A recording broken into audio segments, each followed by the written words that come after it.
E o calor de madrugada são lembranças de nós dois.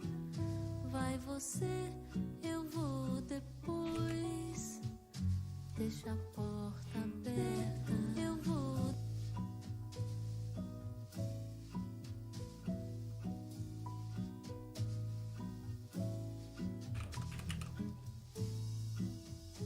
E as horas vão passando e amanhã vem chegando. Os seus lábios nos meus lábios e os seus olhos me olhando. E o sol já vai subir. Você desce e vai embora. É quando eu vou dormir.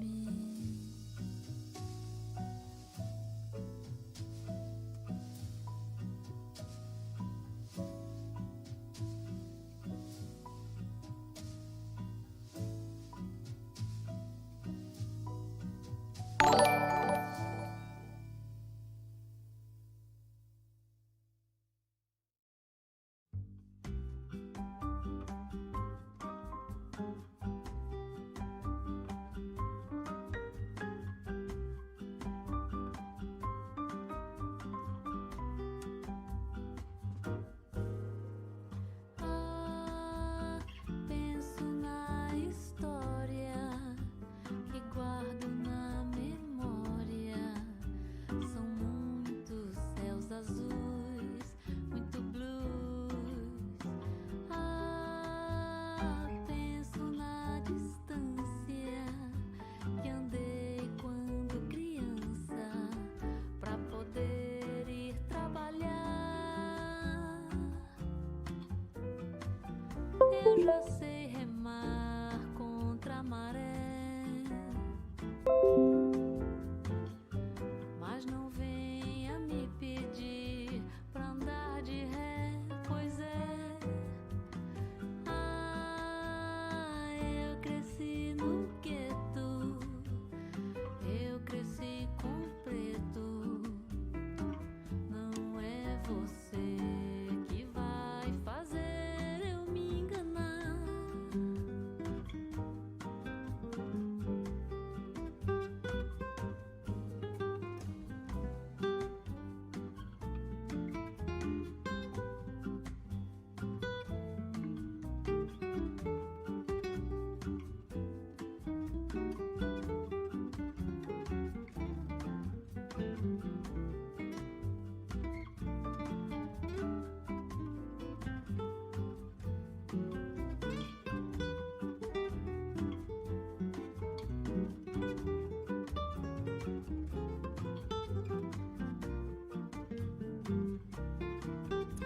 Hello, hello.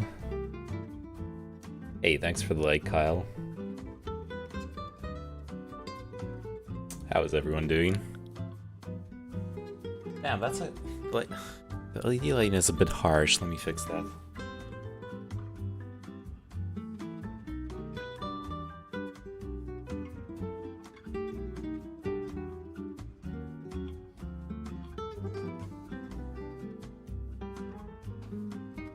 I'm gonna need to do some arts and crafts and fix it up.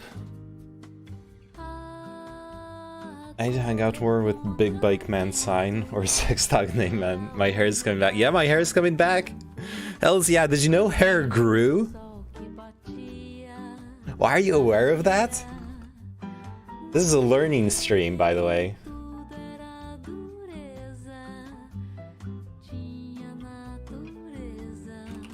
Yeah, I like it too.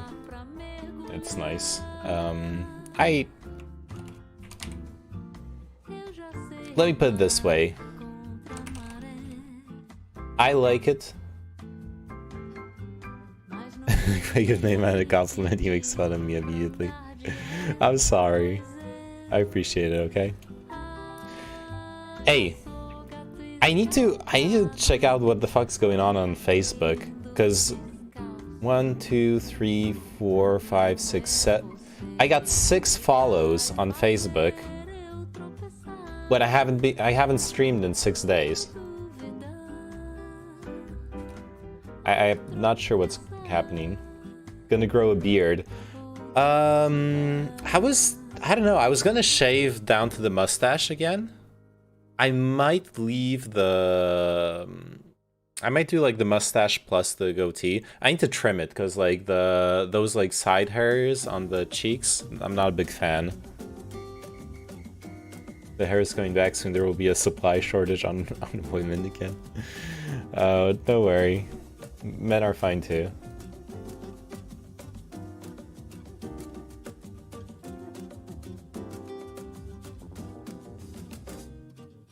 Damn, this playlist is so good. I had a Quika. Quika is so fun to play. Do you guys know what I'm talking about?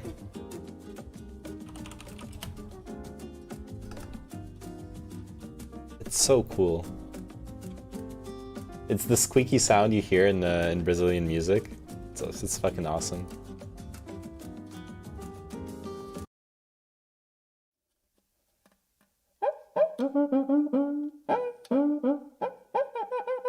So basically, it's a drum, and it looks like he's fisting it.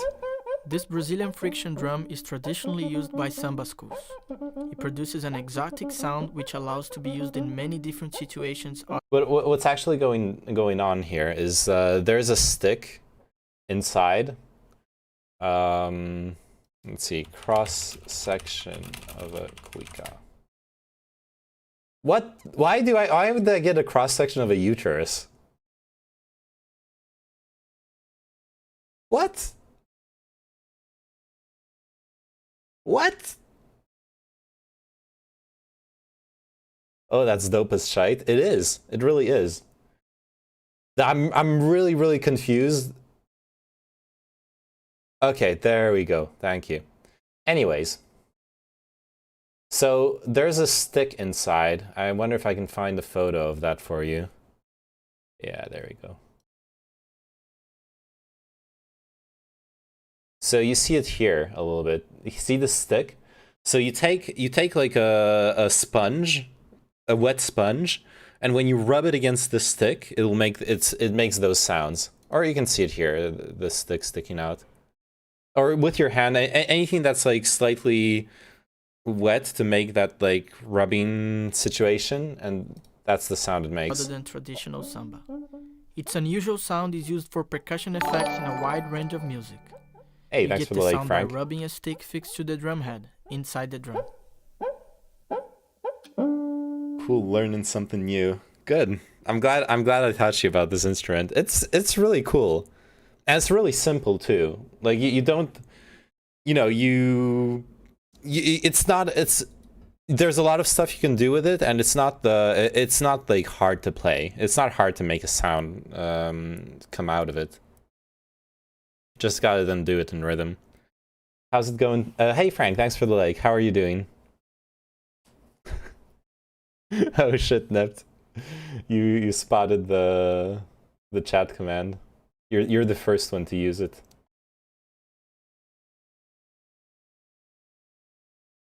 A musician myself. Nice. What do you play? Let's playing background music. So I was thinking about it because if you listen to this music, you can hear a bit of cuica in the background. Not very loud, but. Alright, there's the chat box. And where's the streams chat?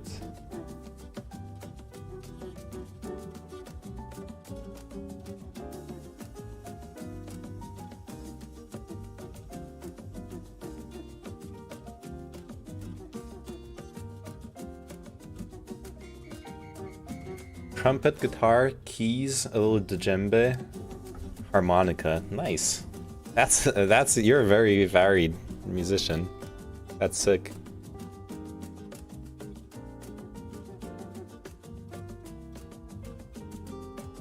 Alright, what are we doing today? There's this video Turnit wanted me to watch. What the? Please tell me this isn't 7 hours and 28 minutes.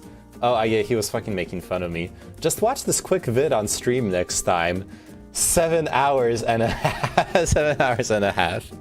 Just a quick little react video, you know? Just a little stalling content for the road. A little something to nibble on when I don't know what to do. What the fuck? I guess there's like 20 to 30 minutes on every single Resident Evil.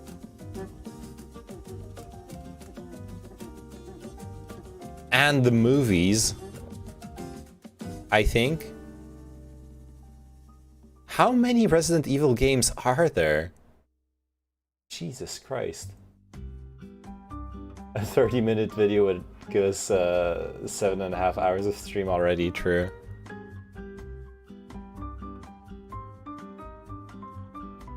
Alright, speaking of learning things and the weird stuff Turnit sent me.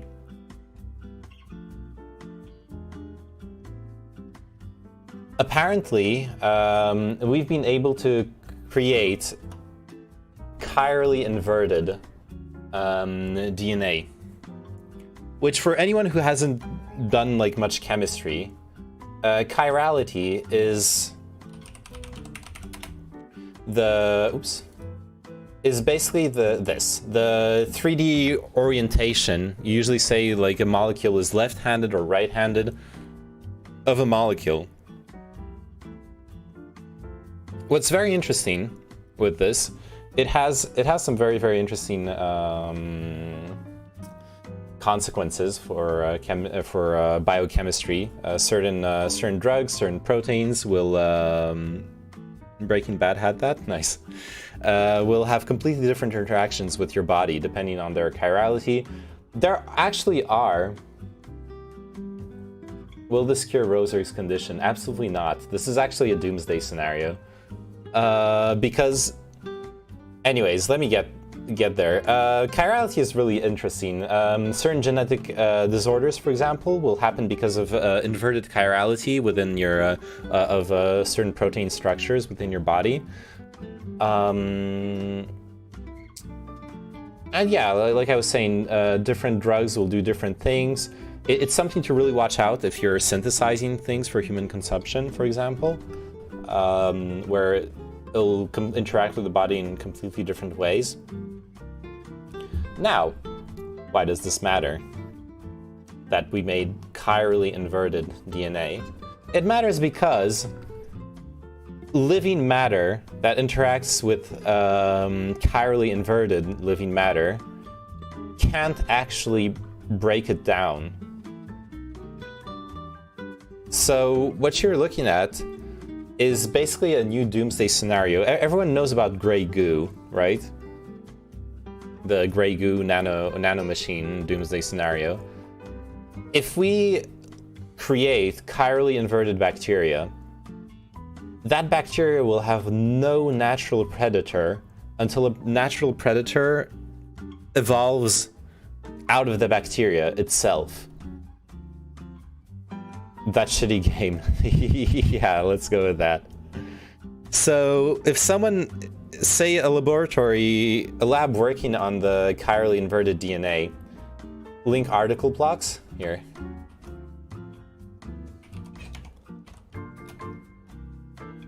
So say a lab working on chirally inverted protein develop chirally inverted bacteria.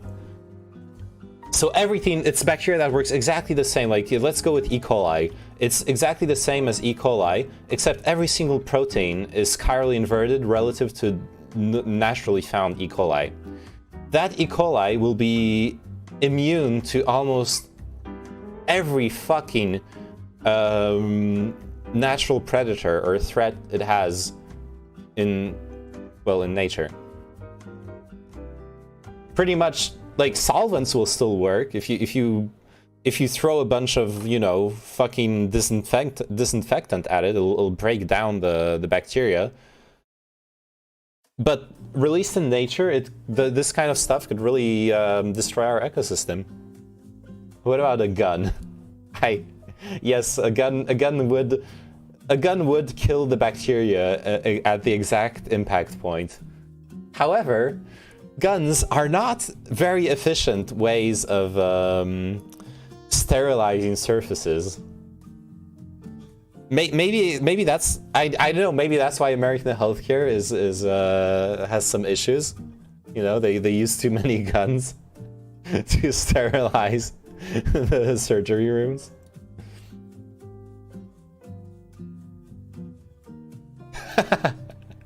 When you see a claim that a common drug or vitamin kills cancer cells in a petri dish, keep in mind, so does a handgun. True.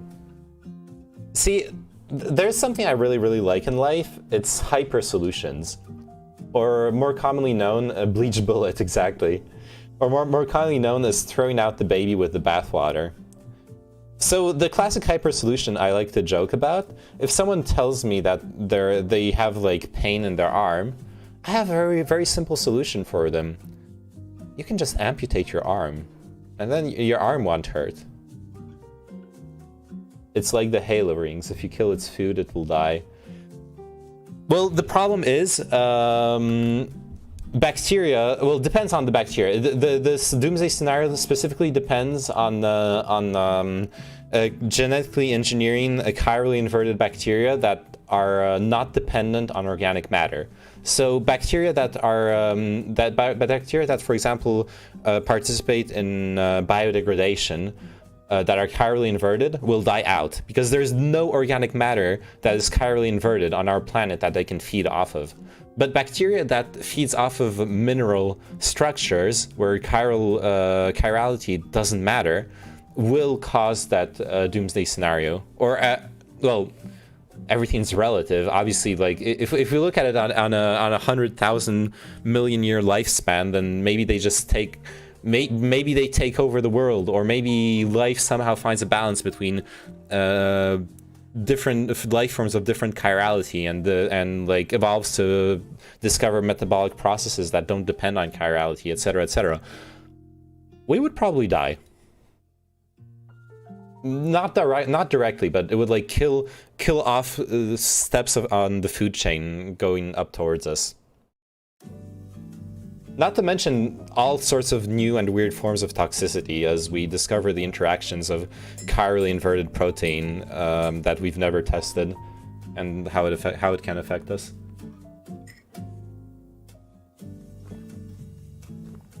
Which, hey, science would progress. I thought it was really interesting how, like, a very curious, just like curiosity experiment, playing around with the chirality of the sugars in DNA, when you think about it, can actually lead to like a big extinction event on the planet if misused. I really want to play Big Mommy Milker's Resident Evil at some point. Yeah, speaking of memes, did you guys see the Taliban killing our waifus?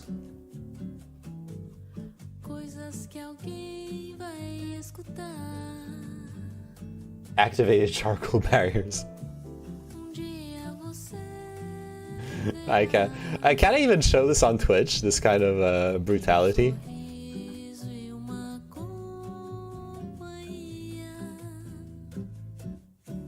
I just can't help but think about. I thought So Upset this was an old meme and not Taliban. Really? Oh, fucking fake news, dude.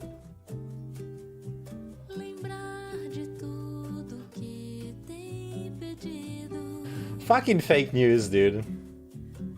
Seriously though, like I've never wanted to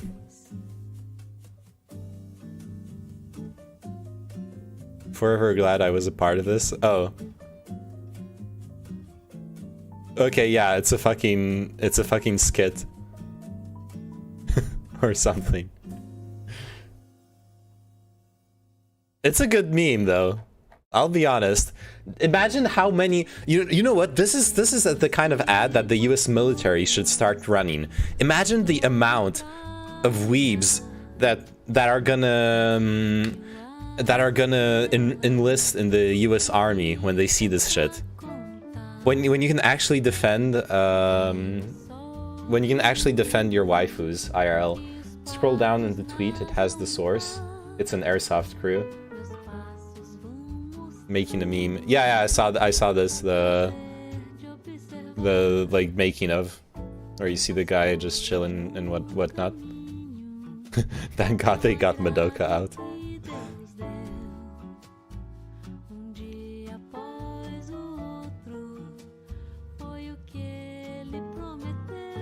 It may be a joke movie taken by something like Russian soldiers, because there is nobody in Pashtun's cap but Arabian scarf, besides a car with Russian-style number plate in the same video. It's a joke from a military simulation game that the YouTuber Oxide was at like 2 or 3 years ago. Yep. What if you chiralize LSD? You know what? I don't know. LSD inverted chirality. Has anyone experimented with that? Chiral inversion of drugs. And chances are it has been studied. 2-arylpropionic acid derivatives are probably the most frequently cited drugs exhibiting the phenomenon that is best known as chiral inversion. When an enantiomer of drug is converted into its antipode, either in the presence of a solvent or more often in the inner environment of an organism. Oh, well this isn't specifically about chirality, this is about metabolic chiral inversion, right? Which is when the body itself flips around the chirality of something you ingested.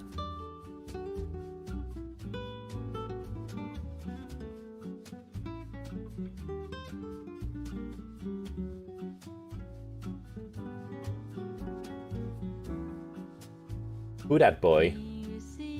Chirally inverted LSD equals DSL. Exactly.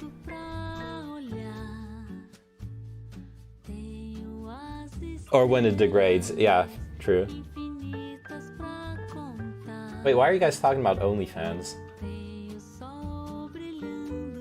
Oh yeah, someone was saying that OnlyFans is gonna block sexually explicit videos. OnlyFans to block sexually explicit videos starting in October. Well, they're gonna lose all their business. Creators will still be allowed to post nude photos and videos, provided they're consistent with OnlyFans policy. The changes are needed because of mounting pressure from banking partners and payment providers.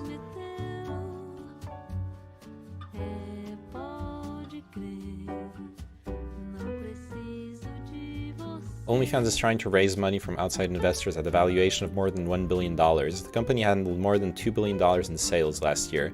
It keeps 20% of that figure. Huh. They can make like artistic nude stuff, but no sexual stuff. This is really dumb. I'm sorry, but like, this is really, really dumb.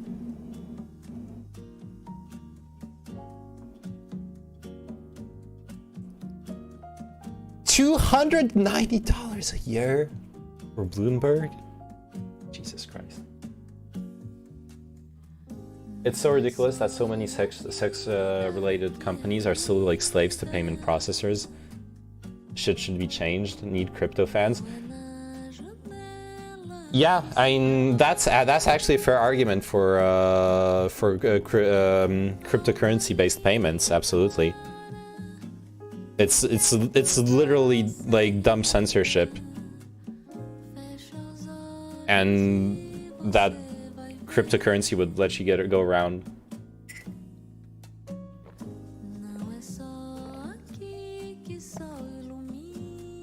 Sex industry nopers invest into war stuff, nodders. Well, you know. I read this science fiction series a couple of years ago that had a really interesting narrative theme within it, where basically one of the main themes of the books was misogyny, in the sense that there was a force. It's a future where humanity has spread out across the galaxy using like stargates or whatever. They don't, but no one can use them anymore except a small group of people who maintain the knowledge and the power to transport themselves from planet to planet, and who do so only to carry knowledge and wisdom from planet to planet. They are basically storytellers, transient storytellers in that universe. And what they realize is that what the story is about is them slowly dying off due to people, different incidents. Basically, there's a force for evil that appears in that world. And one of the common themes is that force for evil is always one that seeks to control women and that seeks to control sex, to drive humans towards being misogynistic and violent and to drive human beings into venerating, basically becoming death cults rather than turning to life. It's a very kind of primitive semiotics of femininity being a symbol of life. I know, I'm thinking of it because you're like comparing then like sex to how sex work is has really bad optics in society, but death work, as in military, is something that you're supposed to respect and pay lip service to. So life and death, basically, right? Alright, the lighting here really bothers me. Let me fix that real quick.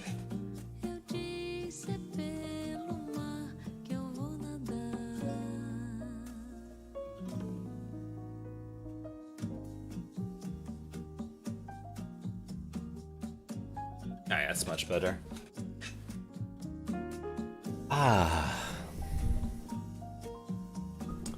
Okay, I can't find any biochem memers here. I'm trying to find out if there's any like chirally inverted LSD.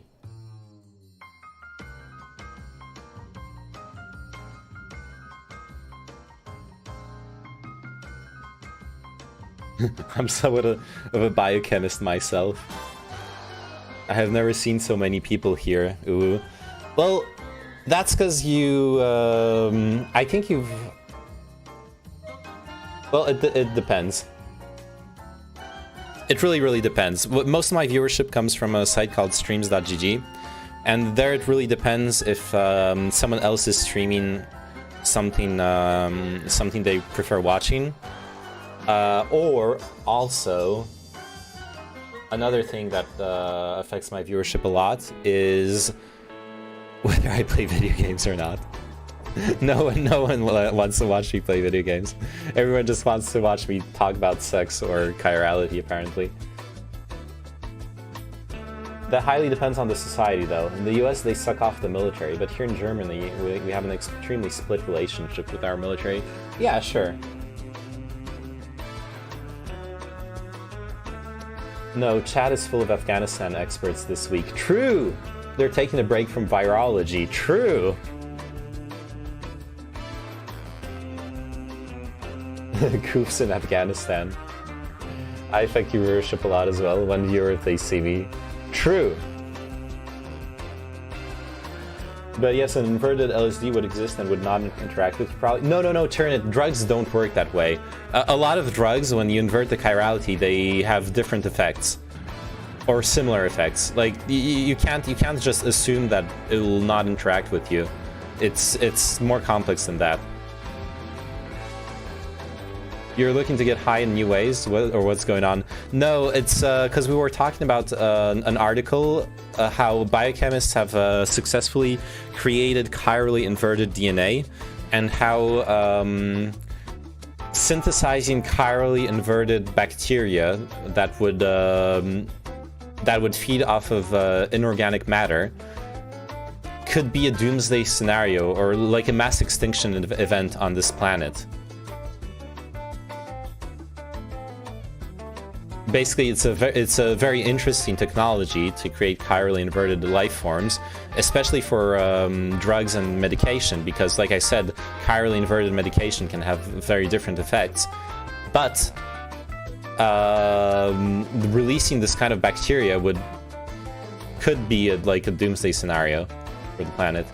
I think the chiral forms of amphetamine have similar effects. Interesting. I'ma make it. Okay.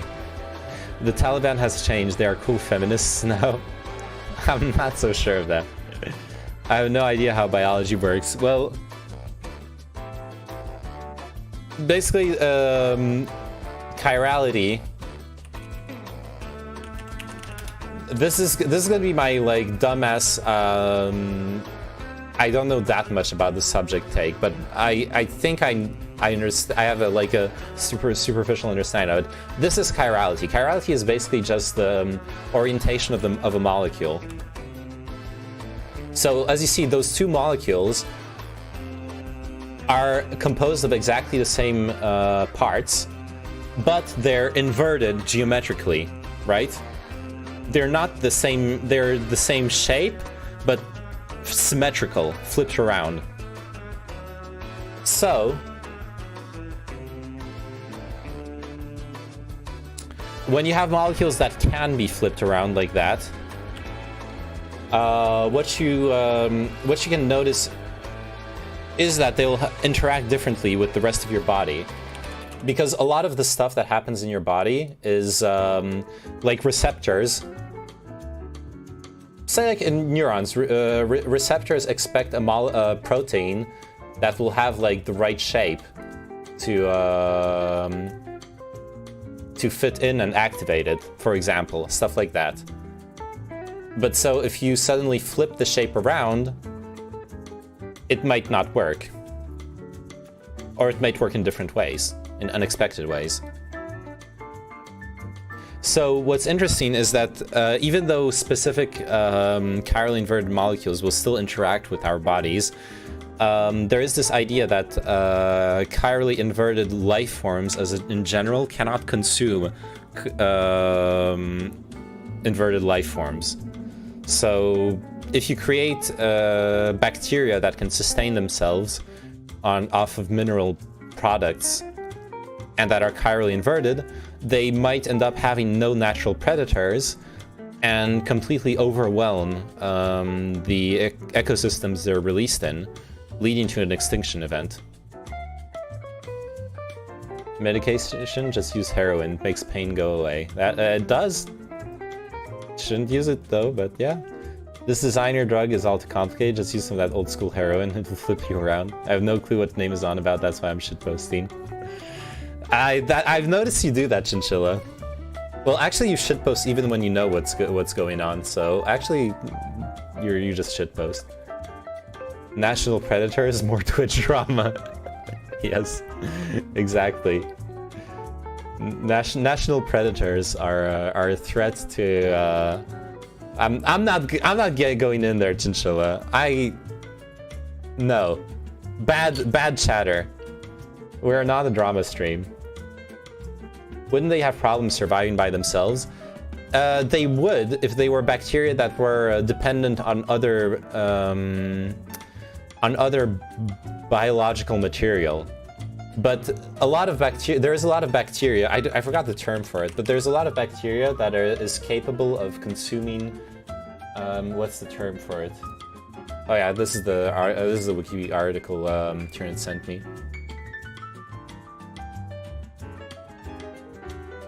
Mirror life presents potential dangers. For example, a chiral mirror version of cyanobacteria, which only needs achiral nutrients and light for photosynthesis, could take over Earth's ecosystem due to lack of natural enemies, disturbing the bottom of the food chain by producing mirror versions of the required sugars. Some bacteria can digest L-glucose, how exceptions like this would give some rare life forms an anticipated advantage. So yeah, there you go. That's the idea of mirror animals would need to feed on reflected food produced by reflected plants. Mirror viruses would not be able to attack natural cells, just as natural viruses would not be able to attack mirror cells. So they could fuck up the ecosystem entirely, I see. Yeah, because all the sugars they would produce would be impossible to consume by most living forms. And it would fuck the bottom part and it would be a chain of events. Exactly. So, but at the same time, this is a really important scientific advancement because we will be capable of synthesizing complex chirally inverted protein thanks to in bioreactors using those chirally inverted bacteria. It's just something that it would be like really dangerous to ever work with cyanobacteria in this, for example. L-glucose sounds like a drug kingpin. Hey man, it's just some sugar, dude. What is that background? Wait, you've never seen it, Tekajin? You've only seen my waifu background? Wasn't there already a similar doomsday scenario relating to genetically modified food? I haven't heard of that, personally. If you have some more like specific details, I could maybe Google it and look into it, but where's the Chinese spyware? I removed it. I decided to break up with my waifu. I know it's sad. It's how to put it? It wasn't working out, you know?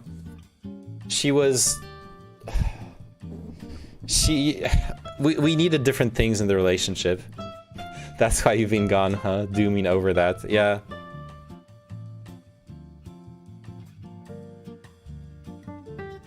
Did she provide you with wake-up calls? Stop! Chinchilla! I can't. Welcome back to non-Cringistan. Oh, I see, another Afghanistan expert in chat. Which I'm teasing you, Gehin Hyug, but you are ironically one of the chatters in streams who I've seen spend the most time debating randoms about Afghanistan. Okay, I'm putting on my cat ears for one simple reason. It's not going in. That's what she said.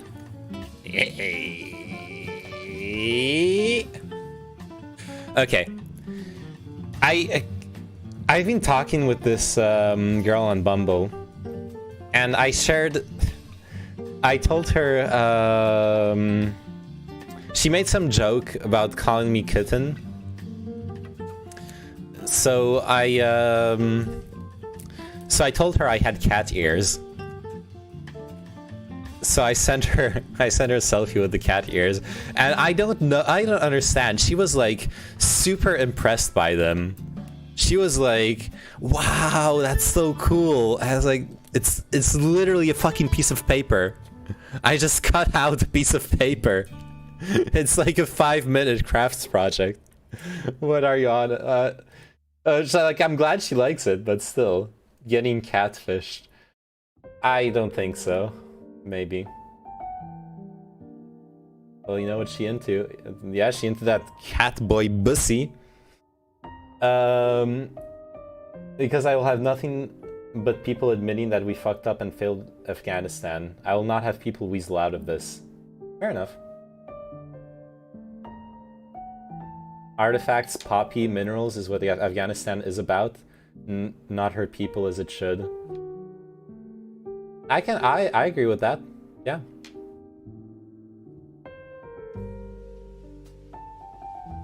Oh yeah, sorry, FBI agent, let me read your messages. Well, basically it's not doomsday, but a risk factor of GMO food mixing with regular food and us not being able to eat it after. Yeah, that is a concern with the GMO for sure. I'm personally pro-GMO. Like, the reality is, it's a tool, and it's a dangerous tool, but it's a tool that can create a lot of good for humanity, and in the world. How can you fail a mission without an objective? That's true. That was America's master plan in the US's master plan in Afghanistan. You can't fail a mission if you had no objective in the first place. He needs a bigger monitor to fit all the nudes there. No, look, this is the streams.gg class photo. Basically, every single thing on here is a chatter from streams. So I'm in the bottom left corner here, painting the class photo. This is so much for Salty, Jansoon. I forgot. I think the cockshroom is the Enda. I forgot. This is like Hoppen R, I think. Abius, Argsats. I'm not sure. I forgot who most of those people are. Most of the avatars are. Anyways. Monka Omega. I mean, if she sticks with that, she's a keeper, right? Just don't be surprised if she packs some different cat ear between her legs. And why would I be bothered with that?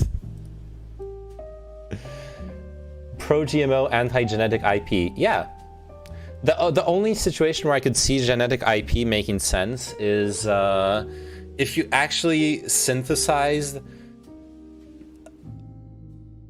an allele coding a protein that is not naturally occurring. I'm pro-GMO as well, but that's what I know from the subject that caught my attention. Yeah, it's a risk. GMO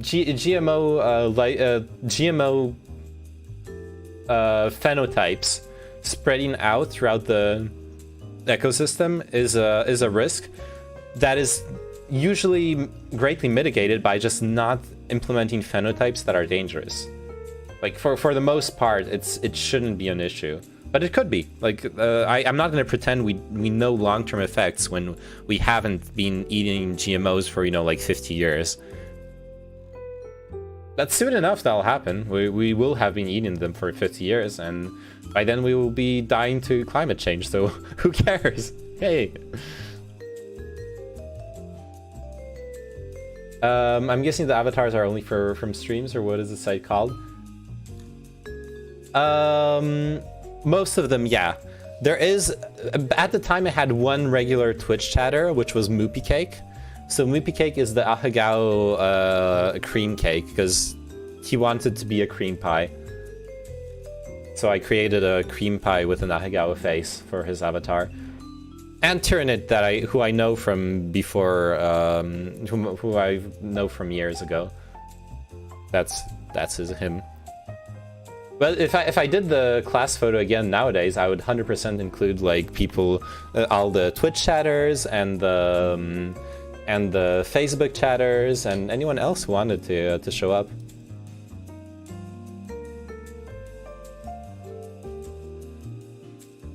But he hates cream pies. What? No, he loves cream. What are you talking about, Turnit? Have you followed the Moopy Cake lore? He loves cream pies. Damn, we need to ask him. We need to ask him more details about his fetishes when he comes back. If he comes back, feels bad, man.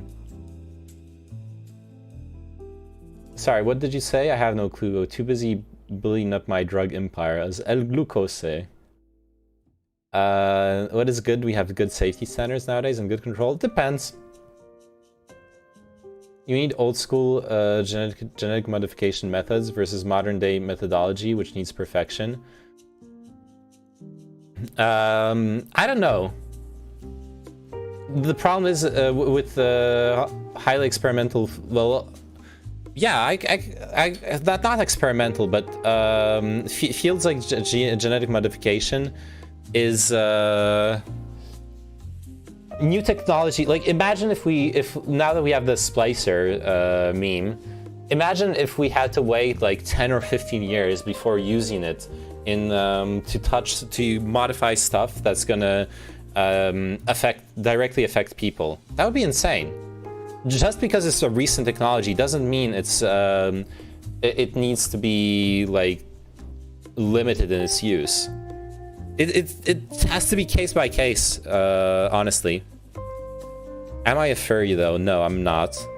What is the furry scale again? Let me show you exactly where I stand on this subject. Wait, if I Google furry scale, am I just gonna get like scalies? No, okay, I got the furry scale.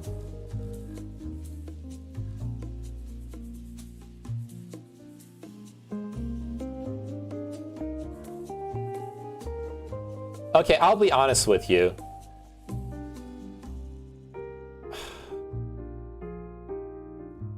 I could... You know what? I'll be perfectly honest with you.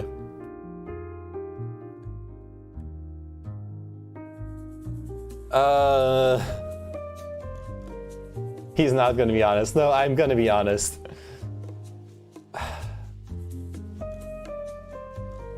I... Add 1 to it. No, don't add 1. I think I can fap to this. Like this is where this is if it's like really good hentai, I think I can fap to this. My preference would usually stop at like here. But I think I can go as far as this. As the more furry. The next one is topless, however. And the next one is like is actually a fucking cat. Also, have you noticed the only difference between Neko and borderline furry is the claws? But then there's no more claws on the pretty furry. This scale is terrible.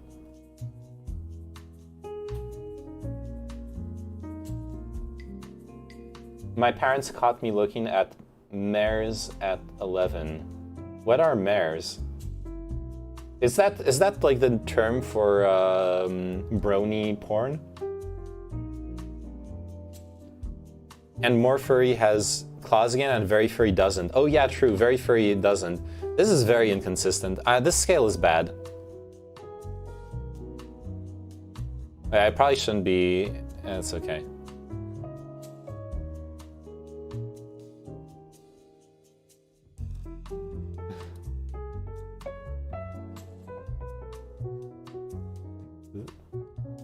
I think the tails should be a bit... No! Tails are awesome! What the fuck?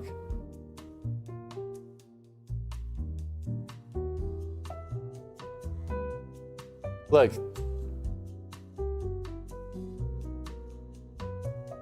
I'll be honest with you.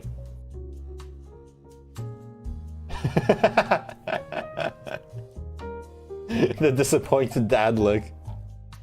The disappointed furry dad look, exactly.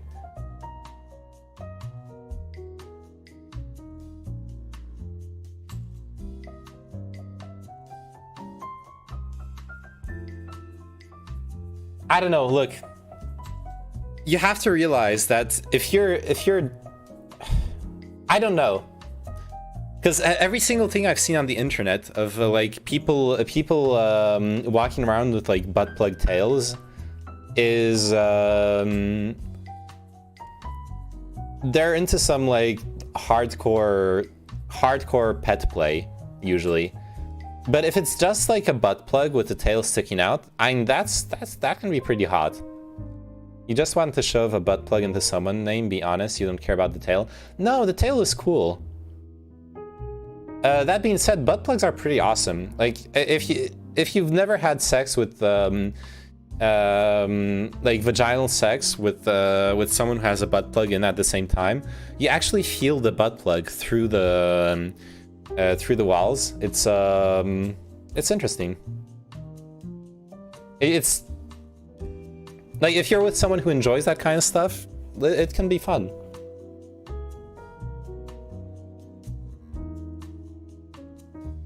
I recommend it, okay? 10 out of 10. Only had the chance to do it once though, honestly.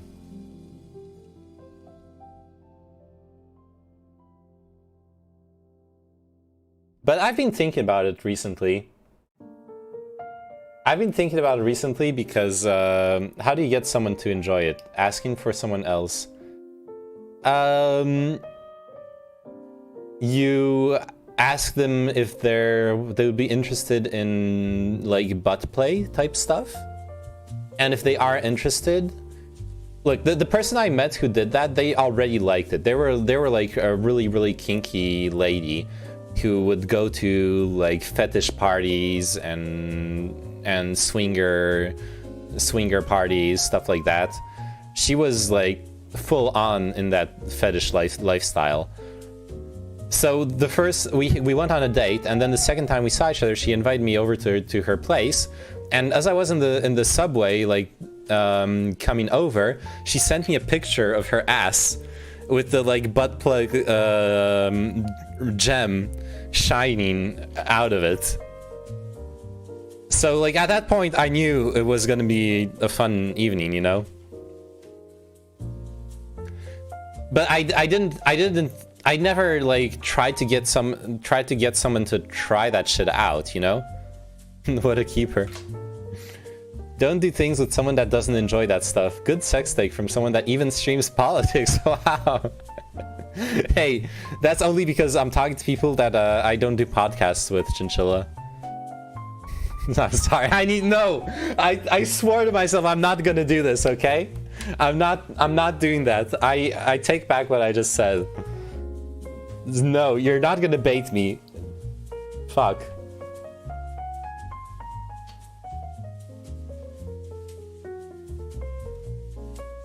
You want to become my producer so we can date? Hey, produce these nuts.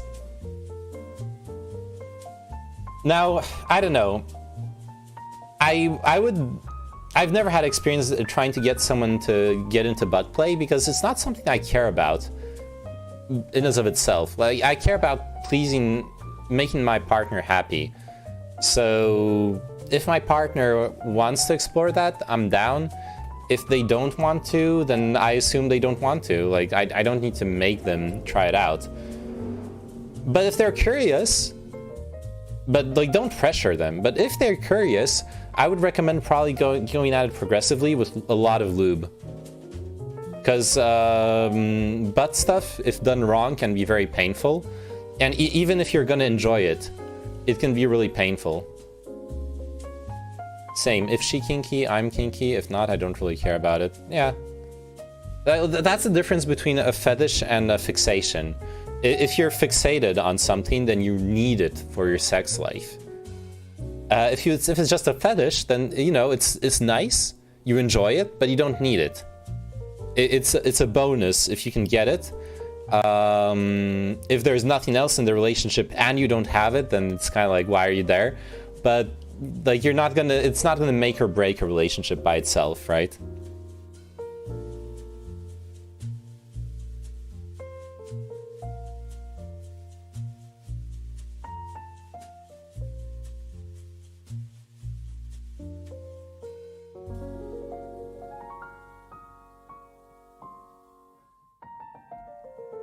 Yeah. Yeah.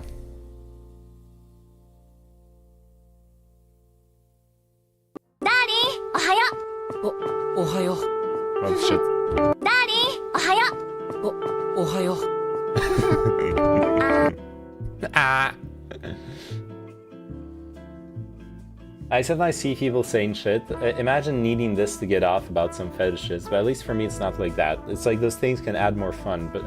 Well, yeah, exactly, that's what I'm saying. It's just semantics, but it's important semantics. There's a difference between something that you enjoy and something that you need in your sex life. Honestly, for the most part, if there's something that you need in your sex life, you probably... Depending on what it is, chances are you might need to, at some point in your life, go see a psychologist over it. Not because there's anything wrong with having like fetishes or fixations in and of itself. It's more that you're limiting your partner pool over something that shouldn't probably matter that much. Hey, if you find happiness like with a fixation, then you know, all the more power to you. There's no like strict rules in this kind of shit. So will you feel anything with a smaller butt plug inserted into her, or should you get a set and progressively work up to where you feel it? You're gonna feel it no matter how small it is. In most people, the barrier between the vagina and the intestine or the like anus part is very thin. And this is the thing when I'm saying like play with it, anal canal. It's like lube up a finger, anal cavity. Yeah, lube up a finger, and like progress like. Make sure you have your fingernails cut, that they're soft, not sharp, and a well lubed up finger, stick it in, and if then you fuck her, you're gonna feel your finger just like your index. You're gonna feel it through the vaginal wall. So, like any size of butt plug, you'll feel, regardless of the size, honestly. At least in my experience. Like, once again, I've only had this experience once with one girl with the finger, and then with that other girl with the butt plug. So obviously people are different. There might be women with like much thicker like tissue between those two cavities.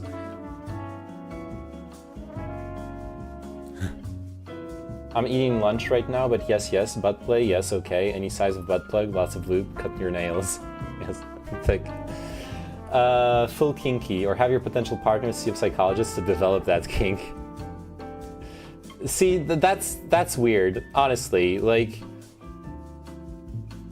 you should probably not try to make someone...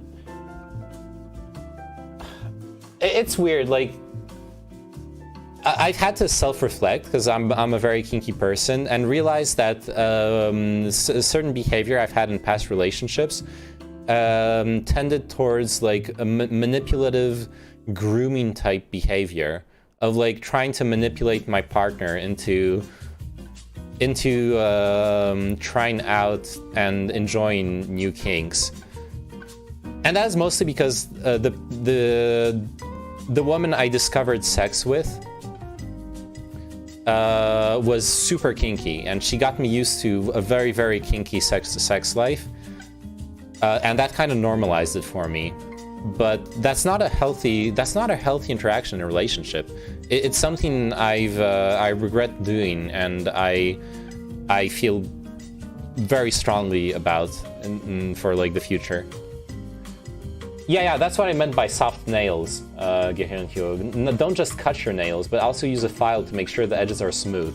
No snags. Like, you need to be able to run your nails against like soft fabric, and it doesn't snag on anything. What about materials? Steel butt plugs rust. No, they're steel, and you clean them. And yeah, like stainless steel, sure. Like, look, I'm not a butt plug expert, but whatever butt plugs you get, sure, stainless steel will be fine. Have you listened to Welcome to the Internet by Bo Burnham? No. I don't think so.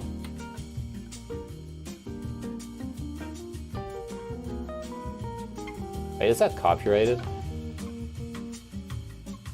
I know I have yet to listen to Inside. Shit, it's copyrighted. I'm sorry. I'm actually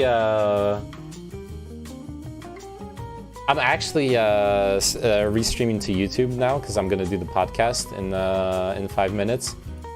So I figured I wouldn't be streaming any copyrighted content. So I can't check it out now. Can you remind me to listen to the Bo Burnham song next stream? Shouldn't be a prude if you can reflect your experience theme.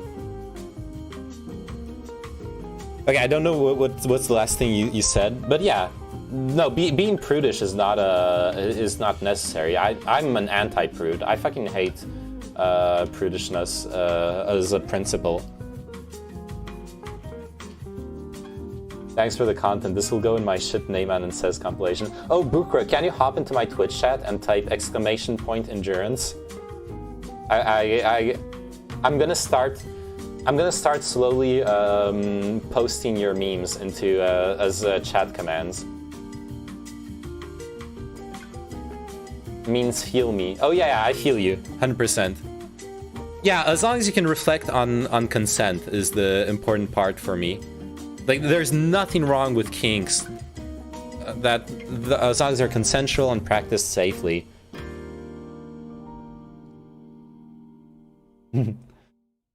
I would not recommend steel for beginners. It's very hard, so something that has a little bit of softness would be better. Oh, Kino, did you catch Dub's statement? Apparently, you should try some like softer rubber, probably for your first butt plugs. Rate my lunch: some brown rice, seaweed salad, a bunch of furikake, and grilled chicken. Damn, this looks good. Damn, this looks really good. This looks really fucking good. Nice.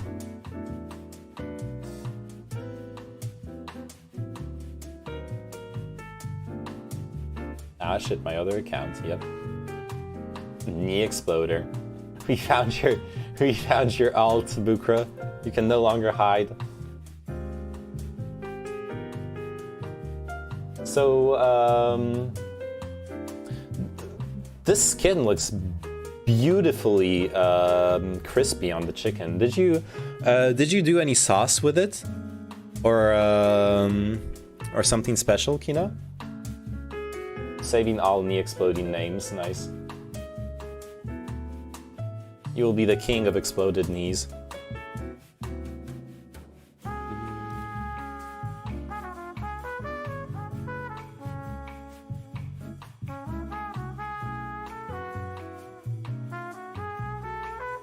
Yeah, I've heard this, the Bo Burnham thing is really good.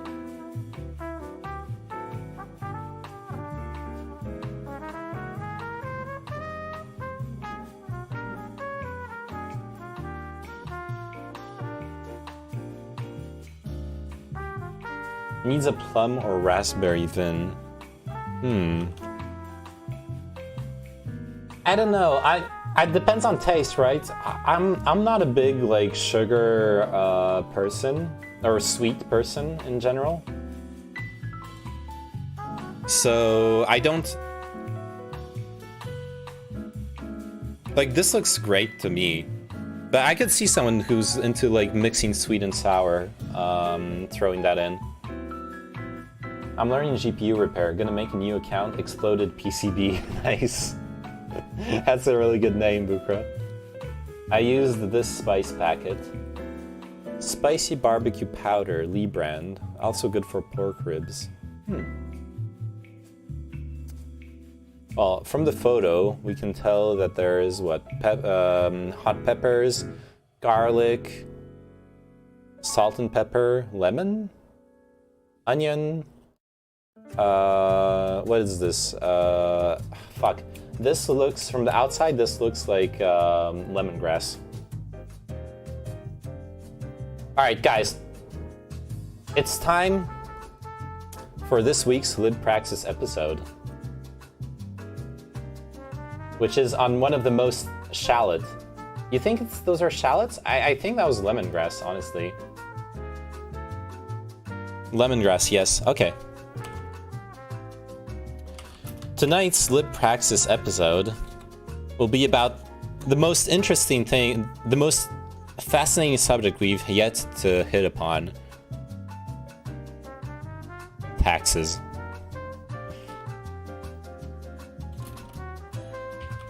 Does estate tax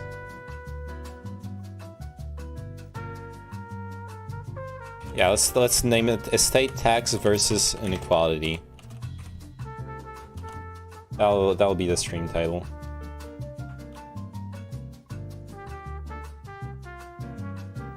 Alright, time to hop on Discord. Not gonna be late. Or am I? Oh, yeah, I need to find the Discord. Oh, okay, there it is. It's a real secret, okay? Hello.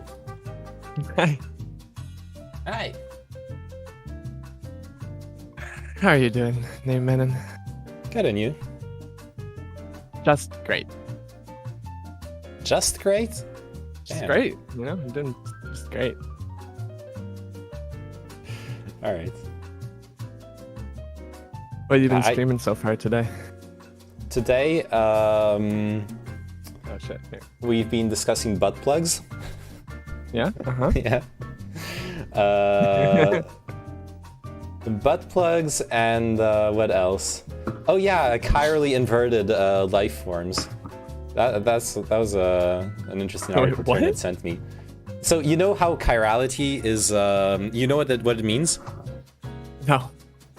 It's when there are many molecules or proteins in biochemistry. Oh, I probably can remove the cat ears too while we're at it. Whoa, why would you do that? Okay. Why would I do that? I know. I come to stream and first thing I hear is butt plugs. Welcome to the Name Manon experience. Right. So chirality with in biochemistry, well, in chemistry in general, it's not exclusive to biochemistry. It's when you have a molecule that has a 3D shape that can be inverted. So it'll have the exact same chemical composition, the exact same atoms, and the exact same configuration relative to each other, but the structure will be inverted in a mirrored way. Okay, so yeah. So we have a mirrored... And what's important there is that, for example, a lot of medication, a lot of drugs have different effects depending on chirality, because when you have molecules interact with your body, shape is super important. Like different enzymes interact with different protein only because of shape. They're like the protein like fits into the enzyme, so then the enzyme can like act chemically upon it, stuff like that. So basically the article was that we've managed to synthesize DNA with chirally inverted sugars, which means that we could start the genetically engineering chirally mirror life, chirally inverted life forms, which is interesting. Inverted DNA? What would that change? It would mean all the protein, all the everything within that life form and everything created by that life form would be chirally inverted relative to what life forms as we know do. And that is interesting for two reasons. First off, it has great applications in synthesizing medication and like new molecules to help medicine and like other stuff. But it also creates a new doomsday scenario where if you chirally invert a bacteria that or will create a chirally inverted analog of a bacteria that can feed off of stuff that is chirally agnostic, that is perfectly symmetrical, then that bacteria will and that bacteria gets released into nature. That bacteria will thrive because it can eat anything, even though it's chirally inverted, but it will have no natural predators since no viruses can affect it that aren't chirally inverted as well. No life forms can consume it, can really consume it for food if they're because their enzymes can't break down the protein because it's chirally inverted for the most part, and that bacteria will create sugars that cannot be consumed by most life forms that exist on this planet. So they'll like grow unimpeded, create sugars that cannot be consumed, and possibly destroy entire food chains. Nice. Yeah. Yeah. So the estate tax is really pog, right? Yeah. That's Wait, like I have one question about that before we move on, if that's cool. Yeah. Like, name and would you not address like things about predators? Like, I had enough like Twitch fan already, you know. Okay. Right, there's no way that we're actually going to change the topic right on the spot because of something. No, we're not. No. God fucking bless. Okay, thank God. Just because DNA is inverted, why does that make it, or even is it even possible for it to produce proteins that are all inverted as well and stuff? Like, That is a good question, and I haven't read the article itself, because I imagine they would need to be able to recreate the enzymes themselves that read and transcribe the DNA into RNA, and then the enzymes that turn the RNA into to build like protein chains, and then have like protein chains that are already chirally inverted. Like there are so many blocks that need to be chirally inverted in the whole process. So you're absolutely correct. There's still a lot of research to be done to get there. But it's obviously like one of the most important first steps. Yeah. Okay. Cool. Sounds interesting. Yeah. Okay. So Sorry. Yeah. let's actually go to it and actually do this thing, right? So first of all, thank you for everybody coming on. This podcast or panel show is called Lip Prixes. We do this with us four. But if there are any like good faith liberals or even subcamps listening to this conversation, I'm willing to have more people on if they are interesting enough for me to have them on. Chow, you're muted, so I don't know if that was on purpose or not. But anyways, so I want to thank you guys for coming on. So obviously these guys all stream. So we got Elysium, who is the VTuber. We got Neymannen, who is the sex expert. And we got Chow, who's the anime expert. So we pretty much covered all the bases. Fun jokes aside, today we're going to talk about the estate tax or the inherent tax or the debt tax, whatever you want to call it. So this topic was provided by Elysium, and Elysium had like one specific niche of the estate tax that he wanted to talk about. So there was he provided an article based on this. So I want to link that article for anybody that wants to read it. Yeah. I think that the second part, it's like you got to scroll down because most of it is about like the income tax, and that's not really what we're talking about. But obviously, tax always ties into each other. So Elysium, maybe you want to give an introduction to this topic, like this specific topic around the estate tax. Yeah. So a while ago, ProPublica or whatever, there's like a article released about taxes and their effectiveness and how like the richest people in America like grew a bunch of wealth in the past few years, but only were taxed like a fraction of percents in some cases, or no tax at all on that wealth growth. And this article brings a bunch of different stuff. The major flaw or like criticism of it is this is comparing wealth growth with taxation instead of income with taxation, because we have different taxable events. But even beyond that, there's a lot of interesting things I think this brings up. And the main one to me that this article brought up is the question of since wealth growth doesn't get taxed until you turn it into income, a lot of these billionaires don't ever have that income taxed by the capital gains tax. It instead will only ever be taxed when they die and they pass it on to their inheritors through the estate tax. And so it brings up a interesting question to me of, is the estate tax a effective or efficient way of taxing capital gains? So that's what hopefully we can start with. Yeah. Okay. It's obviously like a lot of information because I'm not a U.S. citizen, so we slightly do different. We do things different, right? So maybe you could like give more of like a explanation about like the capital gains that the future what you call it the in the future capital gains, like, and how they are not taxed, because that's the thing that so we can give a breakdown there too. Yeah. So normally we have like an income tax, which is your salary. There's going to be like a percentage based off the progressive tax bracket of the income that you fall into, and up the brackets from there, or to there, and you'll be taxed by that. But capital gains uses a different tax bracket that is a lower percent, and it is only taxed when you realize your gains. as with liquid assets like stocks when you sell those stocks. And the value that you bought the stock at compared to the value that you sell the stock at is taxed as a capital gain because the value has appreciated.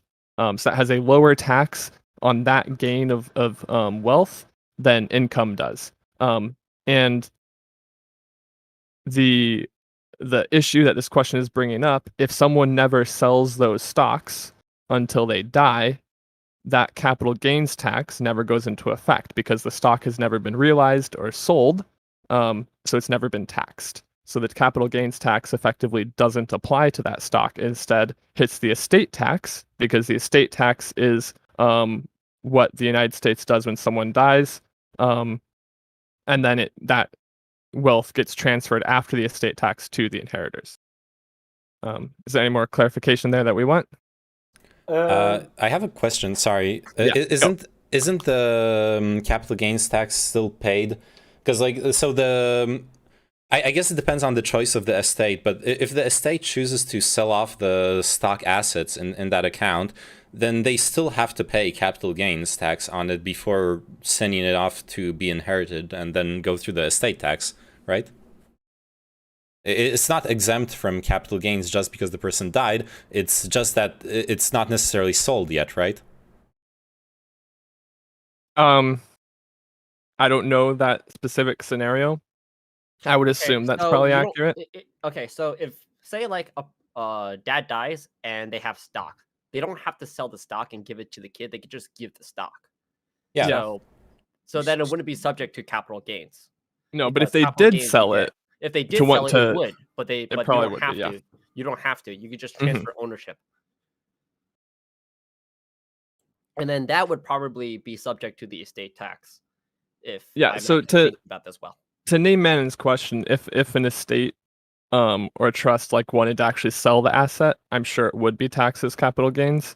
But I don't know, from my understanding, that's typically not. It's typically a transfer, not a sale and then transfer of actual money. Yeah. I have the same feeling we're gonna get a lot of things wrong because taxes is. That's true. They're a complicated subject. I'm asking because I feel like in that case it's not that much of a problem since at some if a sale happens, point, there's absolutely not a problem. Yeah, and if the sale doesn't happen, then that's something you as a shareholder are allowed to do. That's not like an issue in and of itself. Something I've noticed in the research, but I've seen the exact same argument, but centered around the main, what's the term again? I forgot the term in tax law usually. Primary residence. Usually the capital gains on the value of your primary residence are tax exempt because it's considered that, well, it's your house, it's where you live, and you shouldn't have to suffer from increased taxes on where you live. On the living, yeah. Yeah, most countries have that, which then means that the inheritance tax is the only moment in the existence of a primary residence where that wealth gain will be taxed.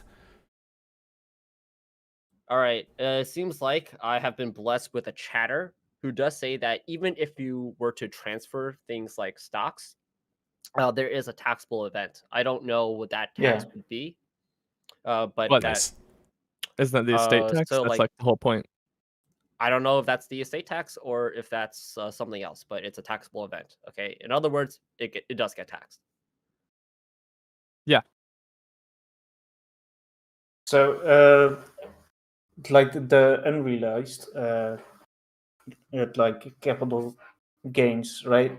Is that something that's important in this conversation? Typically, because I thought that you were hammering that on that one, at least yes, the most.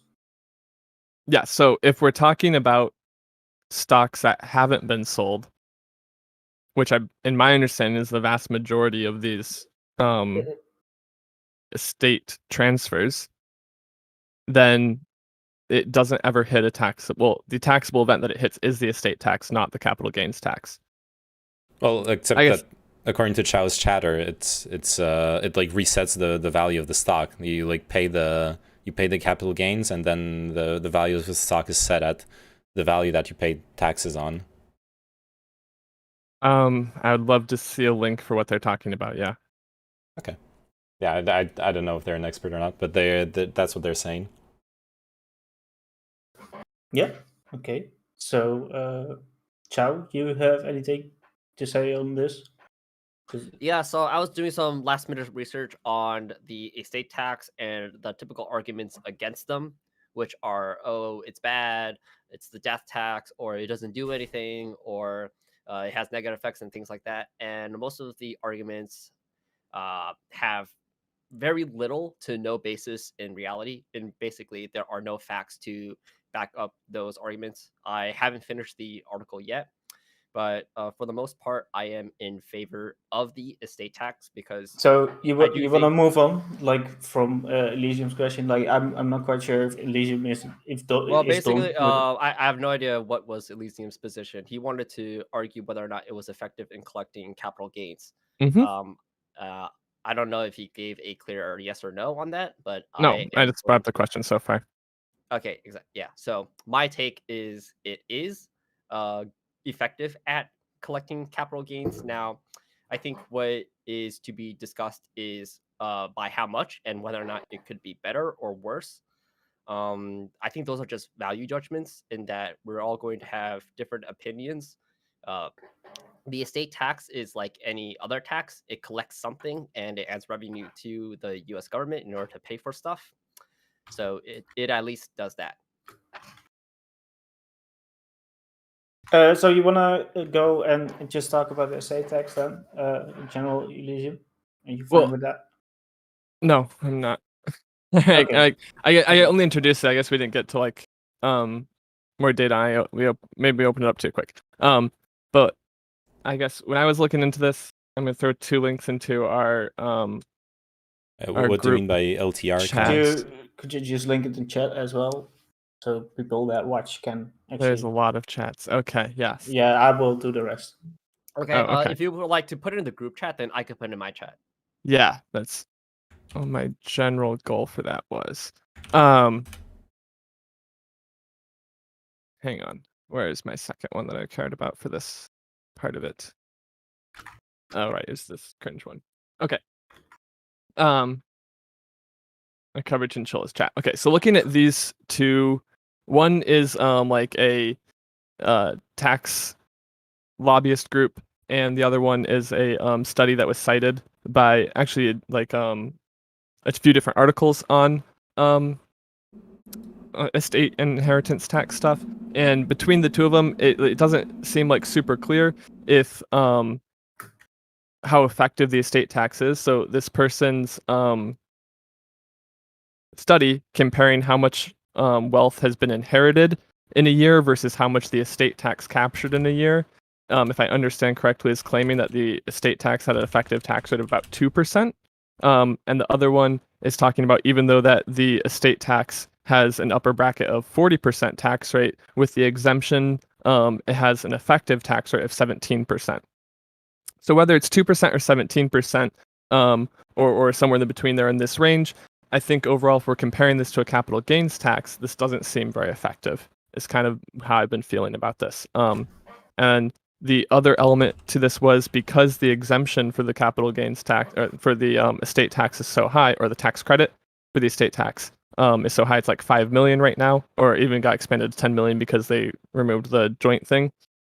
So few estates actually fall under or over the 10 million bar that a bunch of capital gains never actually get realized because they're under 10 million liquid asset transfers to inheritors. I think my pretty comprehensive position right now is that the estate tax is ineffective and is not doing what we would want it to do. So it's ineffective because of the high exemption? Is that what you're saying? Yeah. Okay. So there seems to be like three main problems to the yeah. High exemption allows a lot of stuff to pass under it that never gets taxed. The planning. So because this is the only, like, it's a one-step failure because this is the only like end tax for a lot of different types of wealth. People set up their entire estates to plan against the estate tax and effectively dodge a bunch of stuff, find loopholes, and so it looks like billions of dollars like sneak out through loopholes. Because it's like the one-time transfer you have to be prepared for. And then like the overall effective percentage of taxation on it just seems low. I forgot what the third one was actually, but yeah.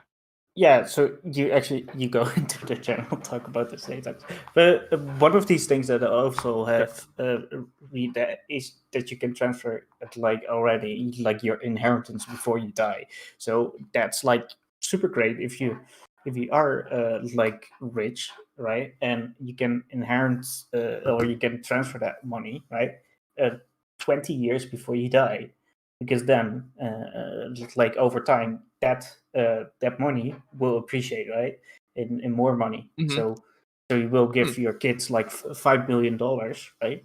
But by the time you die, right, that's not going to be $5 million. That's going to be like way more money if you die not that soon, right? Yeah, okay, and you actually reminded me what the third one was that I wanted to say. Is because this is like a one-time taxable event, your asset has appreciated for decades. So like the like taxation over time only happens once at the very end, when it's had time to appreciate continuously so many times that like if we compare that to income taxes, like the amount of tax gained over this asset's lifetime is much less. That was my third point, Simon. If that makes sense. I can elaborate on that more. Does anybody want to Chow, would you like to say something? And these seem to be my three problems with it. Yeah. Name didn't give an opening statement, did he? Yeah. Well, no, I've just been asking questions. I'm sorry. We've been like flowing. We were flowing like into the estate tax. So let's just go for the estate tax, like in general, like I could address. Well, let me address one of the points from Elysium, which is the second, which is that people can plan for this, and that is true. According to the research that I've done, that is informed speculation, because it is almost impossible to actually determine one, if that is occurring, two, and how much it is occurring. I think the second one is really important. How much of it is actually occurring, which is like how many people are actually voting. And if I really don't know how much taxes are being avoided because it is being planned on being avoided, then I can't really give a judgment on whether or not the planning is such an argument against the estate tax. I can add something to that. It's obviously illegal forms of tax evasion will be very, very hard to quantify, but here in France, for example, there is a specific legal procedure that you can go through to prepare for the inheritance event, where you the French legal term is usufruct, the use of the fruit. It goes back to like medieval legality of like one person owns the land, but another person gets to own the fruit of the land, stuff like that. And basically, it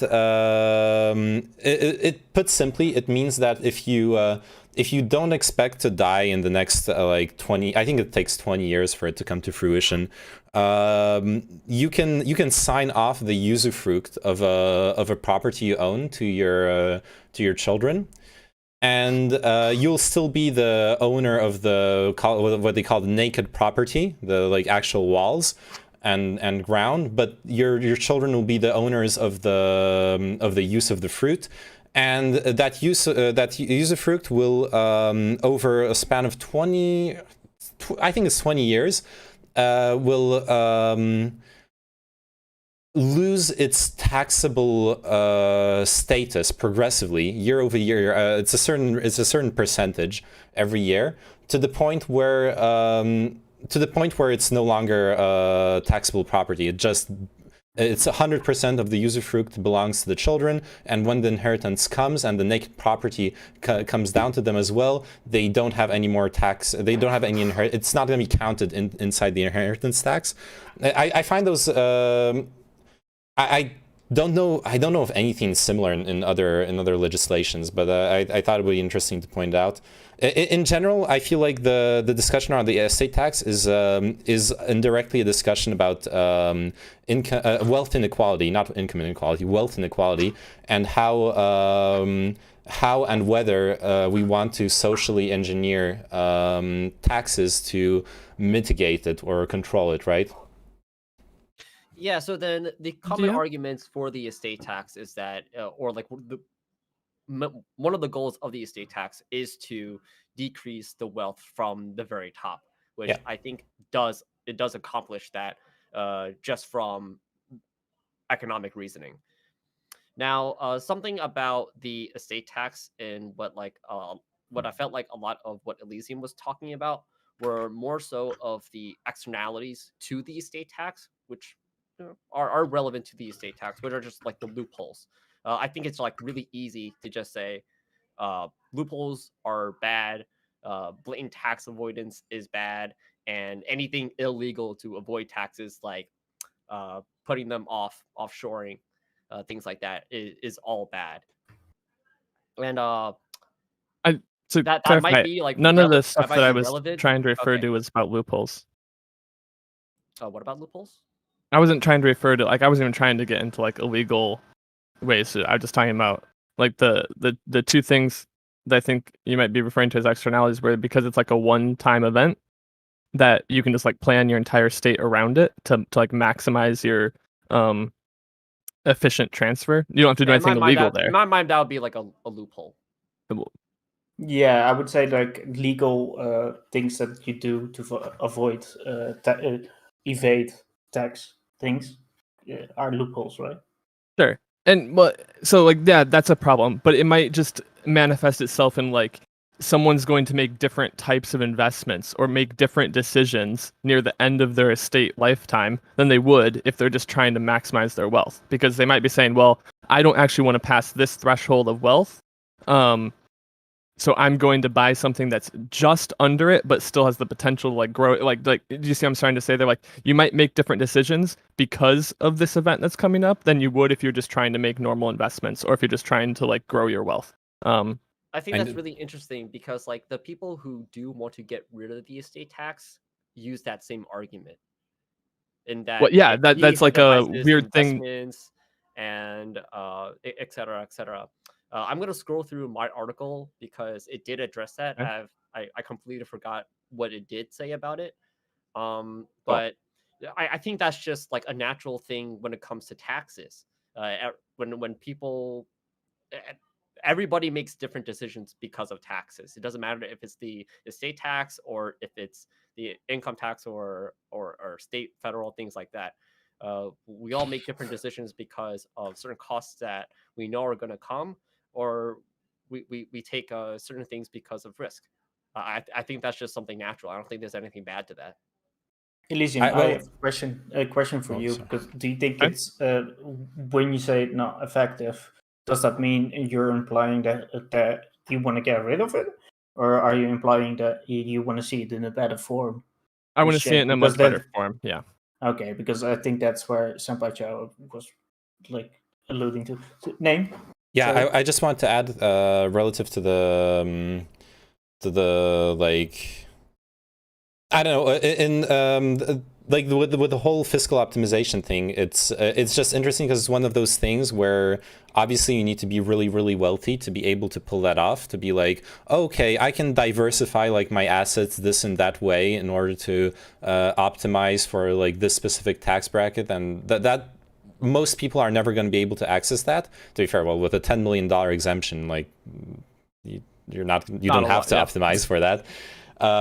But if we look at like more like actual like estate taxes that actually affect normal people, then you have this weird inequality where even though they're going to pay really low tax brackets on their estate, they're still going to be much less optimized and prepared with less professional help, etc., than very wealthy people who can really like game the system as much as possible. Like, Yeah, so I found the thing, and there was this 2001 study that basically said that it's the top 1% that has reduced wealth accumulation because of you could say the estate tax. Now that's the top 1%.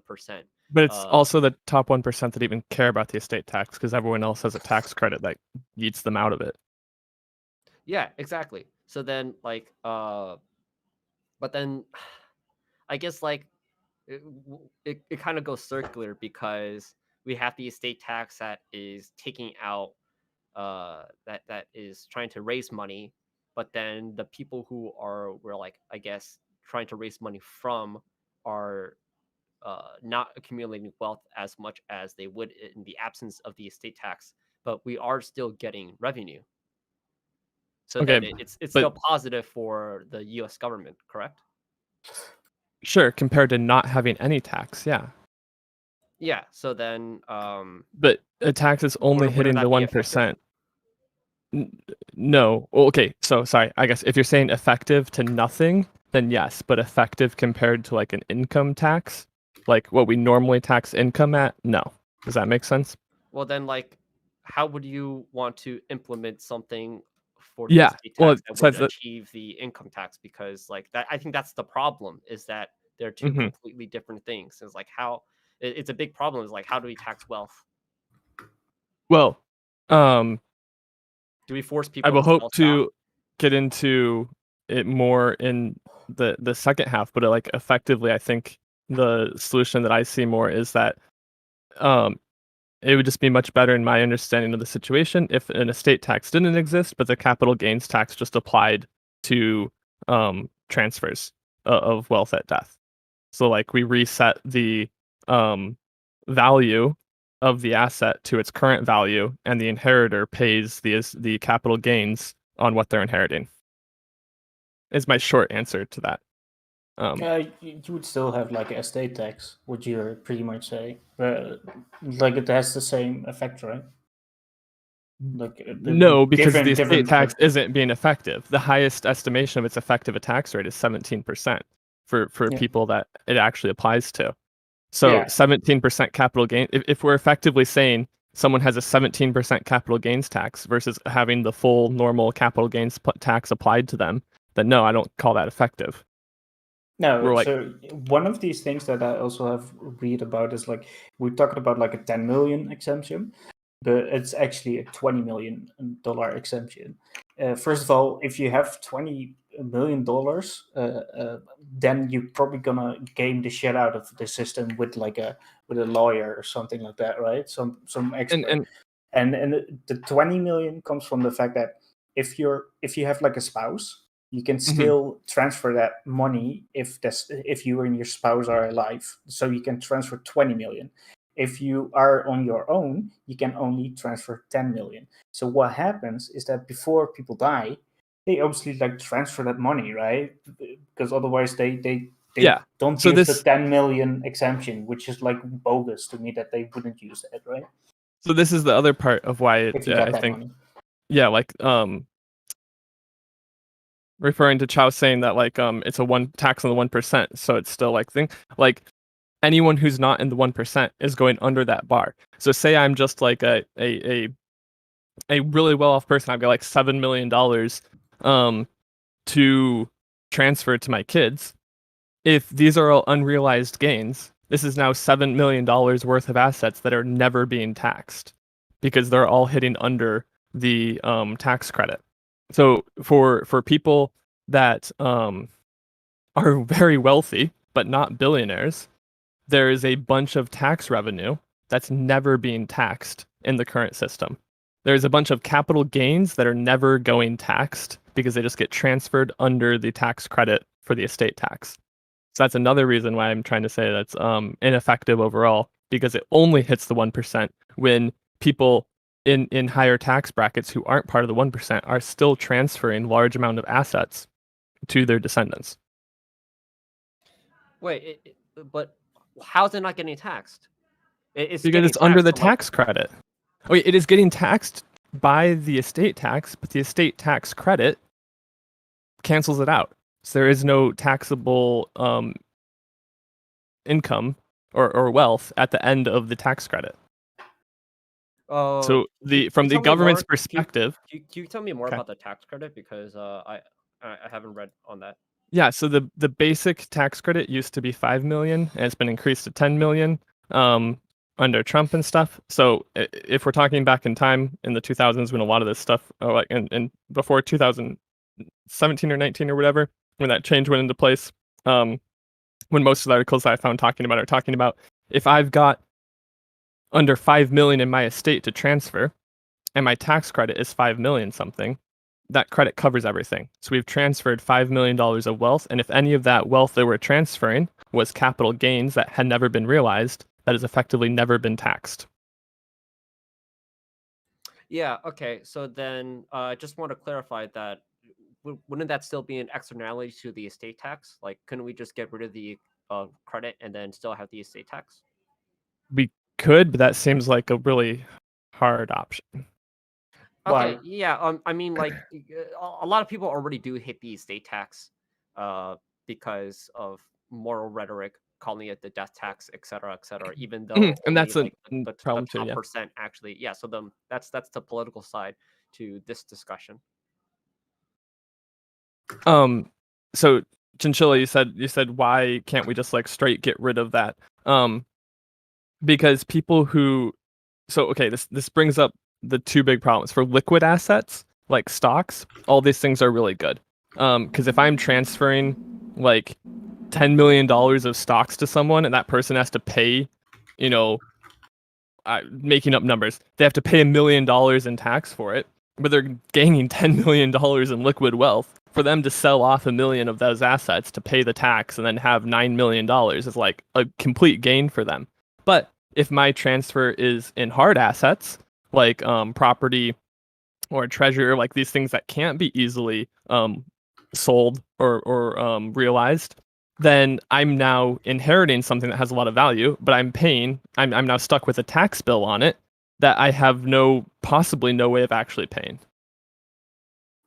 That's something that happens a lot in Europe, where there's like the tax exemptions are much lower, and there's big like progressive brackets on tax. Is families that have a lot of like old wealth, but aren't necessarily wealthy. They're not millionaires. They don't have like millions sitting in the bank account, but they have a house like in Paris or another big European city. The house gets inherited. Boom! Children are hit with like hundreds of thousands of euros in taxes that no one has out of pocket, so they just have to liquidate the house. Mm-hmm. And in the American centric view historically of this argument has been like small business owners and farmers are like way more in danger of getting, like, why we have the high tax credit right now is specifically for farmers, because farmers have a large amount of land and a large amount of farm equipment that is expensive. So like when you're evaluating a farm's net worth, because of the land value typically is very high, whereas like the liquid assets cash on hand is going to be extremely low. And so all of the like farmer lobbyists or political groups or rural area stuff are very in favor of expanding that tax credit even more to protect farmers and small business owners from maybe being hit when they're transferring their wealth. So And this is something that I get from 1995, though, is that 95% of family-owned farms could have passed to heirs with no estate tax liability under the rules in place in 1995. And in 1995, the estate tax threshold was above 600,000. So even less amount of farmers and small businesses today are actually going to get hit from the estate tax. So then, yes, but Yeah, because the I- exemption has gone up since then even more. So the problem, if we lower that down, we're going to be hitting more people that maybe we don't even want to hit. I don't know. That's the question. I'd like to add we, something. I don't think we would hit any of them. The- Like, as you already said before, most of the what's going to get hit by the estate tax are going to be people who own a lot of stock. And I read this somewhere here is that like even though like the estate tax before the threshold was 600,000, like more than half of who were going to get hit by the estate tax were earned more than like or had more than 5 million in wealth. Mm-hmm. So then like the likelihood of small businesses and farmers getting hit by the estate tax is really like almost nil. No, because I- as you lower the tax credit, you're going to hit more small businesses and farmers. and I have stuff. a solution And for that, people can- honestly. Just make it so just add it specifically in the law for like businesses that they can negotiate a payment plan. You inherit a business, you can negotiate a 5 or 10 year payment plan on your on the inheritance tax for the value of the business. Then That's actually the already profits. in place. Yeah, in 14 years, I think like paid quarterly, and only the first 4 years actually accumulate interest. So then like this idea that, oh my god, we have to like sell these businesses in order to pay for the estate tax, that's also already remedied. Yeah, like that only affects people, not businesses. The way the law is structured usually. Yeah, I generally don't really vibe with, like, I get that what you were saying, Museum, that the farmers and small business owners are concerned about this. They should be, right? But I think you can come up with like other ways to negate that whole problem. Yeah, right? well, absolutely. I think like the simplistic way is to just not have a separate tax. An asset gets taxed under whatever type of asset it's qualified as when it's transferred by that tax rate. So like capital gains would be taxed as capital gains when they get transferred. Well, then, is wealth accumulation something that you want to mitigate, or do we just not care? Because if you're only taxing capital gains, then wealth accumulation has like infinite potential over time, right? Compounding interest, there's no stopping it. So sorry, could continue. I was just gonna say, like, inheritance tax is if it's high enough, and combined with capital tax together, they're the only way of having wealth converge to a point instead of growing exponentially. There's like mathematical models of it.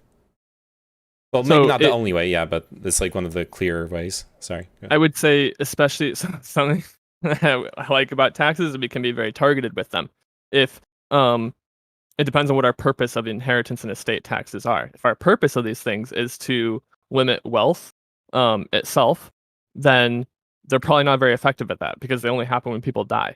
So I think you'd want to make like a complementary wealth tax if we want to limit wealth itself and target that specifically, and then leave the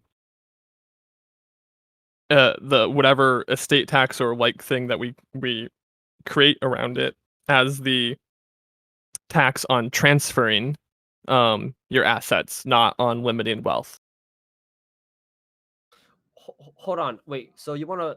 Okay, so when it comes to taxing, are you trying to like tax gains or tax the whole thing? Gains are pretty much what we're focused on. Yeah, but you mentioned the wealth tax. like, that would be on everything, right? Yeah. Well, because you brought up, well, do we want to tax wealth itself? And if we do want to do that, I feel like that's an entirely separate question of saying, if that answer is yes, then we want to make something like a wealth tax itself that focuses on the comparison of wealth to tax. If that answer is no, then we don't want wealth tax, and we want someone to have an infinite amount of money if they can grow it to that rate. And so that yes or no seems entirely independent of even what someone would want for an estate tax or not for an estate tax. But then that makes sense. But then Because the you estate run tax into the is problem- concerned about growth, not you run into wealth. the problem. You run into the problem of double taxing. Explain. Okay, so then in the context of say like income taxes, if we're Mhm. not going to be taxing income and we're just going to tax the amount of wealth that I just own, then say like I have in year one 100K. In year two I make 150. Or no, I don't. I increase my wealth to 150. Okay, my income was 50K, being really simplistic. But if you're going to be taxing the second year by wealth, then I'm going to get double taxed for the 100K that I had the previous year. So And then so if, on and if so I forth. understand your question correctly, you're saying if we have a capital gains tax and a wealth tax, we could be hitting someone with a double tax, yeah? No, he's describing the No. tax where year over year. If we just had a wealth tax, Yeah. okay, in my mind. So then like that's a big problem when it comes to like saying stocks. Oh, Because if like what happens when I'm in the stock market, but then I lose and I take out, then because I lost right now, that won't get taxed. In fact, actually, if I lose enough, uh-huh. then I might get some You can help. use it as a credit, yeah. But if we were to just like have instead of like capital gains just like a capital tax, then I will still get taxed on my losses, even if just because I pulled out. Yeah, well, Like, wealth tax then wouldn't even there's- care if you pull out or not. It's just going to tax you based off of your net worth. So yes, if anyone is trying to say that a wealth tax wouldn't cause double taxation, I would say they're incorrect. But if someone's arguing in favor of a wealth tax, they're probably saying, I don't mind double taxation because the point of the wealth tax is to limit the net worth of individuals in society, not to only tax events once. So like, I mean, I don't want to speak for it personally. I'm okay with double taxation if we are talking about a wealth tax because that is the point of the wealth tax. I feel weird about that. Thinking about it because I think I prefer the estate tax if that's our objective, simply because it's the estate tax would be generational wealth, right? Whereas the wealth tax itself would be directly individual wealth, and I feel like addressing generational wealth would be enough in the moral. I guess this depends also, like what is the moral sense here, right? Well, and it totally depends on what you mean when you said, do you want to tax wealth? Yeah. Because, but like what Chow said, like it struck a point for me. The idea that you have like wealth, you pay your wealth tax on it 1 year, then a second year, then a third year, like year over year, you keep paying that percentage on it until you pass under a threshold, or you keep making enough money to like stay ahead of the tax payments.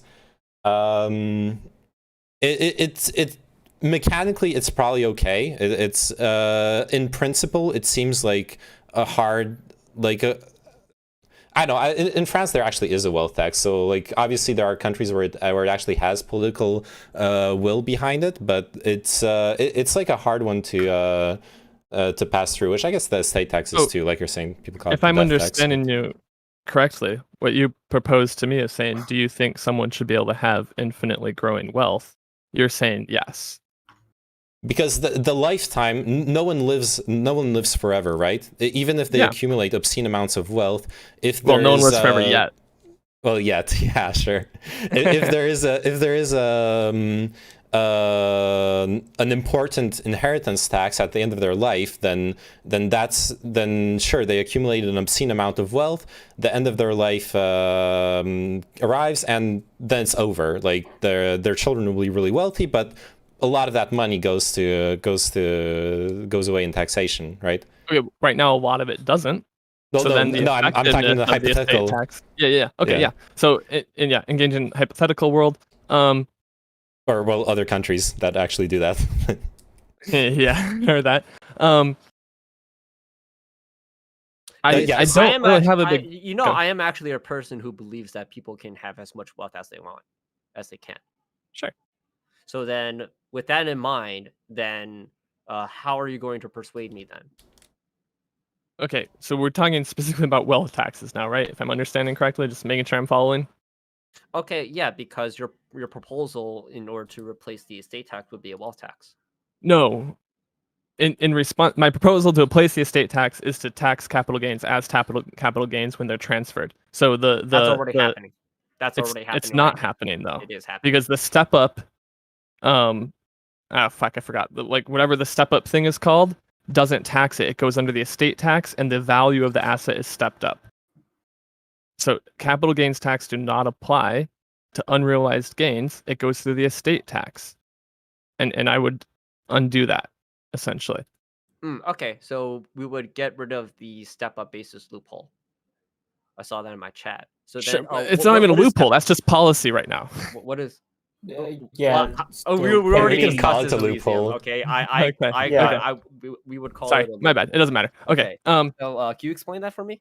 Yes. Okay. So say I have assets. I buy stock, and it is valued at $1 million, and it appreciates to $10 million over my lifetime, and I pass it on to my descendant.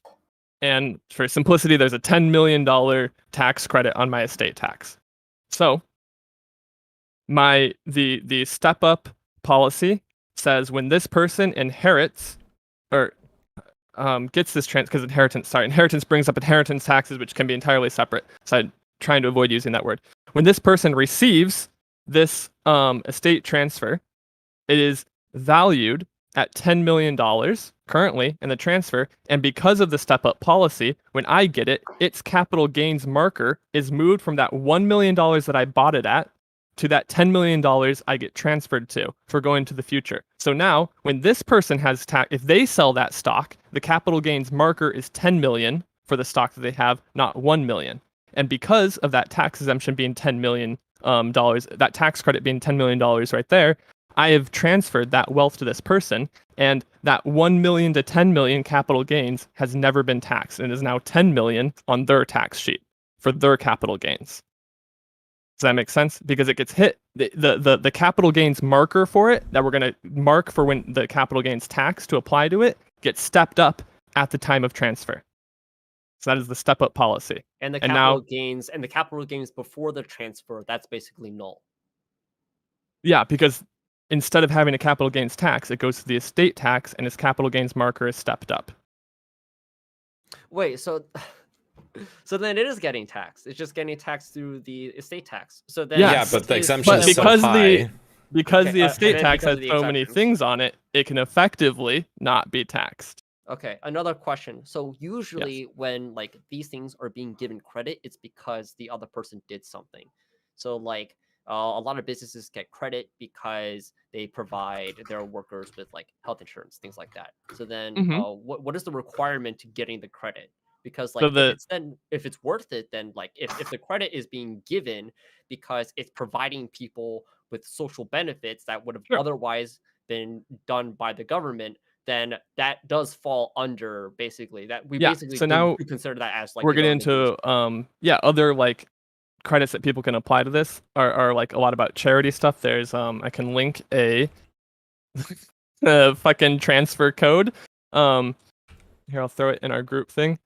So if we're talking specifically about the current 10 million tax credit, that's like the standard deduction. Everyone has access to the 10 million credit before anything else is coming in. But then like charitable donations, foundations, and like government recognized I don't know what the fuck we call them. In the 4 different points of stuff like veterans organizations and stuff. So we can just call this charitable foundations pretty much. Donations to that add up onto this tax credit as well. So I don't know exactly what part you're getting at. It does there is a lot of talk about charitable donations in reference to estate transfers because it is a way of reducing your net worth in light of the estate tax. And that is a separate element of the topic that I definitely want to get to individually if we are not getting into it right now, because I'm not sure where you want to go with it. Okay, so then with the tax credit, then we could just say that the real threshold for the estate tax right now is like 21 million. roughly. Roughly, yeah. Okay, so then That's a lot of assets that are going untaxed. there's a lot of assets that are going untaxed, and Because it only hits the highest wealth earners in our society, whereas normal a lot of income money. tax hits It's a lot everyone. it's a lot of money still, right? It's like we have billionaires. No, because there's a lot of millionaires that are going to transfer wealth that's never taxed. Not even just not taxed by the estate tax. Literally never taxed. Their capital gains could never be taxed if the asset is never realized. And that seems fucking weird. Yeah, I do agree. It is fucking weird. Do you know why the tax credit was given in the first place?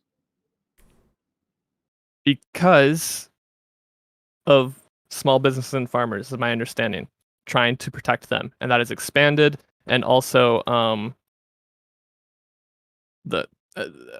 because a huge complication to this is the hard assets. Liquid assets are amazing. Everyone can play around with liquid assets, but transferring hard assets poses a lot of complications. Yeah, Because if you get above that threshold with a hard asset, it's like great.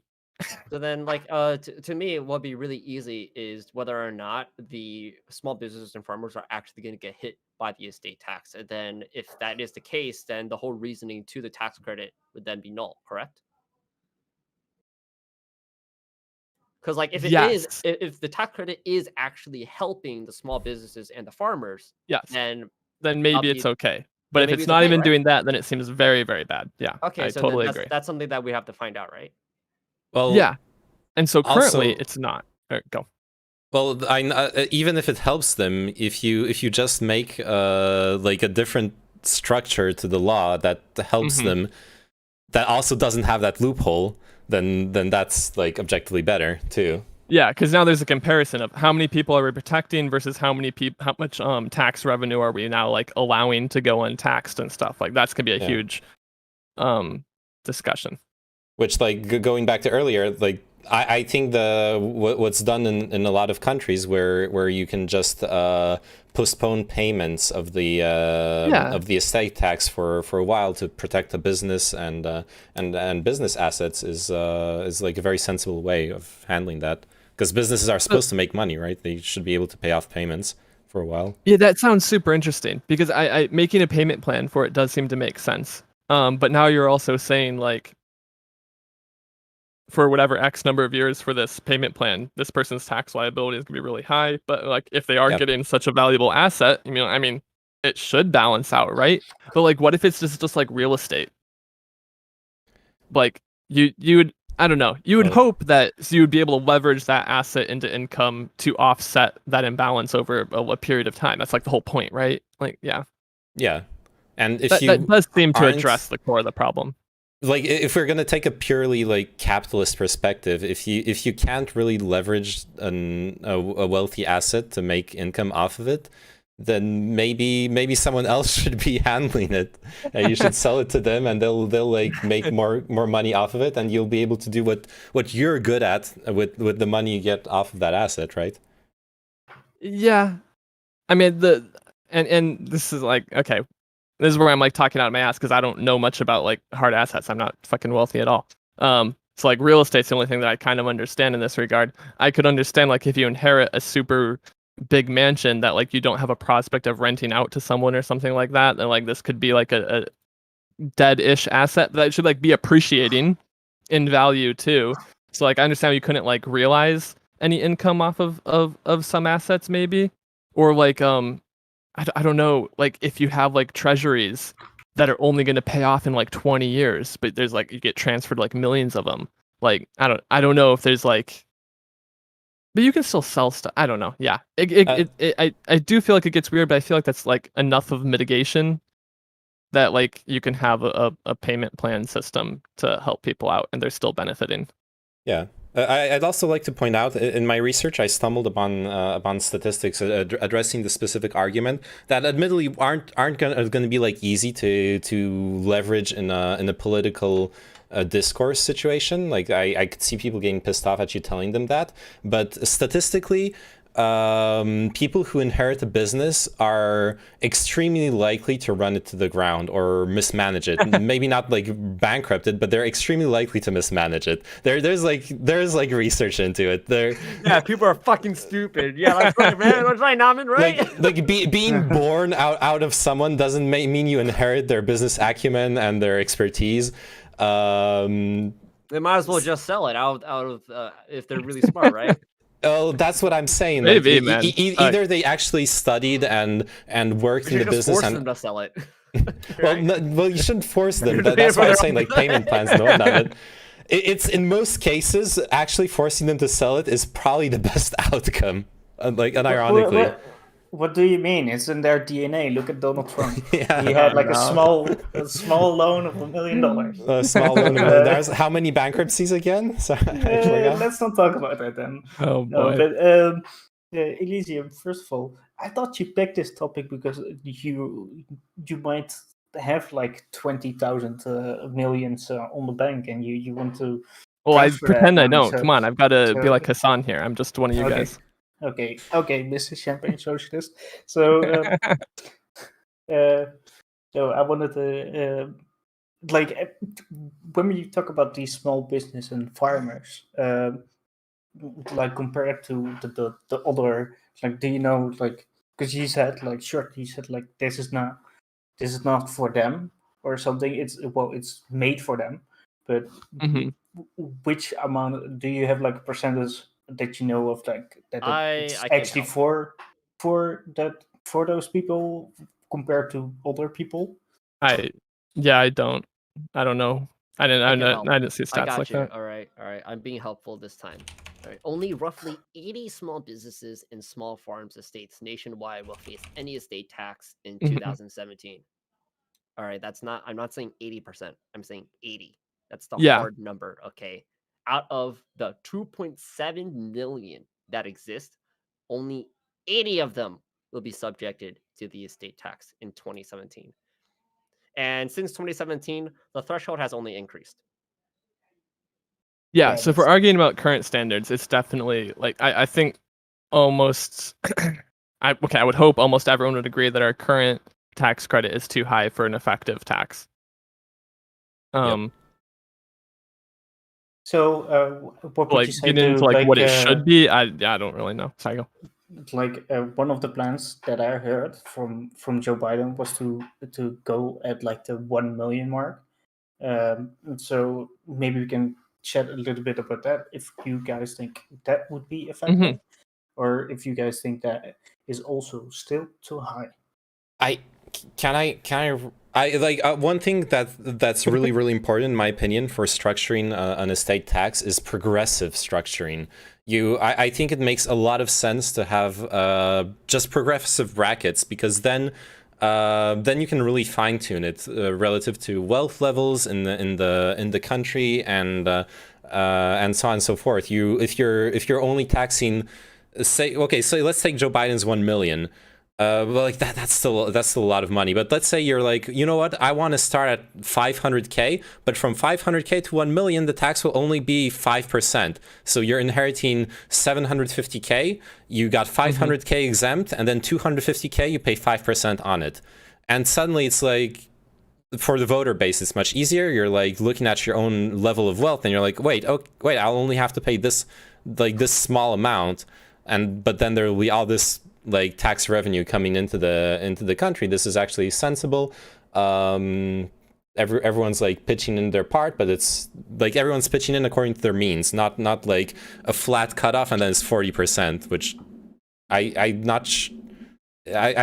it seems like that it's that way in the US. I might have misunderstood, honestly. Yeah, But the federal estate tax rates is progressive. So the Okay. more money you do earn, the more estate tax you're going to get taxed. So Yeah. the people who are at the lower end of the threshold, their percentage is lower. Okay, so it is The progressive. top bracket is estate- 40%. okay, I misunderstood then. The estate tax is the most progressive thing, tax in the United States in many regards. Now, in regards to the 1 million, I think that's too low. Oh no, wait, hold. I think that is too low in that I don't like it being set at 1 million. I think it should be higher than 1 million. And the reason why is because of how wealth works in comparison to income. So if we were to do it at 1 million, a lot of people have wealth of 1 million. And what I mean by a lot, I mean like anybody who owns a suburban house probably has wealth of 1 million just because of their property. But then here's going to be the problem with the property is that over your lifetime, you're paying property taxes. And so then it's going to feel like, again, a double tax. Well, And it, this it, gets it in. just seems like we're going to be taxing a lot of people who basically, when it comes to wealth, are basically in the middle class, but we're taxing them and then their inheritors to hell. Sure. So I think there's a lot of things we can do around this. I think how we currently already don't capital gains primary residences, we can do that for things in the estate tax. I think like we can find exemptions within the state tax that are valuable and useful to people, and then we're kind of like targeting people that have excess assets by what we're defining as like excess subjectively here, meaning like multiple homes that they're not like living in and stuff like that. Because owning a home is a huge asset, but like there's a huge difference between a person that owns one home that they live in and a person that owns like two homes, one where they live and one where like they vacation in. There's like a massive difference in lifestyle. They still pay property taxes. If So it's you're still gonna get double taxed. Mm-hmm. yeah, but double And taxation that's happens. that's an issue for me. Is I don't like this concept of getting double taxed. Well, I don't we think kind anybody of likes that. I don't think anybody likes the idea of getting double taxed. I think there are more effective ways of Oh. increasing tax revenue without having to double tax people. but we're already Can you- double taxed in Yeah, many can you different clarify ways. how property tax in itself isn't a double tax? No. When you're adding on top of the Mhm. whatchamacallit, what is the estate tax, that'll get double taxed. But like, why can't I just say property taxes are double tax? I don't think we should have. I think we should only have income tax. Yeah, or Property taxes VAT. are oppression. Yeah. Or capital gains since you bought the capital with your income. Like we get No, taxed. that's not getting double taxed. Well, it's the same money that Okay, why not? originally that came from your income. So I have a house that I bought with like I bought this house and every year I pay property taxes on this house irregardless of my income. So I'm being taxed on my income and I'm being taxed for owning my house. How is this not a double tax? Well, also you bought the house with your income that you paid taxes on. Yeah, yeah. Yeah, I really don't. This is a point that I hear like a lot of the Americans bring up, like about the double tax. I don't get it. Like, Okay. your tax probably, or your money probably gets like 5 times taxed overall. Yeah, because then we can talk right? about sales tax. So yeah, sales tax and Okay, the yeah. So value then added tax. So no. When the sales tax is a single tax, you buy something and only that amount is going to get taxed. Yeah, but I'm Yeah, buying but it with income that's been taxed. Yeah, it's Well, indirectly yeah, a double okay, taxation. So okay, all right, no. Or I guess I don't understand what you mean by double taxation. tax. Then That is not double taxation. Okay. So then double taxation is like, okay, so if so when it comes to sales tax, okay, what would be an example of double taxation when it comes to sales tax? If I buy something for that is $10 and I'm getting taxed twice on that $10, and say that like the tax is 10%, so that's $1, right? But then Right. there's like this other thing that's like, oh, we're gonna tax that same $10, another 10%. Now that's Okay. $2. So Okay. can you clarify where the double taxation is coming in with the estate tax again? So I understand what we're talking about. Yeah. So then when it comes to estates, like land, homes, Mhm. you're already paying taxes on the estates throughout your lifetime every single year. And then to have to pay another tax for transferring it or selling it, that to me, I feel like is overtaxation. But I- so if I sell my house, I pay taxes on it, even though I have property taxes as well. Do you think capital gains tax on homes is a double taxation? No, because retail? that's the thing is that homes they speculate, and you're only taxing the gains. So you're not going to be taxing the portion that you used to buy it, right? So then, like, if I have a home and I buy it for 100K and it increases its value to 150K, if we were to apply capital gains to it, the tax wouldn't be applied to the entirety of the 150. It'll be applied Okay, to the I'm 50. following. Okay. So So then it that's the issue, sounds is that like if I bought, so initially I bought it with 100K and that got taxed. Okay. And I sell it for profit. If I were to get mhm. taxed on it for the entirety of the 150, then the 100 before gets double taxed. That's the So double how tax. would you deal with that in estates? Yeah. Capital gains. Okay, cool. So I But mean, then, like, yeah, I if agree, we, because that's my prescription too. Is I think all these things would be better served if we just applied capital gains to the transfers instead of trying to make a new tax to it. awesome. But then, like, I'm pretty sure when it comes to the estate tax, it doesn't follow the same logic of it's only taxing gains. It taxes the entirety. No, currently, yeah, it's a net Okay. worth and then taxation. Yeah. All right. So then, so then, if we were to lower the threshold, unless we change how the nature of the estate tax, if we were to lower the Mhm. threshold, then there will be double taxation for a lot of people's homes. And quite frankly, for a lot of people's homes who aren't really that well off. So I think with this double tax, like Chow, if you were to buy like a plane ticket, right? You would like probably like pay something along those lines of like a sales tax, right? And maybe if you are like talking about like climate change and like you might want to put like a carbon tax on that as well. Would you consider that if you have like multiple taxes with like different like IDs? Is that inherently bad?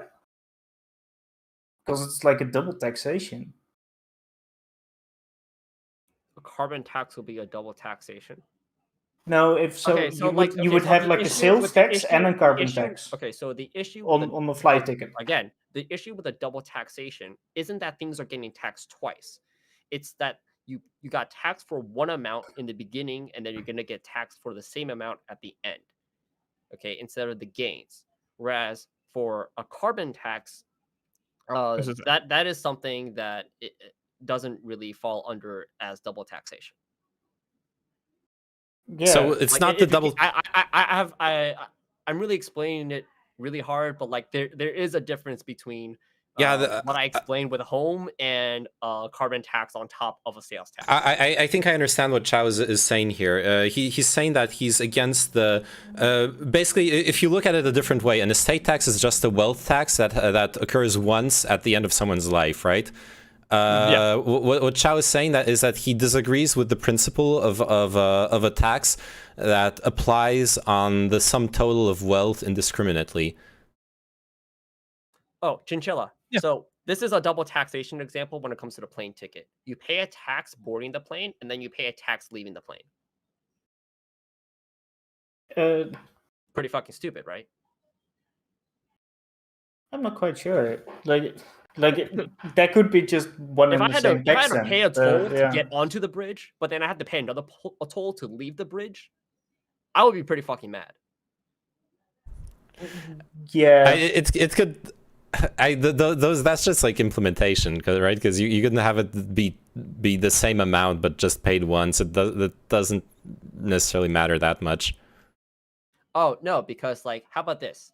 Let's say I enter the bridge and I have to pay a toll of $10 because of 100K. But then when I leave the bridge, I have to pay that amount on top of everything else that I got all along the bridge. So I paid a tax for it. I basically pay a tax for a portion of myself twice. Well, Like- not really, because if we're talking about the estate taxes, the previous people who owned the wealth who paid it, right? Yeah. In So a way. then, but like, that's the thing about the estate tax and why it's different from the inheritance tax, because estates, for the estate tax, that's a tax applied onto the person who died, not on the people who inherited. Because when it comes to inheritance tax, some people aren't going to get the entirety of an inheritance. So they're only going to get taxed for the portion that they are inherited. That's the difference. Actually, But from then that you- perspective, I think I'll agree with one thing. It's that I don't think having both estate tax and inheritance tax makes sense. And to me, inheritance tax is the component that makes sense. Would you say that name that if somebody inherits like some money and that person is super rich, that needs to be like different to somebody that's poor? That they what? Sorry. That they are poor. Like if you talk about inheritance tax, you could address that within an inheritance tax. That you could say like, well, if you're already like extremely rich, why do you need another 5 million? Like maybe we should tax you more compared to like the estate tax, which is like taxing the person that dies, right? So when we go with your team of like income or like inequality, right? That could Yeah. be like something for you, but That would be one way of handling it. Something I've seen that was interesting, that was proposed in an article, is potentially implementing a negative negative inheritance or estate tax, where extremely wealthy estates would be taxed, and extremely poor estates would get like a tax credit. I don't like. I think it's dumb because like that. Like you shouldn't be wait until a family member dies to get money. yeah, get money because like wait. Yeah, I'm a little confused because I Yeah. thought Chinchilla's question was really interesting, but you seem to give like a he's pivoting, guys. He's I'm pivoting. no, you didn't have a strong opinion on it, but now you're proposing like even a negative inheritance tax, which I feel like it was just something I not read. proposed. Like if you find that interesting, I don't Yeah. like. I don't understand why do you have a more visceral reaction to Chinchilla's question? Does that make sense? You don't have Because- to answer this. This is just you know- like he's just getting to your brain. I'm just Don't give curious. in. Yeah. No, honestly, because it's like an ongoing thing in my as far as my opinion goes, I guess. On the one hand, I do honestly think that past a certain point, wealth inequality is can have detrimental effects to society. So I think I'm in favor of taxation that can mitigate it. Plus, it's a great source of tax revenue that doesn't really harm people's lives, or like impede their Well, all like taxation is theft. Okay. yeah, like it doesn't impede their, like, for really wealthy people, it doesn't really impede their capacity to start businesses, to like do all the things wealthy people do, as long as it's relatively proportional. But the principle of it, of like, because there are two things. There are usually two things at play, right? On the one hand, you have your inherited wealth, and on the other hand, you have your income wealth. For if you already have a lot of wealth, that say you haven't inherited, you're like you run a successful business, and then there is this inheritance coming, and it's like, it's taxed not relative to the wealth of the inheritance itself, but relative to your current wealth. Net worth, yeah. Yeah, that's just like a one-time wealth tax, which I don't know how I don't know. It feels. It's dumb because I'm not even against necessarily the idea of a wealth tax, and depending on things, but just having it like sneak up on you in this inheritance situation feels really, really bad. Okay, sorry, that's just intriguing. So I guess maybe because I already like agree with the concept of a wealth tax, I really like Chinchilla's question, because the idea of someone with a net worth of $10 million inheriting $1 million, and someone with a net worth of $2,000 inheriting $1 million, like, these are very different situations to me. That's true. Like, I would want that reflected somewhere. like I know it wouldn't seem to make sense to treat those two things the same, but maybe that's because I already really think something like a wealth tax is a good idea for society or something like that. Like, I don't know, I think that was actually really interesting. I don't know, like my gut reaction was like, yeah, these things are way different, and treating them the same would be kind of weird. Charles, Yeah, do you Well, no, but that's I because think you're right. it has something to do with this liberal idea of getting what is earned. It's very Lockean, right? You when you put Yeah. in the work for something, you own that. So Yeah. then, like the wealth that is accumulated, but it's your wealth that I guess. that you own that. But then, like for somebody to just get money out of nowhere, that's not earned. Like we in America, we have this idea of the worth ethic, and I do think in the extreme way of like pulling yourself by the bootstraps is pretty toxic. Big supporter of social welfare programs and things like that. It's still a very integral part of not just like American culture, but just like in general, Western political culture. Now, I guess I'm not really following this either. Sorry, never mind. You can continue. Basically, why it's weird is because the person who was poor, or like the person who had $2,000 to suddenly get 1 million, that's not earned. That's why it's weird. They didn't work for it. Okay, that's why it feels a bit sus. But then, like the whole point of taxes, isn't really to whatchamacallit. To me, the whole point of taxes is to collect revenue in order to fund the government.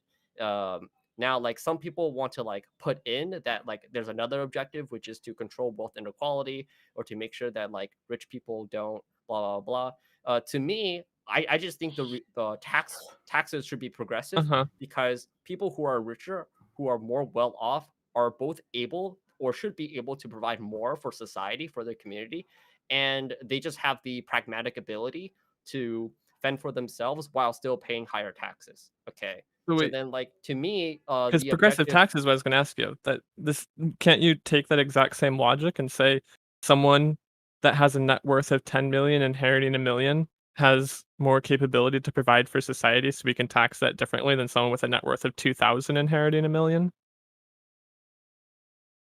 Wait, hold on. Okay, so the person who is who was earning 2,000 but is inheriting 1 million, to treat Yeah. that differently. Yeah. Why okay. Oh, I see. Okay. How would that be weird? Because this okay. To clarify, So all I'm trying to just say, like, all because right, what you said before is so the okay. person who is earning $2,000 a year, they get inherited 1 million. Yep. Okay.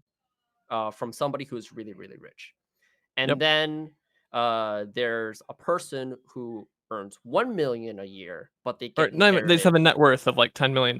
They have a net. Okay, so their wealth is 10 million, and then they inherit 1 million. Yep. Okay, so the reason why it wouldn't be it would be treated differently is because no, it wouldn't be treated differently because the income of the person who was able to get to the 10 million was already taxed, right? So then we have separate taxes for different things. We have an But income tax we're not for accumulated we're not wealth talking about their every single income year. tax. Okay, yeah, so we're talking about the wealth tax, I'm or the inheritance tax, Yeah. because it's both 1 million, right? Yeah. It wouldn't be treated differently. Why would it be treated differently? Because exactly, so from what you said before, the arguments you were making sounded like you would be against a progressive tax system. But then you like to support a progressive tax system, if I understood correctly, you were saying because people who are well off can better provide for society and They're it both doesn't hurt getting them. 1 million inherited. That's the same. Yeah, but There's the person. already a progressive tax system for the income taxes. So why can't there be a progressive tax system for inheritance? Because Wouldn't it okay, follow the same exact logic? okay, so it's following the same exact logic, but you see what you're doing is you're using the standards of one thing in order to affect another. Yeah, I'm just curious. Yeah, why are there different standards for that? Which I think is problematic. So I have a question, because the reason why they implemented like a state tax was basically to address like so-called dynasty wealth. So over generations over generations that have. So within that whole notion, to say like, well, I just want to tax things to get things funded, like within the notion of like an estate tax. That's not purely it. It's more than that. It's to address like an issue. So there is like to say like the tax is devoid of like No, addressing I never said income. that. I already gave my caveats as to like the reasons why we have a progressive tax system. Is for Yeah. these moral reasons. Okay. So why? Let's go back to what Elysium was saying. Why cannot that not apply for inheritance tax? The progressive taxation. No, it is progressive. Oh, good, because They're it was. both getting they're okay. So like they're both getting 1 million. They're both getting 1 million, and that's the same tax bracket when it comes to that inheritance. But Yep. then But like the- what you're trying to do here is like you're not just trying to tax the transfer of wealth. It seems like what this is trying to do is tax wealthy people. Yeah. It's so yeah. the premise it's a is wealth saying tax. So It's a then one-time wealth tax. Okay. All right. No. Yeah. So there's a different connotation when it comes to taxing wealthy people and taxing wealth. Because if we were to tax wealth and the transfer of wealth in the inheritance, then it would be the same. 1 million to one person is as equal to another million to another person. Okay. But it's not. That's the whole point. So the whole I understand. I don't disagree with anything you're saying. The whole point of that example that I found interesting was like, wouldn't we recognize that someone with a net worth of $2,000 getting $1 million is a very different situation than someone with a net worth of $10 million getting $1 million? Yes, it would be a different situation for that person, but not to a tax system. Why? Why wouldn't the tax system reflect that? Why wouldn't we want the tax system to reflect that?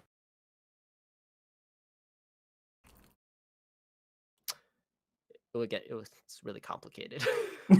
It's more like it's not like a mechanics question. It's like an ideological I would honestly question. prefer the tax system to be as simple as it can. But then, like, so then basically, like, you're going to be rewarding somebody for I guess then if I have somebody who's really rich, then all I have to do is just be really, really poor, and then that tax wouldn't be yeah. There's a moral dilemma there. Not Yeah, dilemma. but There's a fuck, what is that called? When you do something because you know something else is going to happen. Moral hazard. But yeah, honestly, I don't. When I hear people say like things as like I'm gonna be poor for most of my life because my parents are super rich, I don't buy that. Like honestly, that sounds like some crazy stuff. I know I have like one friend who's like super artistic, and but he has like, and therefore cannot get a job, and he's like, well, if my parents die off, I'm gonna be rich anyways. But that's just a coping mechanism. That's not right. That's he isn't doing that on purpose. Like he there is no mastermind plan. Yeah, I Like think child. regardless Then, of like, how okay, big of so any when it comes safety to net the you have, inheritance tax, I wouldn't want to tax the person who is getting inherited. I would want to tax the person who is giving the inheritance. Okay, so here's gonna be what I wanted to bring up before, addressing Naman's comment of I prefer the inheritance tax over the estate tax. I think the opposite, because when you're dividing up inheritances, there's a lot more loopholes to play around than the estate tax, in the sense that if we set a threshold low enough, then all the person with the inheritance who's giving out the inheritance has to do is just give multiple people small amounts that are not going to be subjected to getting taxed. Yeah, A lot of games could but be played in that I sense. feel like but the then that natural addresses response. Yeah, that Sorry, actually sorry. addresses generational or the dynastical, like what the term Chinchilla used, wealth to a certain extent. By incentivizing it to be spread out, then you get the a lot of implication- people who are going to The be like, implication of Chow is that is just a con, right? The thing is that he's saying like we're gonna transfer the wealth, and then once I Yeah, got we're my going shit, to give the wealth to the charity, which is actually going to be owned by my son. it's like Ooh, the okay. What's implication is that the wealth will get back to yourself or to somebody that's really close to you already. Right? Yeah, It's okay. The so whole point of I think the objective to taxes is to collect revenue for the government to run the government. Okay, so and that's if that a is interesting the case, element because I think that's everyone else has some level of like redistributive Yeah, we don't element to necessarily have the taxation. same Yeah. goals. Yeah. wait, so that's the government is the one that has the redistribution capabilities. Yes, exactly. Okay, so then the more money that is given to the government, the higher capabilities in the sense that the government can do in order to fund its social welfare programs, et cetera, et cetera. But now I feel So like we're then, saying the same thing because if you're just saying, yeah, well, the government needs more money to redistribute it, and then someone else is saying, yeah, I think taxation should have redistributive elements to it, aren't these now the same? no, they wouldn't be the same because when you're going to be doing it by inheritance, then the money is probably going to be going to your family. It's not going to be going to the needy. So then, like when it comes to say like inheritances, you're going to be giving the choice to people to give to the people who aren't in the needy. Whereas the government, they really don't care, right? The government has a better understanding of who needs money and what than saying the Walton family when considering who to give their money to. yeah, I'm not Mm, I'm not quite sure if I'm following you, Joe. Because how is that not Okay, so then with the like okay, inheritance so tax? then okay, this is how it happened. Okay, uh, Nyman said something about the inheritance tax preferring over the estate tax. I say that with the inheritance tax, you could a lot of people could just divide up the money and give it to a bunch of people or to a bunch of places, organizations, things like that, in order to avoid a lot of the things like the taxes. Mm-hmm. And then he said, okay, well, that's accomplishing our goal kind of because it's redistributing the money to a lot of people or to a lot of places. Mm-hmm. Then what I say is that, well, here's the issue is in a way moral hazard in that who is going to be getting the distribution is not going to be determined by the government. It's going to be determined by the owner, by the person who Sure. had the wealth. Okay, whoever is going to be writing the will. I would have much rather have that wealth or that revenue be given to the government because the government has a better understanding of how to redistribute that wealth to the needy, whereas the person who is in control of the inheritance doesn't. I feel like charities or like tax exempt organizations or funds would be sort of extraneous to the issue in the sense that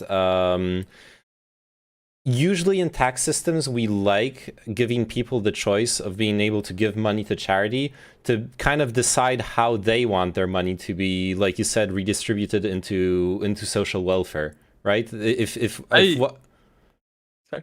so Sorry, I didn't mean to interrupt. so like it's obviously not with the oversight of the government and the data and organizational capabilities of the government, but usually most of our like tax systems agree that it's nice to give people that choice.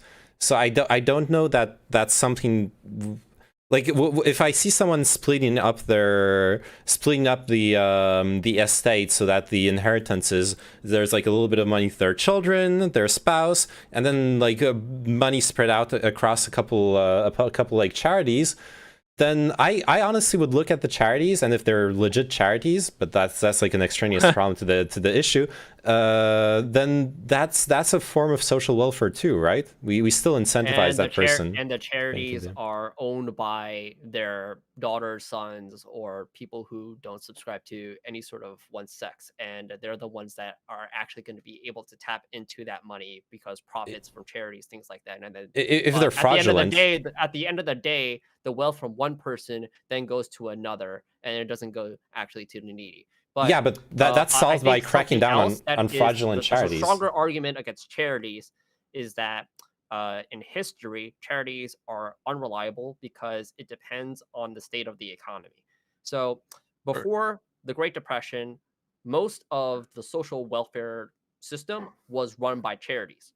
But then Great Depression happens, and all of a sudden, the charities aren't really working. And that's why we have the New Deal, Social Security, and things like that.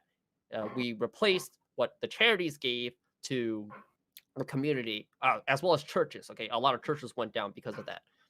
We replaced that with a government system, Mhm. and that is being funded through taxation. So then I still think that the government is a lot more reliable to providing the community with social welfare goods than are private charities, because private charities are a lot more, you could say, bendable to the state of affairs or the economy. I don't disagree at all. It's something I told the Elysium once, that I don't want a government system that relies on like rich people being nice to have proper social welfare. I forgot the term for that. Anyways, but then I'm curious, and I'm not. This is not like a trap or anything. I just want to see like the consistency. So then, would you be for removing the charity exemption from tax systems entirely? Oh yeah, Okay.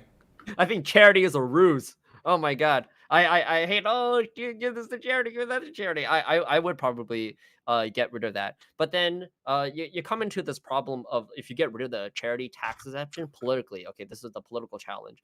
A lot of people are going to want lower taxes. And like a lot of people just hate the idea of giving money to the government, but they will give money to charity and be like, oh yeah, this is fucking awesome, I'm doing good work. It's like, oh my god, you're so fucking dumb. All right, I doubt so many of them even people are fucking dumb. I doubt many of them even give money to charity anyways. Or to the extent that it's going to affect their taxes. So then like a lot of businesses or would yeah. be like, oh, I don't want to give my money to the government, so I'm just going to give this money to the charity. But then, like, if you were to give the money, but like, if you actually broke down to the effectiveness of how the money is being spent, giving it to the government is a lot more effective. But like, it's this idea, it's this stigma that like the government is out to get them, that like they're growing and like they're regulating you and they're controlling you and things like that. It's like people just, some people just in this world just hate the government, and like they hate this idea of giving money to the government. I don't know why. Okay. Yeah, that all the money goes to the CIA or to fund your arms or stuff like that. That's oh usually my what god, they say. collective security. Oh no. You know what, It's Chow? also because of the fact that it's like not sexy at all to give to tax shit, right? It's not sexy, but it's like, oh, I've rescued these like poor little seals. Oh, I'm such a good person. I have a solution. That's pretty much what you do. No, that's pretty much. But name, sorry. I have a solution for you to make taxes sexy again. A partnership between OnlyFans and the IRS. Make your taxes to something like Twitch Prime. You know, make your taxes be like a free OnlyFans subscription. Sorry. Wow. Anyways, I want to say, Chow, you actually convinced me. You know what? Because I've always hated the way media like really sucks dick hard on philanthropy, when philanthropy doesn't actually seem to really affect society in like beneficially, when that money, like you said, could be going into government programs and so on and so forth. But I generally view it as like morally neutral. I was more pissed off at the perception of it than the activity itself. But you know what? You convinced me. Fuck philanthropy. And like, if there's something that like to continue the exemption is like, okay, if there was like government run charity, so like say this isn't U.S. government, but like UNICEF. I really like UNICEF. Okay, and because like you have a bureaucracy behind it that isn't like run by like some private individual or some business and things like that. There's like very little connection. There's more connection to government and to states rather than to private entities. So if there's something like that, then I'm like, I guess so. I'd be fine with that. Elysium, do you have to say something about this? Yeah, so this is like one of the things we alluded to before about charity. Like, I absolutely agree with Chow here, 100%. And to me, when first reading the article we started with that was talking about like the net worth and taxation stuff, like what stood out to me, because the comparison of net worth to taxes and stuff was dumb, but like what I find way bigger problem was the idea that billionaires can just give so many deductions to charities, and they effectively control how their wealth is spent outside of taxes. And that seems insane to me. And this goes into the estate tax too. So like, if I can deduct from my net worth by giving to charities, granted it's like not going to be a 1-to-1 as if I was paying it to the government, but like if I retain control through my charitable foundations, or so like even more so, like nothing malicious going on, just being able to decide what elements of society I want to support, or like what ideologies more specifically in society I want to support, to retain control over that seems to break like the entire idea of societal taxation to me. I find it insane. Yeah, you could even say it's anti-democratic, right? That money, the money should be spent in a democratic way, but it isn't. But like, so like that seems to be like the foundational philosophy behind taxation is like collective giving to collective gain. And if I can, instead of giving to the collective, retain so much control over where my money is being spent in society, it seems fundamentally flawed. Like there's a huge problem there. And I don't actually know how to address it. I don't think I would go so far as Chow is saying we should get rid of tax exemptions altogether. But like I don't, because that seems like it could be just as bad as what it is right now. But I don't know what a good answer is at, because this does seem like a huge problem to me. Like, and I don't understand why that wasn't the main talking point in a lot of these tax discussions. Okay, Elysium, I just want to say, if I become rich, I like space, I like baby seals, just let me do whatever I want, okay? Yeah. So Shoot I'm baby just seals gonna, to space. it might be a fun experience for them. I don't know. Maybe they enjoy that stuff. But like, So, isn't that kind of weird? If you no, that's not like, weird. no, if you're a billionaire and you say I want space. humanity to get to space, and instead of paying $10 billion to the government, I'm gonna or okay, instead of like $10 billion being taxed by the government, I can spend $12 billion, but specifically give them all to space initiatives and push the direction of humanity just by what my ideology is, and because I have wealth. Like, you're excising control over society on a fundamental level that taxation is supposed to be the exact counter to, I feel like. Or progressive taxation, I should say.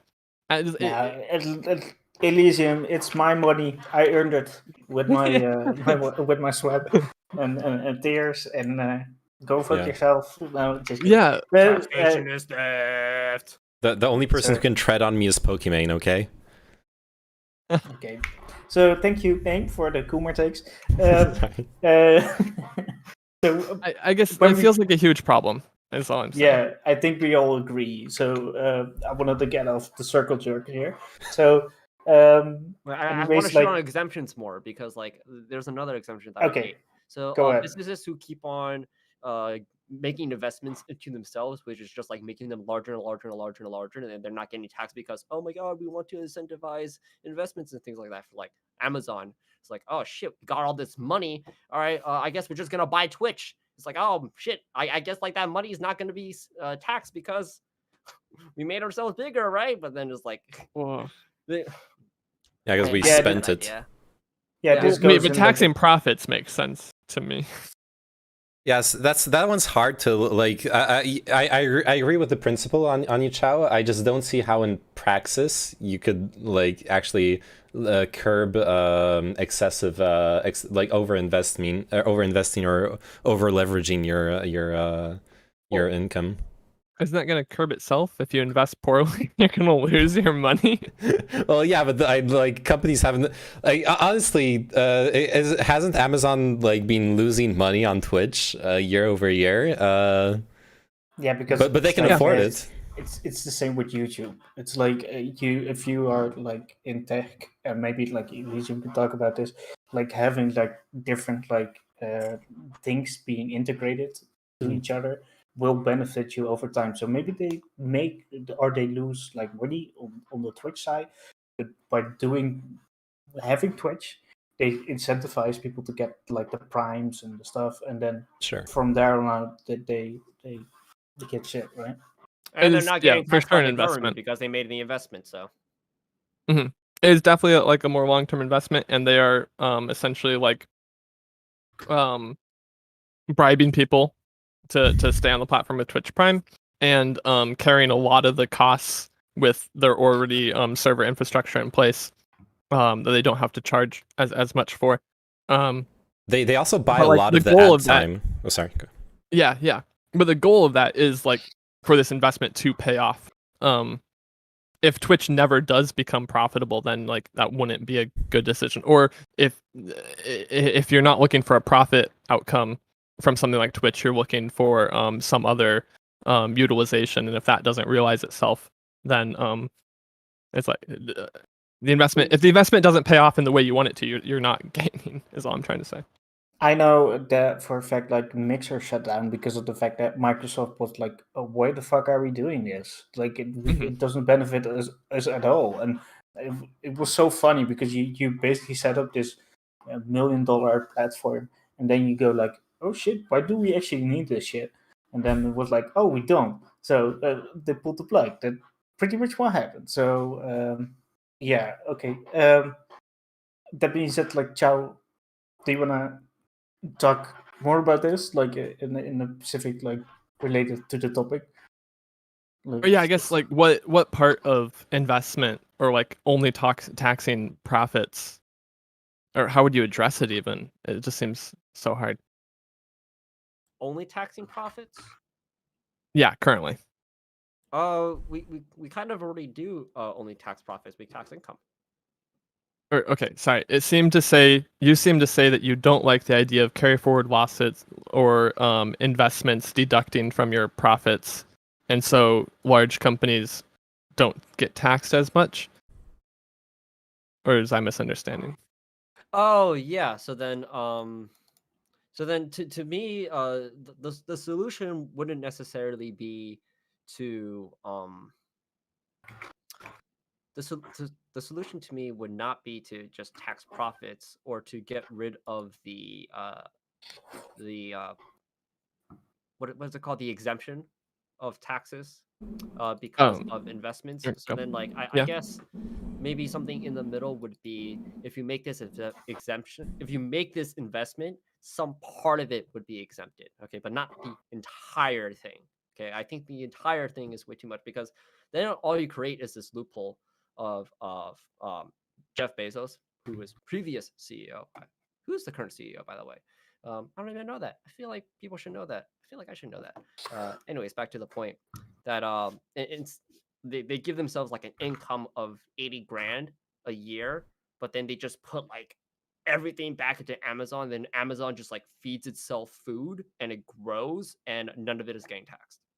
So like that's how a lot of these big corporations were able to get away with paying no taxes. In fact, negative taxes, because of this idea of, oh my god, we want these big companies to make investments over and over. We want them to grow. We want them to like think about the long term and things like that. So we're actually gonna give them money and things like that. But isn't that So, company growing like pretty good? yeah, to the detriment of I would say the community of the United States, because a lot of taxes are then being avoided, and we're unable to fund a lot of the things that we would like to fund. So like a lot of people would be like, oh shit, it costs too much. It's like, okay, well, the other side of the coin would be to raise more money. And how we raise more money is to raise more taxes, or to eliminate loopholes, or to collect more taxes and things like that. And all of a sudden we could do more shit. I think one of these things is also like it promotes like monopolies, right? In the sense that if you In a already sense, like yeah. if you are a huge company, but yeah, maybe you wanted to say something. So In fundamental economics, you actually really do want businesses to be strongly investing in themselves, right? You're Right, foregoing you're foregoing short-term profits on the in both the companies, the shareholders are foregoing short-term profits, but also obviously the government that's going to tax those profits is foregoing them for long-term growth. If outside like monopoly or oligopoly scenarios, which do happen, and sadly we haven't had like real monopoly lawsuits in the US for like 30 years. Ever since they like split up Microsoft, they haven't. It seems like they're too afraid to touch any tech company, which is like a problem. But anyways, Potentially, yeah. Then my response to that is when it comes to growing the country's economy, the GDP, yeah, probably having tax incentives for corporations to make investments to themselves so that they don't pay taxes. They just pay the money. That'll probably be really good, but I'm not really concerned with GDP, especially right now for the United States. I'm more concerned with the other societal factors that aren't really calculated within GDP. So things like life expectancy or being able to give people health insurance, or like to me, I would rather have everybody have Medicare for all and have the government be able to pay for everybody to have Medicare for all, instead of allowing all these corporations to avoid taxes by investing in themselves. I think What if these aren't former is a mutually better. exclusive? I don't think it would be mutually exclusive because If they're not, as I already said before, like unless you would say that like all we could do is just for the United States to keep on printing money in order to fund its social programs and things like that, modern monetary theory and things like that, we'll just have our entire economy and our entire government being run on debt. Sure, I guess like you can put forth that argument, but I would rather not have our economy be run on debt. And the way to tackle that would be to increase interest rates and then to eliminate these tax loopholes in order to increase tax revenue, so that we actually can increase the ability of the government to do stuff like Medicare for all. Like a lot of people, as I already said before, they complain that Medicare for all is too expensive. Well, guess what? We just have to raise more money. Isn't that one of the solutions to that? well, Like, I nobody really wants I to don't think think about any of these policies, the biggest hurdle is how you pay for them, because like technically, you can always pay for it, right? Oh, Like people are paying for their health. look at any public opinion poll when it comes to the issues on policies.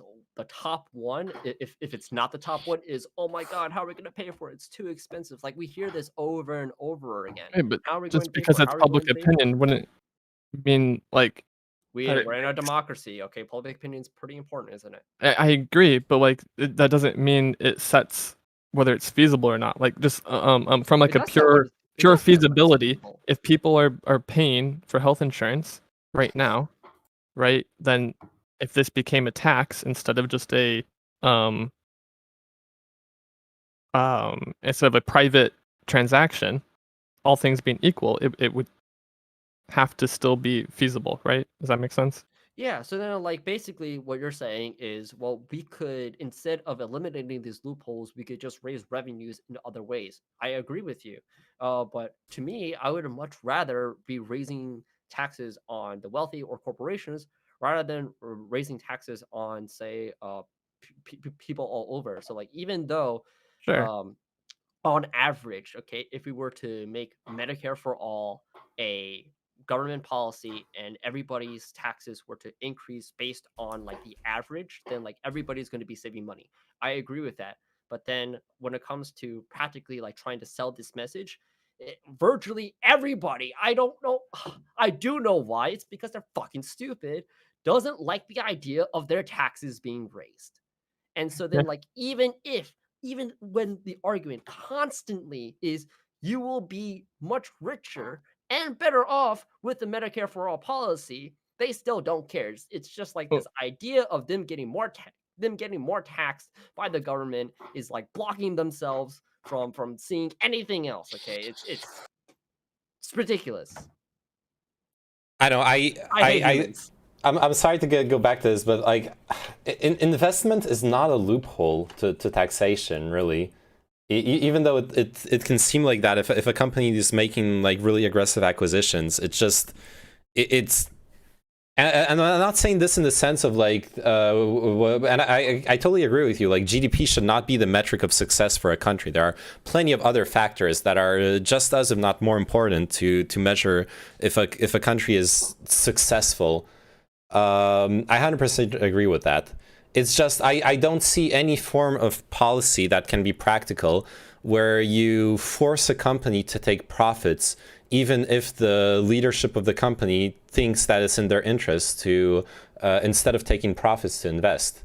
Because that's what we're talking about. We're literally talking about coercing companies to take profits instead of choosing investments. Well, kind of. Well, he just said he wants investments to also be taxed somehow. Or we tax investments too somehow. But I just wanted to like hear a practical solution to how to structure that. I guess because So I don't see it. What you could do is like basically say that when you talk about profits being reinvested, right? You can say that reinvestment, that like expanding of your own business, that is not like lowering your profits at all. You can say that that's not part of profits, right? So and then you could still tax the profit, and if they still want to do the reinvestment stuff, it's just not counted as like a loss or like lowering the an profit. expenditure, yeah. Yeah. You could do that, yeah. I guess we would have to like. I would like to look at like accounting for different companies and see how much that would actually affect them in the taxes paid. Because the problem is there's also like all sorts of different businesses where investing means different things. Obviously, Amazon acquiring Twitch isn't the kind of investment that like makes or breaks Amazon. Amazon was gonna be a successful business without Twitch. But say you're like, if we go back to an hour earlier, where you're like a small farmer, you're buying a new machine for your farm. That's actually making or breaking your business. You're and getting taxed on that expenditure would be kind of insane in tax logic. Maybe practically it could work out. We'd have to look at the like exact numbers, but I have a feeling that it would adversely affect a lot of businesses. Yeah, there. Yeah, it sounds like we'd have to make some rules around like thresholds and stuff. I feel like we could feasibly do that. It would be very it'd be interesting to see where it panned out and what like our ideological drive to like where do we put these thresholds of when a business is considered taxable investing and not. Yeah. So I think, how about this? We take the, it's not necessarily income, but like, okay, so we take the profits of a company and we tax those profits. Okay, we're not taxing all of it. Or what I'm saying is, the taxes aren't taking everything out of that profit. But this is different from income because income comes after investments, something like that. So if we're to tax income and then we say like, okay, everything else after that you can make investments. Okay, so then to me that would allow the company to be able to make investments and still get taxed on whatever they are earning. Yeah, that was pretty much what I was going with. And then Names had like maybe that would be damaging for like small businesses and farmers. And what Elysian was saying, said was basically that you could have like maybe like brackets that you could say like, well, this can still be like taxable and or non-taxable. Like if you talk about the farmer, like that one tractor that he needs to buy, that maybe shouldn't be like, that should be still be like being able to lower that profits. But when you are going to acquire Twitch as Amazon, maybe you should like still like pretty much like I mean, effectively, you're just saying really big companies should be taxed more, right? no, not effectively, because they right now they get like less taxed than these farmers, so Uh-huh. they would be getting more taxed, right? That would mean they are. It's probably more fair compared to those smaller companies. So it's Like, not from Yeah, an go ahead. ideological level, like once a company hits this threshold of bigness, we think they're more able to like they're benefiting from society enough that they should pay out more into society. Is that what we're saying? Or is that something you guys would agree with? Sorry. I'm not quite sure. I was talking more about the fact that Hey, if thanks you for the if you follow, Offside going Wave, to, 1912. lower your profits. You're old if you're born in and you're 1912. doing How are that you by doing? acquiring huge companies. Mhm. Maybe that should not be included as like loading profits. So I'm just talking about highly specific like items that you would buy, or like if you buy like planes or stuff like that, maybe, I don't know, or acquiring Twitch, that should not be able to lower profits. But if Amazon is still buying tractors, I don't know what they would need them for, but if they were to buy tractors, they can still lower the profits with the. And that would end up being like a legislation that's really, really complicated and probably full Yeah. of loopholes. That Or it's would like weird end up getting like. classifications. Sorry. Or weird classification. What are you going to Yeah, determine? exactly, Like, why exactly. is a tractor cool, but like a company that does Yeah. streaming not cool? Like, yeah, And that's like weird. what if another company wants to buy Twitch because the infrastructure, like the streaming infrastructure, is like they have patents on it and it's a specific technology that they need to improve their business. Like it like gets really, really complicated really fast. And like all that's gonna happen is that some like tax lawyers are gonna figure out how to really fuck with it. Well, You know what? could Farmers just are the problem. Okay. Yeah, Sorry. farmers are always. They always are. What you could say is like if you acquire something above like 10 million, then you should probably that shouldn't be I could like see lowering that profit. actually. Yeah. Give like a net worth to the acquisition, and then Yeah. put like a. Okay. Maybe structure some kind of how would you? I mean, because when you're acquiring a company, especially if it's like a publicly traded company, you're acquiring the shares of the company from people. They're gonna pay capital gains tax on those shares. It actually is an acquisition of a company. Actually, is a taxable event because the owners of the company are being taxed on their capital gains, right? Mhm. So it already is a taxable event. Was Twitch publicly traded before it got incorporated into Amazon? I don't think so, No. but it doesn't have to be publicly traded for it to be capital gains, right? Their shares have a starting value, even without being publicly traded. That is the initial investment in the company. If I recall correctly, I could be wrong on this, but they have an initial value that is the money put into the company, and then if you sell the company for a certain amount, then that should be capital gains. I don't know if it is, but Do it should be. people- When No, that doesn't. When public companies merge, does one company have to sell all their shares? The company buying the other company needs to acquire like some form of a majority. That's why you got aggressive takeovers too. Like a company doesn't Yeah. want to be merged with, but the other company's like, fuck it, I'm buying all the shares. Like anyone who's willing to sell them, I'm buying them. And then they said they're Now like they own it. 51%, and they're like, you're mine now, bitch. Yeah, but then I think But then you that's different. That's don't different from necessarily have that's to. different Yeah. from murder. That's different from I think merging. if like it goes to like a vote of the shareholders, you can agree to like, because I think you can separate ownership from shareholder, or like voting shares from just revenue shares It's just- essentially. I don't know. I don't know. Never mind. I don't know anything about this. Fuck it. Yeah, No, this what is you said complicated. is true. It was like I've owned a lot of stocks throughout my lifetime, and there were only a couple in which allowed me to have a vote, and which was like yes or no to this thing, and I was like, once in a while, maybe like once a quarter for like really menial stuff that I didn't really care.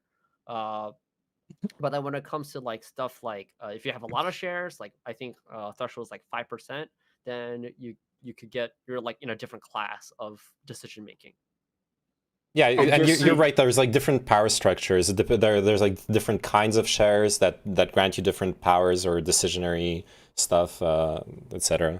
Like it definitely gets complicated. I just see like that they asked Chow, should we move the coffee machine from that room to that room? Like, do you guys want to vote about that? I just see like meaningless like I would questions totally like do that. that. Like I don't think that's Hey, yeah. it sounds like guten pretty- Abend, I want to auf go back Sidewave. on the Du topic. sprichst So, Deutsch.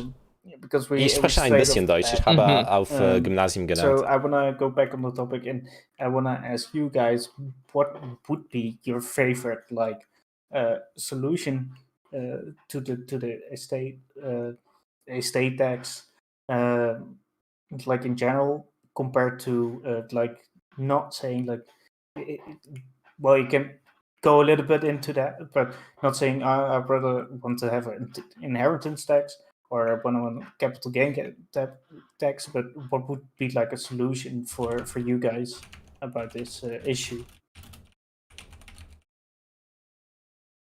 So who wants to go off first? Am I clear? Yeah, I have an answer, but I was curious to see what other people would say. Oh, Go are first, you if they don't want to doing talk.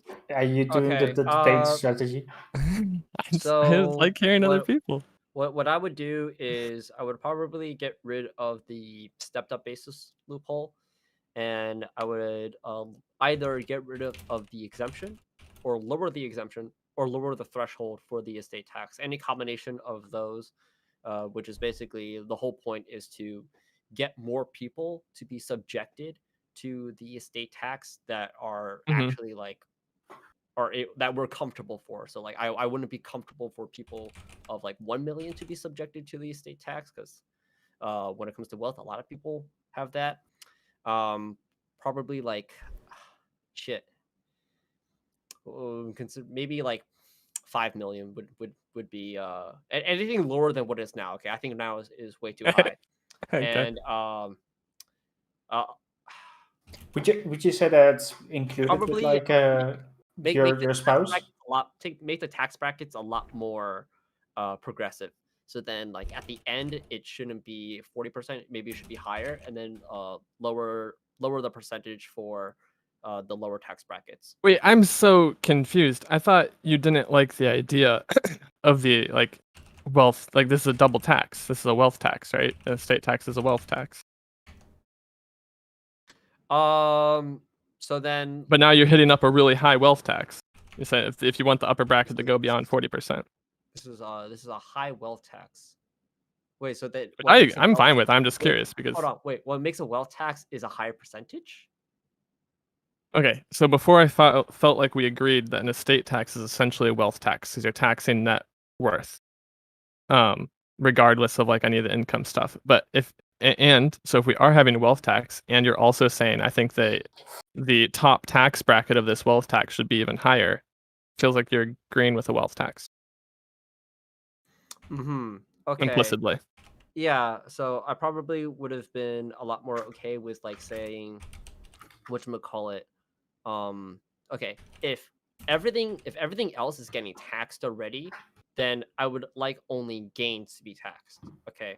Oh, So okay. if Okay. there- Cool. So if there was an estate that was bought for this amount, and then that got taxed, and then its value increased to a certain amount, I only want the difference to be taxed in my world.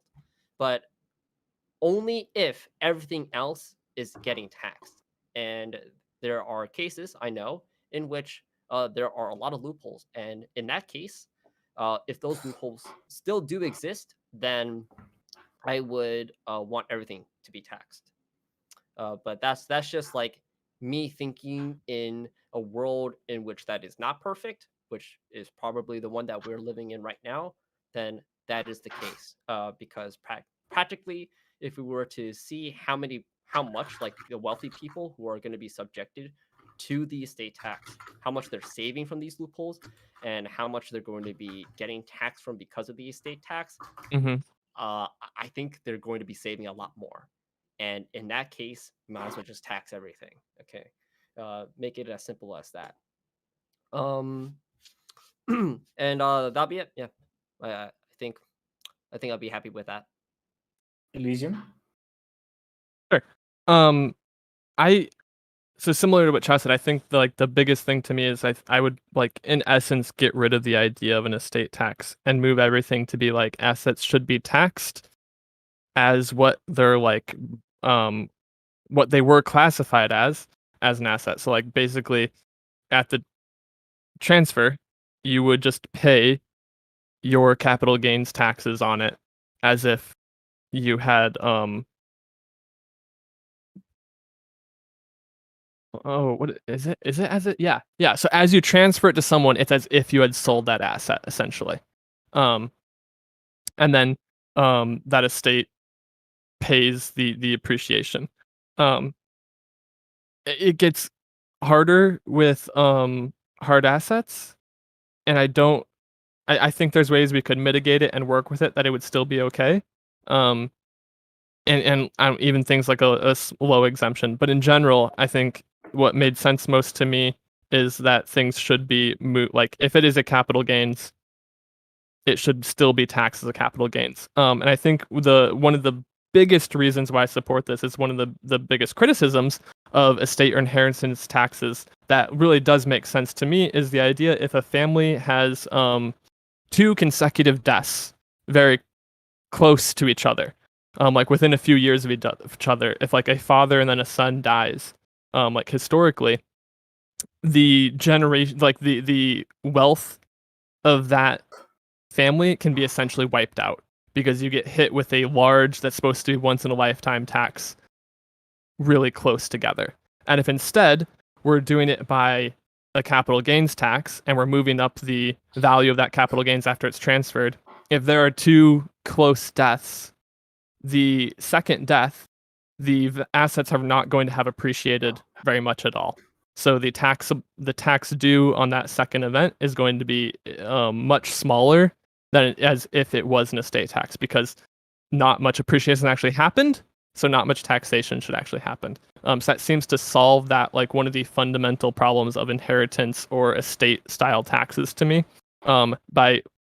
We want to tax gains, not net worth. And if we want to tax net worth, we should do it by a complementary system of wealth taxes, which I would probably also be in favor of. But I feel like it's entirely different ideologically and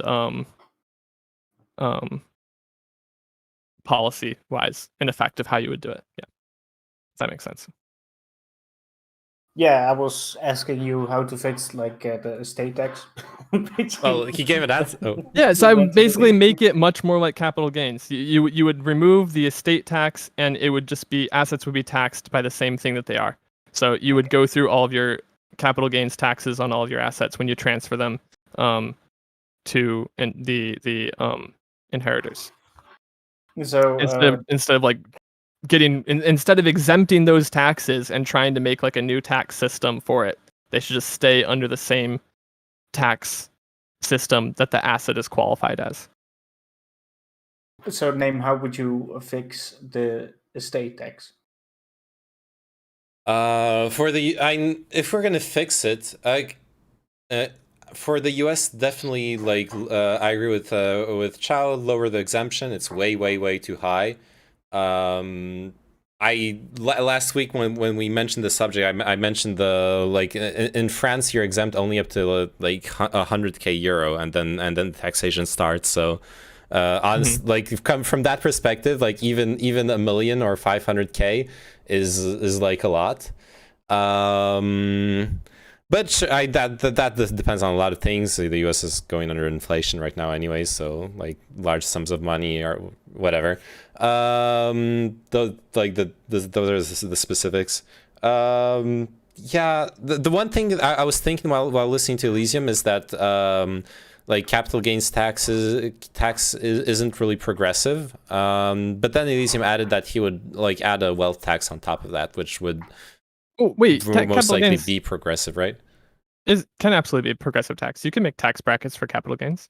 Well, you could, but I don't know that any jurisdiction even really are. does that. There are? Let me check. I'm pretty sure there are, but I could totally be wrong. I want to say that capital gains is pretty much flat for everybody. Yeah, every country I've ever had a tax discussion about had a flat capital gains tax. Because it's just that low. But like Yeah, the reason why it's low is because what you want people to have the investments there for a long time, and so then as it accumulates and for a long period of time, and when it sells, then that small percentage is still going to be a lot of money. It seems okay. Yeah, so it seems like there's only 2 tax brackets in American capital gains. It basically up to like 405,000 or 400 to 500,000, depending if you're married or single, and then after like 500,000, it goes from 15% to 20%. That seems about it. But like I think there's room there to I mean, Biden's already changing the tax, the capital gains higher end rate, but I think you could just make it into a more progressive system as well. You could, yeah. I could see that happening. Yeah, but regardless, you propose replacing it with a wealth tax, basically, which I would argue that would function, that would fill in the same role if you, depending on the exact quantities. Then like with any tax, it depends on the exact ratios, right? But yeah. But yeah, as far as fixing the law itself without like removing it or replacing it, the exemption is the biggest part. The whole step up thing, I wasn't aware of. That's fucking insane. That you can like reset the value of assets at the moment of inheritance without paying the capital gains tax on them. That's just a huge glaring loophole. Over and over again. It's so fucking stupid. Yeah, it's really bad. It is really interesting though, because like theoretically, if our system is something is taxed when it's realized, just how like a lot of taxable events go. Like the idea of like if you just pass on a stock, because that's easy to understand, for like 20 generations, and no one ever realizes it. The fact that no one realizes it is not a problem. The fact that when the person does realize it, say 20 generations down the line, the value isn't the value that it was 20 generations ago for the calculations. It's the value that was when they inherited. That's a problem, right? But if the value was the value, if the value was the value 20 generations ago, then there's no issue. Then they chose not to liquidate it for 20 generations. They held onto it. Cool beans. You probably made like 500 million% on your investment, but yeah, like what because some assets just like would never actually be realized, but they'd be counted as net worth. And what does that like mean for society? Is that like okay? Does it even matter? Is like still interesting too. Yeah, I mean that's okay. What kind of asset would that really be though? Well, I mean, like if I'm Jeff Bezos' 20th generation child, I probably have Amazon stock from him that has never been realized. Yeah, probably, and a lot of other shit too. Okay, so are there any things that you guys want to talk about around this topic before we close it off, or do you guys take it when it scores? There's one tangential thing that I find really interesting. That I wouldn't mind talking about if you guys are curious. Yeah. No, let's move on. No? Okay. No, just kidding. Go ahead, then. So the original article that we were talking about for net worth versus taxation stuff.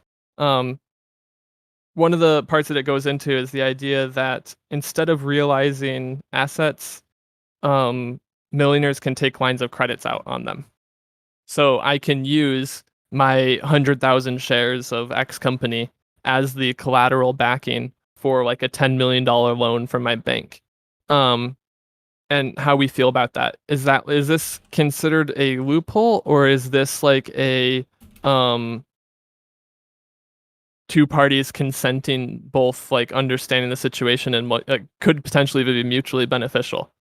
Or do you think like this is a way to live above your means without being taxed?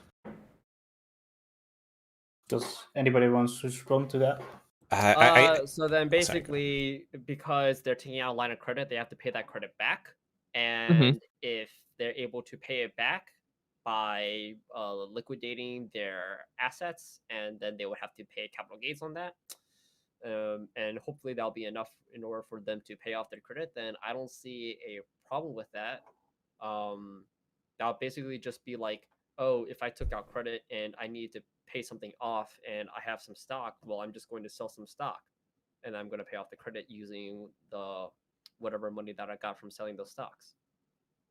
That'd be pretty comparable, yeah? I don't see anything wrong with that. But then, like, I guess, well, I would like you to answer this question after Name says their thing is, why was this even a thought in the first place? What is this, like, I guess, to solve, or what is this to address? I could see there being a problem in the fact that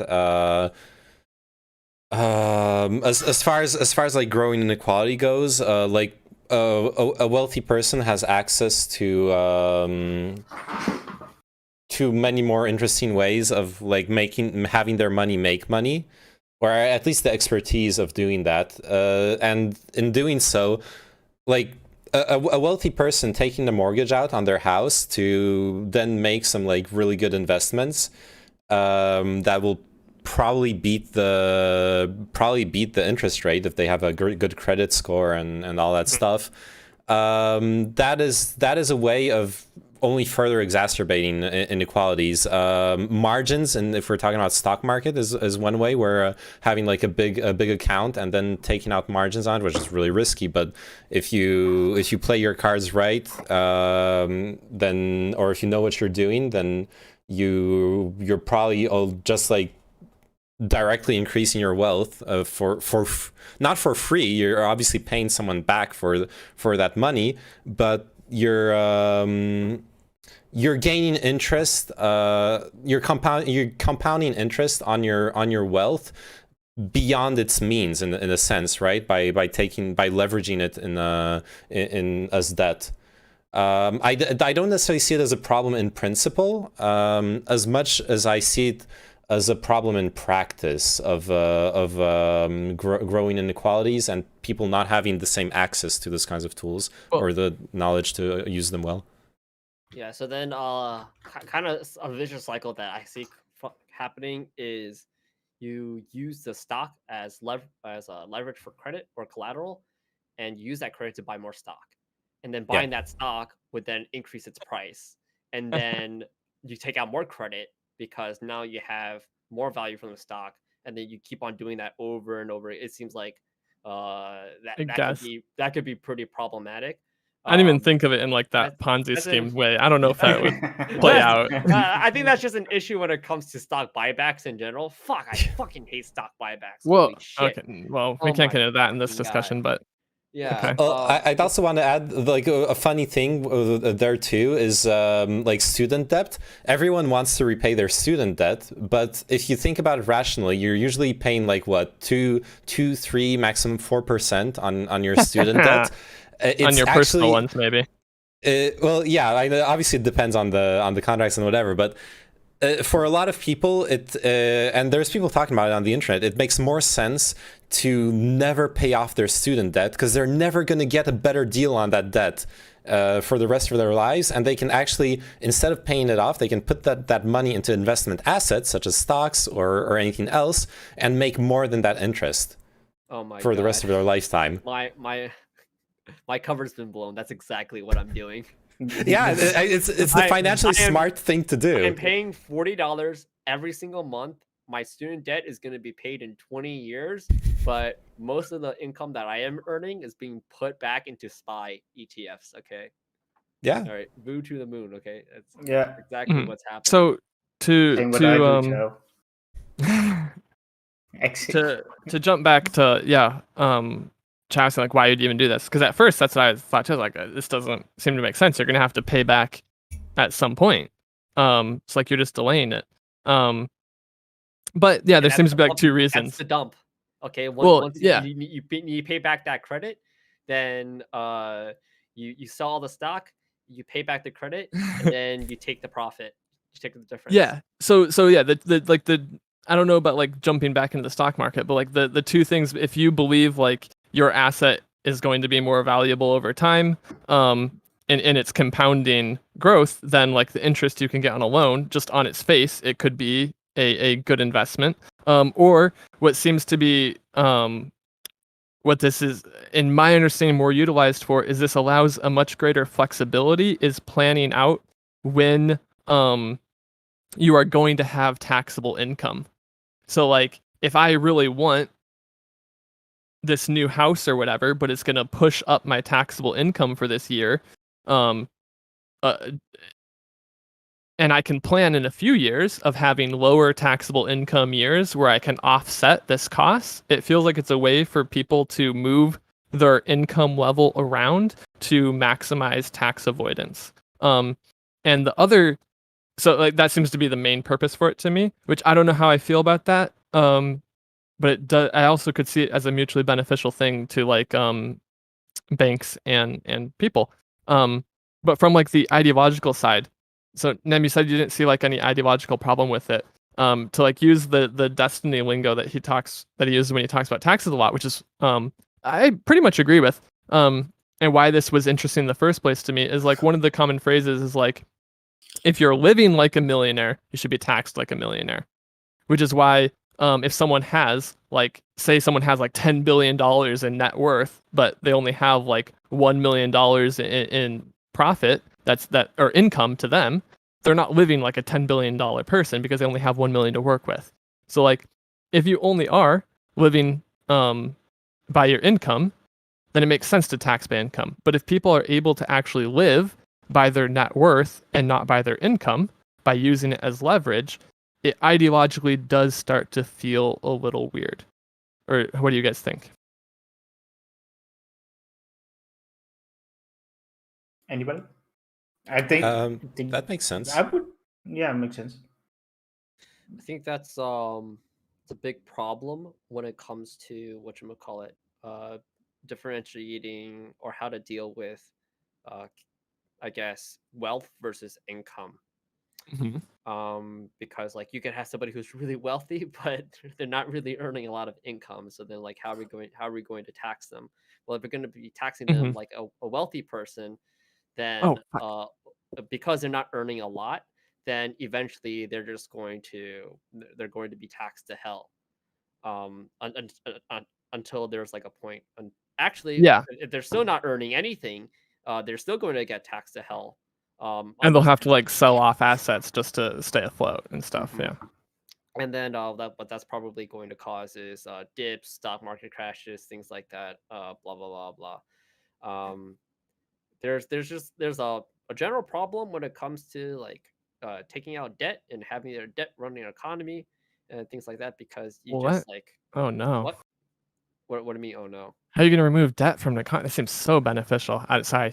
I know it is really beneficial, but like the downside is that you have like a bunch of these corporations taking out a lot of debt, and then all of a sudden they can't pay off that debt, and then the government comes in and gives them money, and then they use that money in order to buy stock buybacks, and then the cycle continues, right? I feel like you can mitigate that though without destroying debt-driven growth.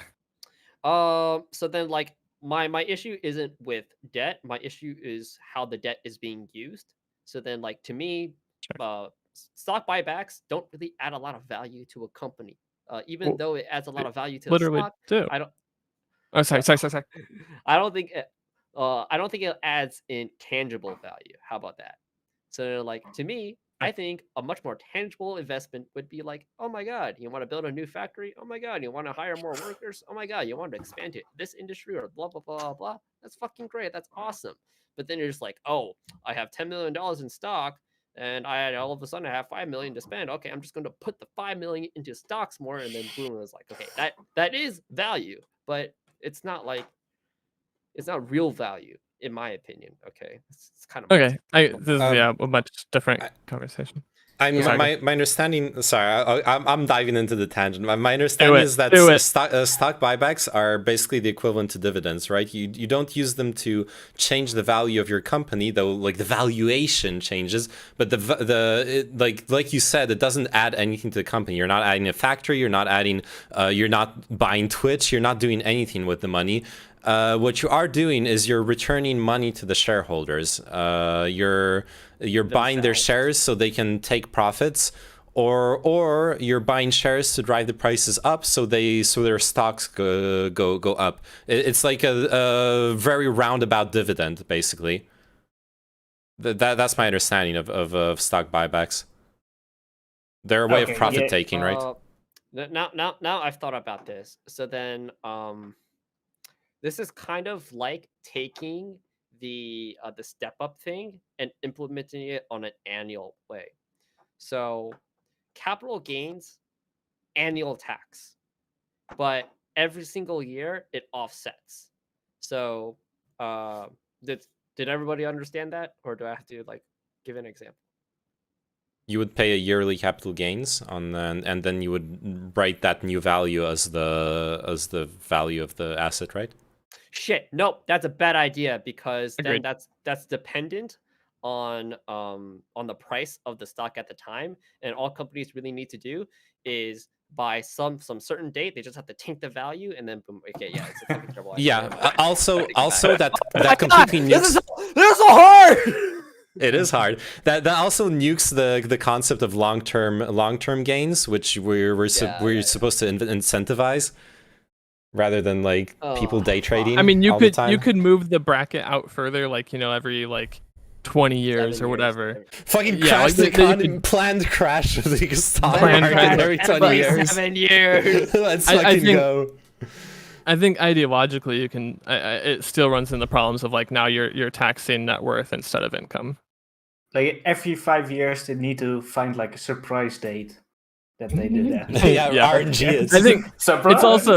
it's also gonna be much harder to like manipulate your company's stock. I think than we're making it out to be. Like, I don't know, what a company can actually plan to crash its own stock. Like, Oh no, it can. It really could. Okay. All it needs to do. Oh my god. What? So around the GameStop, the GameStop have a shenanigans- scandal or something, or what? No, it's not a scandal.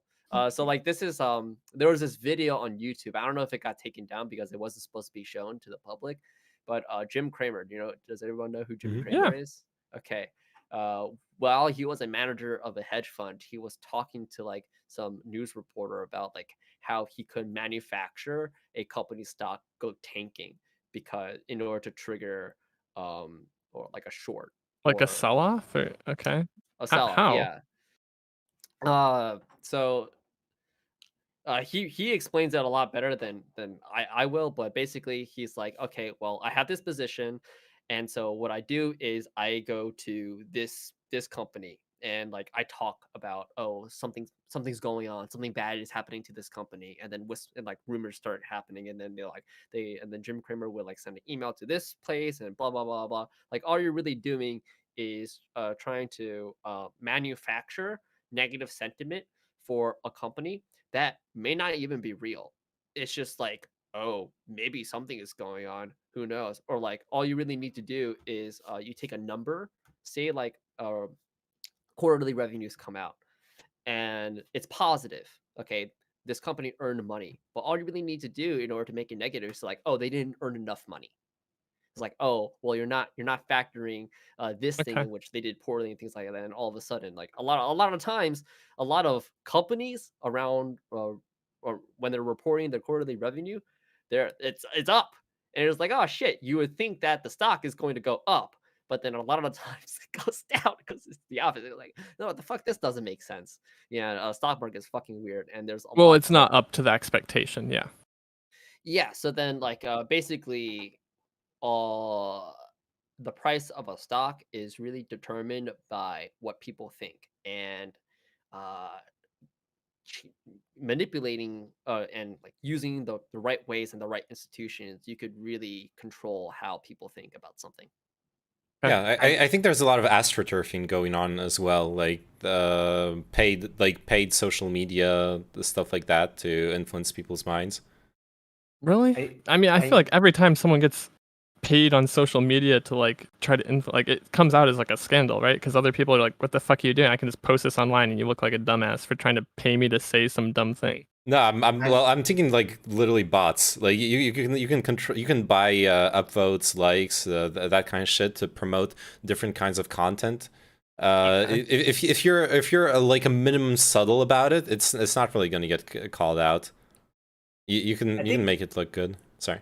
I think that's more like in the conspiracy category. but honestly, if every 5 years I'm gonna get taxed and I need to dump that stock, I just go on Joe Rogan's and then smoke some weed or do something along those lines. Yeah, Right? that sounds like a better strategy and it's easier. So Yeah, but you I can't know. control these things. If it's up to like the yeah, okay, no, it's fine. It's fine. Yeah, I sent did the want to interview clarify. into the group chat of Jim Cramer admitting to Oh, nice. manipulation, Okay, basically. I'll watch that for sure.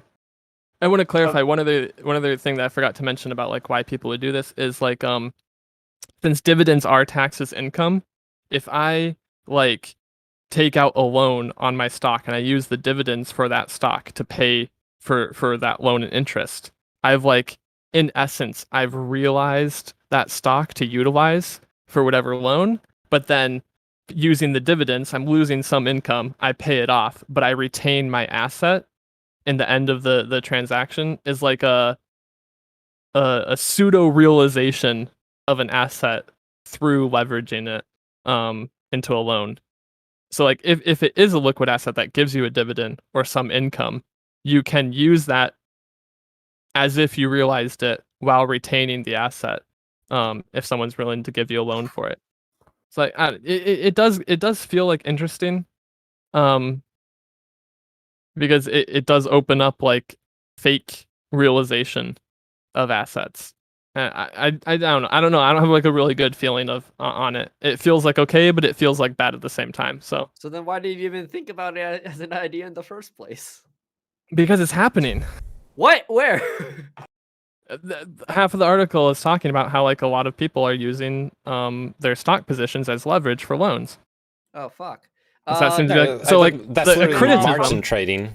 Sorry. Yeah, so then like Not probably margin a really trading. easy solution to making sure this doesn't go into a frenzy is limiting the amount of credit that somebody could take out. So like people can't just take out. That's up to a bank. Huh? Well, yeah. Well, Can't regulate that. banks banks don't just give unlimited amounts of credit to people. Yeah. But like what you want Well, the if they government to don't- go to like all these big banks and be like, hey, you gave credit to this guy for like $10 million. You can't do that anymore. Like I don't know, this feel like we're gonna get into like insane bureaucracy levels of like what is justified credit versus not. And so it then could just be basically- justified credit. So then basically, what already is in place are the regulations that you got to make sure that if people are going to be paying something with credit, that they at least have good credit score and they at least have You're ability backing to it by a pay off. stock. Like this Okay, is a safe loan. Exactly.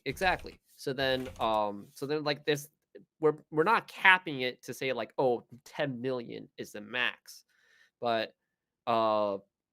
we are making sure that like this doesn't cause the economy to crash because there's too much debt out there and not enough people to pay. Like I don't want another 2,000. Okay, I guess let me clarify. I don't, the question here isn't like about like collapsing the economies or like insanely debt driven economies. When other people bring this up, they bring it up in the context like okay, when lefty people bring this up, they bring up the context of people are dodging taxes by taking out loans instead of taxes. Now, instead of paying taxes. And now, while to some degree that makes a little bit of sense, there's a lot more nuance to it that this loan still has to be paid back. But it does seem to be true that this is a way of realizing an asset while retaining the asset. Is essentially, so it's not, or just moving your tax liability around because you can do that from year to year to aim to like what year is maximized for your or minimized for your tax liability and stuff.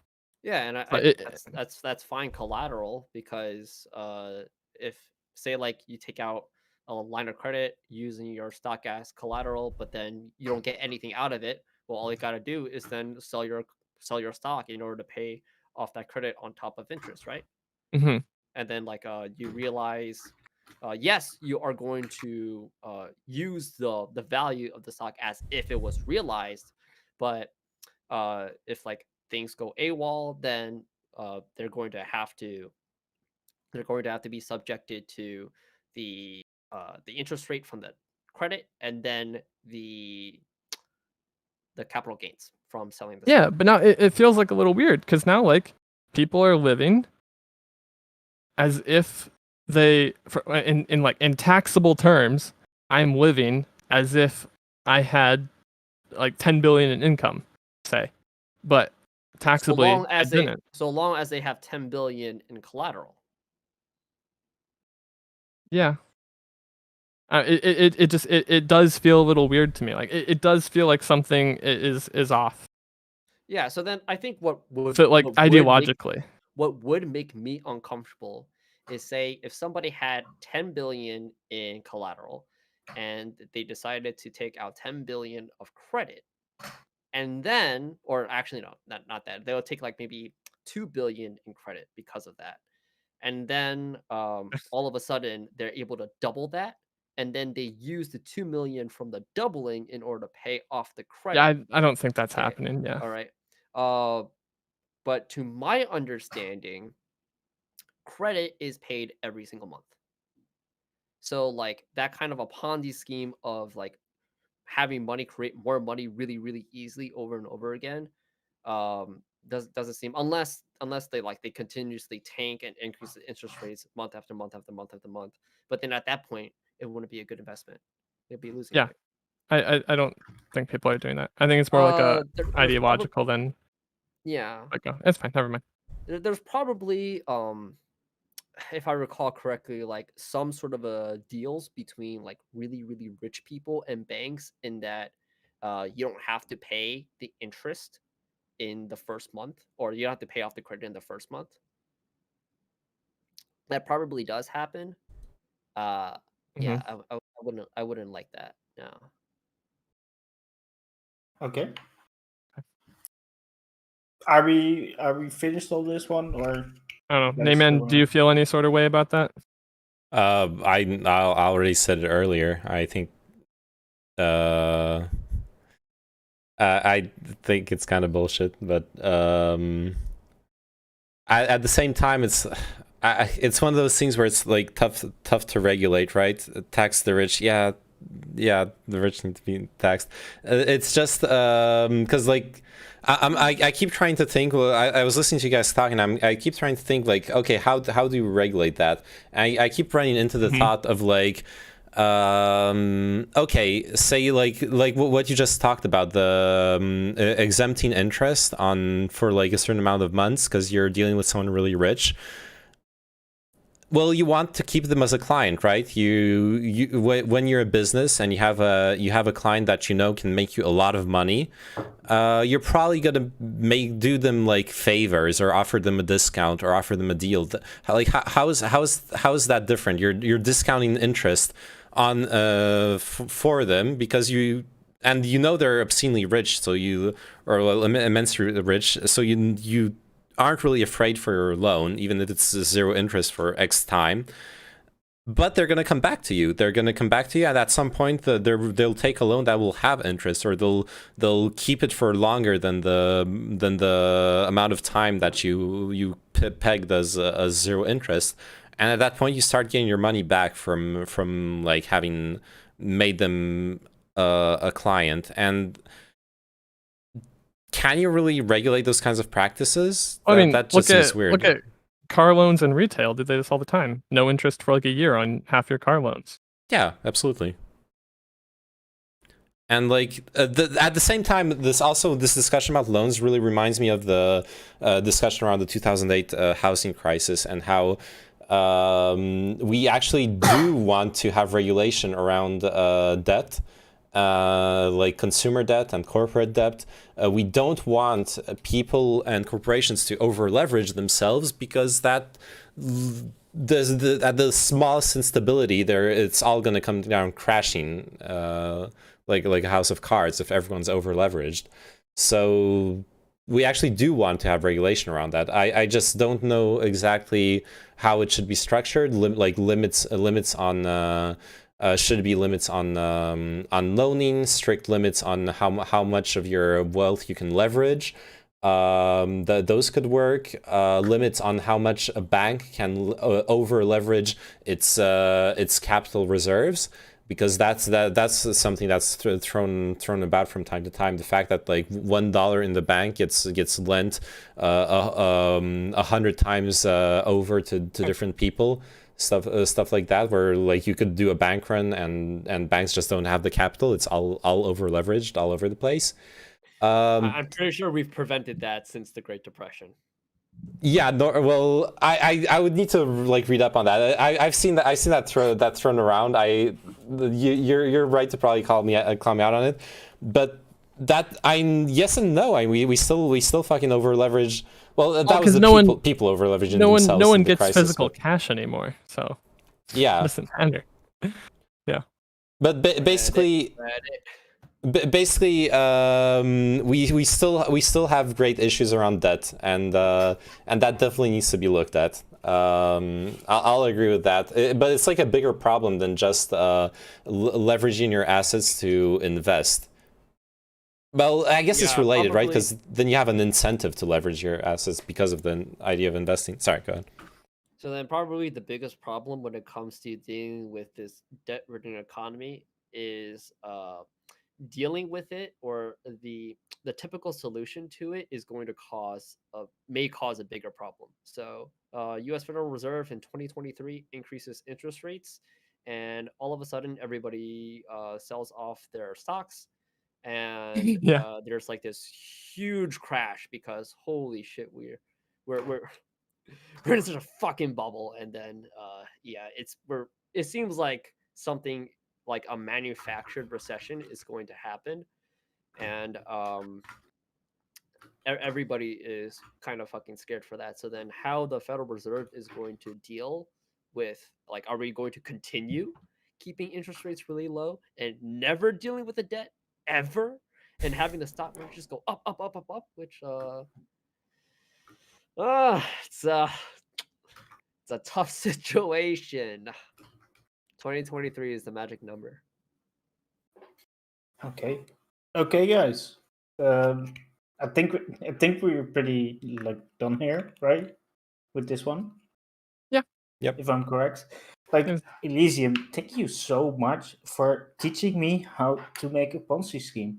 So thank you very much for that. So I'm gonna invest all my money now into stocks, and then I'm gonna get a loan and then get more stocks. So leverage it even harder. Yeah. Okay. Do it. This sounds amazing, dude. And go wrong. Crash. And then the crash happens. So okay. So like, no, I'm worth negative. Well, but see, you're insulated from the crash, because if the crash happens and you just declare bankruptcy, and the bank's the one that's fucked because they like took your worthless asset now. Or or even better. Declare bankruptcy. Yeah, exactly. We wait until the bank declares bankruptcy, and then our taxes get raised. Okay. What could go wrong? Easy. Solved. We're all billionaires now. I don't. After this conversation, I don't like living in the 21st century anymore. What do you mean? This is scary as fuck. Because people aren't actually doing that. No one's taking out loans and leveraging it back into the market. 2008.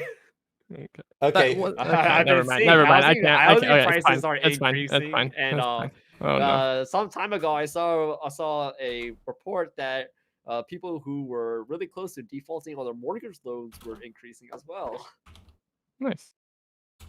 So yeah, I want to wrap it up, unless if you guys have anything you want to address on this topic. So no, I thought we run its course like 30 minutes ago, and then Elysium brought up like the debt thing. So I have like 3 more tangential things. They don't really matter, so don't worry about it. Oh, this time I'm gonna say no. So no, don't worry. Yeah, they're dumb. So yeah. So anyways, we do this like every week. This podcast is called Lip Praxis. We have 3 guests on. If any other like liberal-minded or SOCDEM-minded person wants to come on, that would be great. And that being said, like, and thank you guys for coming on. All these guys do stream. So you have Neyman, who is already in my chat. Then you got Senpai Chow and Elysium. So make sure to follow those guys. And if you're in somebody else's chat, please be sure to follow me if you like this type of content. I do 2 podcasts. One on Sunday, which is like more just chatting, not really politics, and the other one is obviously this one, which is about politics. So before we go, I want to, of course, pick a topic for next week, so next Thursday. So, any of you guys have like a specific topic that you want to talk about? Hey. Chinchilla, I think it's your turn. Oh, if we are going by turns, it is Chinchilla's turn. True.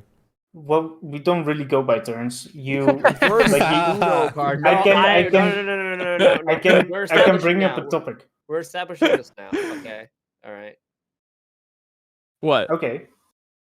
Yeah, Oh, but we're it's like- establishing a turn order. Okay, it's kind of weird because I'm also the moderator, so I just need to go to bed like my note. But anyway, so let's talk about. Hey, I heard this was lip praxis, not dictator praxis. I'm gonna pick the topic now, Chow. Shut up! I'm the dictator here. So and so let's in that case let's talk about since we are on the tax topics. Let's talk about a value-added tax. What do you guys think Ooh. about that? About a value-added tax? Wait, So- didn't we talk about this with UBI? I No, we that- talked about that- this with universal no. basic income. No, we didn't. N- Okay. No, that you could fund like all kinds of stuff with a value-added tax, right? It can be healthcare as well. We're just like even and yeah, I think that This is has like- a huge potential to be a topic in and of itself. So yeah, that's fine. Yeah, Really? so Because I- what is there to talk about it? I mean, it's implemented in like every single one of our countries. I guess if someone disagrees with it, then maybe. well, not in Wait, the no, United the U.S. States. doesn't have a VAT. Wait, Yeah. really? No, it doesn't. None. Wait, I Zero. thought it did. They get the sales tax. Wait, how is that name. different? I need to look it up. It's just Oh, at the so- point of sale at the end. But also the sales tax is on like a state level, right? So it's not on a national, like a federal level as well. So that's a different thing. So at least that's what maybe it's like really small or something. I don't know. Yeah, I think there might be a really small federal one. I don't actually know, but yes, it is mostly a state level tax. We can say that for sure. Yeah, that being said, like there are 2 certain things in life, and that's apparently the estate tax and the estate tax, or debt and taxes.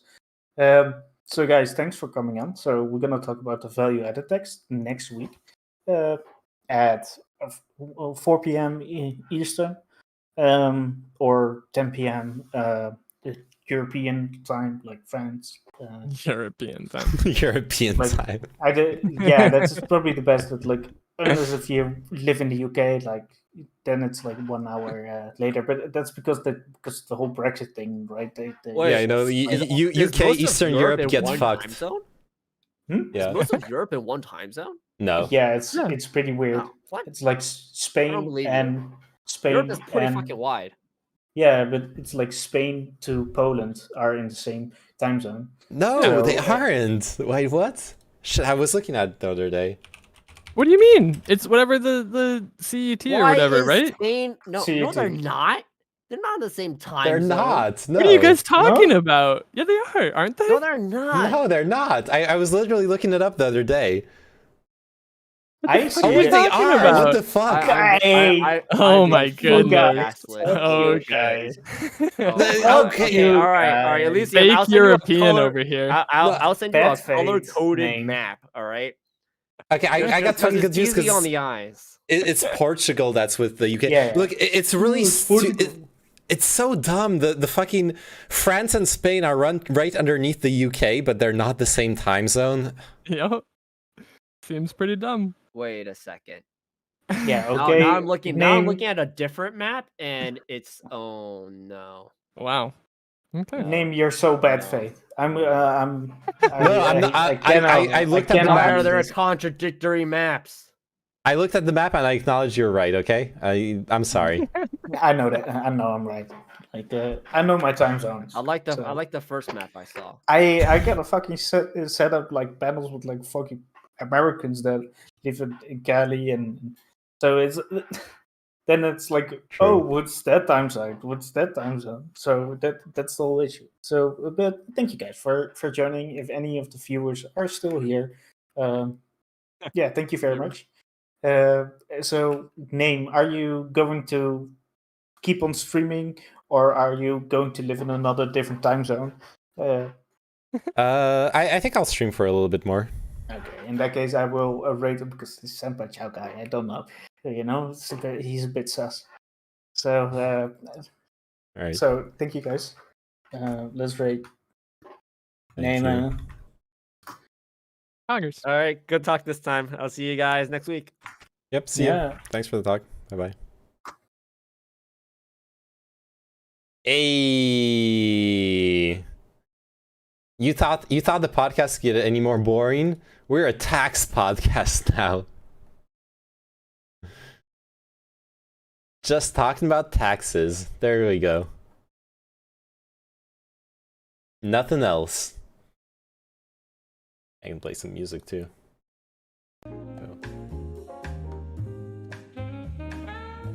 Chillin. Taxes are cool. Yeah, taxes are so cool. Look, I think the best idea that came out of that talk is the OnlyFans IRS partnership. Okay, did you hear it? OnlyFans is gonna stop doing porn videos. What a bad faith, dude. Post podcast chillin'.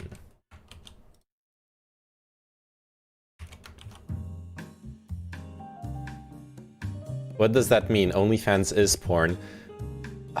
Fuck, do I still have the article open? Crap, I'm gonna have to look at my history for a second. You have the best humor takes, Irie. Earlier we were talking about butt plugs. What are your thoughts about on butt plugs, by the way? Let me check. History.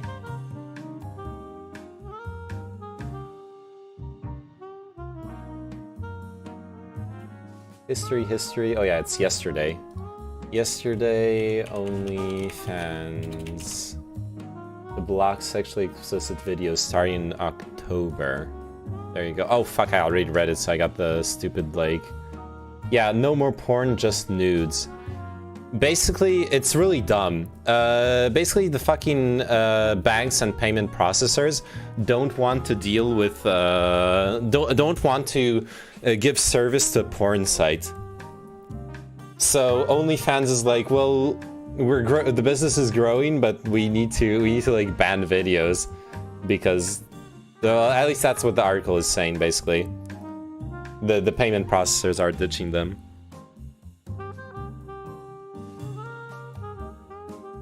So I don't know, like how.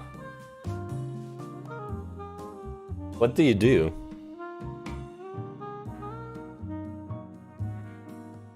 This is the only real take Name has, the rest he doesn't care for. Look, I'm happy. I dropped the... like, I didn't even need to drop the taxation is theft. Someone else dropped it for me, and I could drop my, like, the don't tread on me, but Pokimane can tread on me. I had prepared that joke, okay? I was coming into the podcast with only one sentence that I wanted to say, and that was that. Pokimane, if you're watching... Shout out. Oh no. Oh, speaking of dumb shit. Here. Check out this great audio clip someone made of me. Pokimane in chat, PogChamp. Yeah, let's go with that. She is in chat. I promise you, she's in chat. Come check out the chat to see. So just having porn pics. Someone said was that what they're gonna do is they're gonna do guidelines so the porn pics are artistic.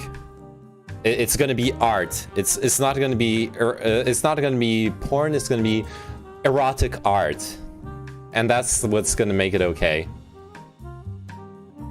Question mark? Yes, I agree. Question mark. We should have banks and like payment processors decide. It feels like this is gonna tank. I don't know. Yeah, maybe. And most definitely, OnlyFans is going to lose a lot of business off of this. That's like guaranteed. They're literally a porn site. Honestly, the part that feels really bad is that it seems like OnlyFans, even though they still take a big cut out of the money, it seems like OnlyFans is probably the website that gives the most control back to sex workers. Out of every single option, right? If you're monetizing your videos on Pornhub, I don't know what the monetization is, but it's probably not that good. Twitch is taking fucking 50% of your sub money until you can negotiate a better contract. There's like OnlyFacts is super decentralized. Wait, what? I remember this one small streamer that always got gift subs to Pokimane because he couldn't stop chatting about her, but this dude had literally 20 subs. Damn. Maybe I don't know. If someone wants to gift me a Pokimane sub, I don't even watch her actually. I tried watching her a couple times and it's not really my kind of content. OnlyFans is super decentralized. Well, the thing I was thinking about is the if you're we generally will agree. Okay, this is people are more communist about sex work than they are about normal work, right? If you're telling someone that I'm gonna do sex work, but most of my money is going to be going to the guy managing me and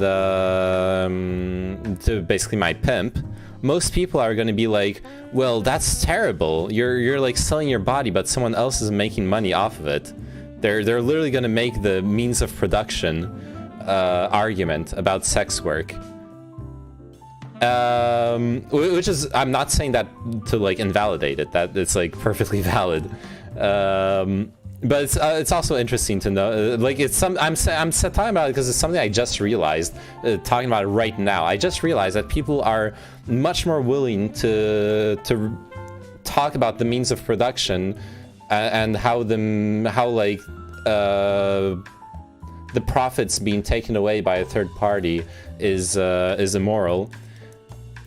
People are much more readily accepting that when it comes to sex work than when it comes to other normal work. Pimp has a lot of connotation, though. Yeah, a connotation of human trafficking, but that in the bottom line, that is essentially what is happening. You're selling.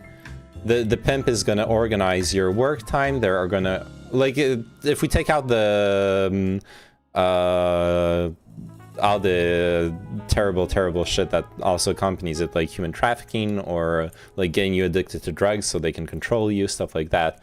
They're organizing your time, I guess. They're security.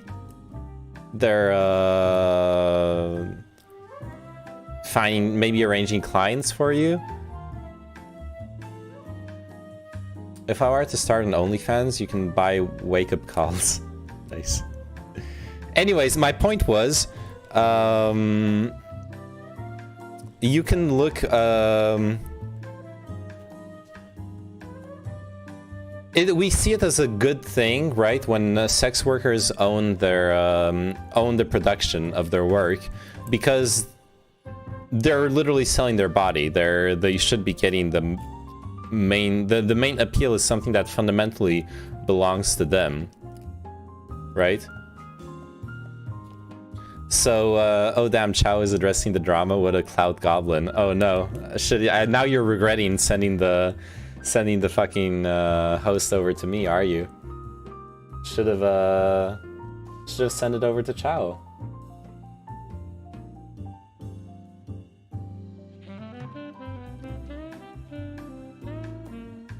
Oh no, there's a twit longer. Organizing your time, Baha. Well, basically, my point was, if you look at OnlyFans, taking 20% off of sex workers' income, it still is. It does mean that sex workers are getting their income, part of their income yoinked. They're getting a service out of it. They're getting a platform out of it. But you probably could make an argue that a platform should be a flat payment, not a percentage payment. It is hilarious to frame pimp as a personal assistant. I know, right? But the reason I was saying that is because people view pimping as unethical, but they don't see you like giving away the profits of your work to someone, if it's not sex work, as problematic, right? I'm basically trying to turn the dislike for pimping into Marxist ideology. That's where I was going with that. I don't know when you tuned in, Scoops through, but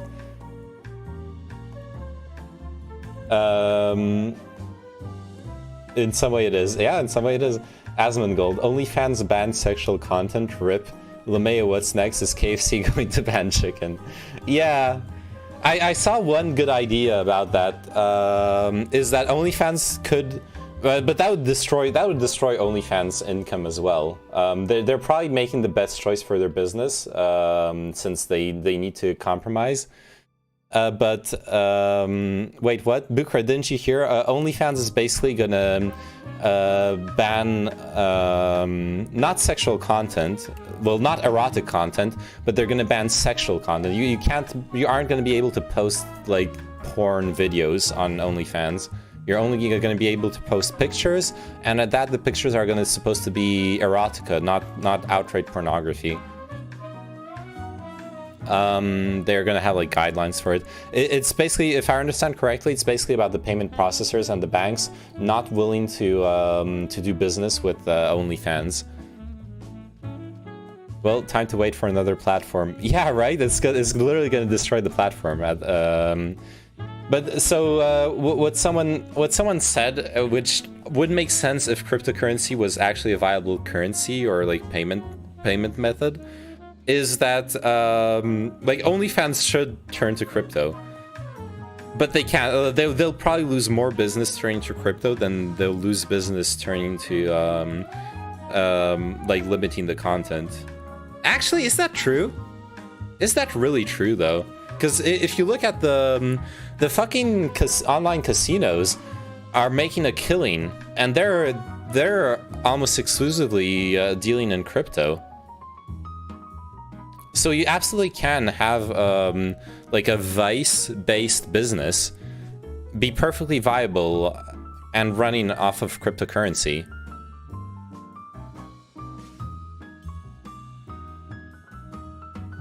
This is the way crypto becomes the fiat currency of our time. OnlyFans. Yeah, exactly.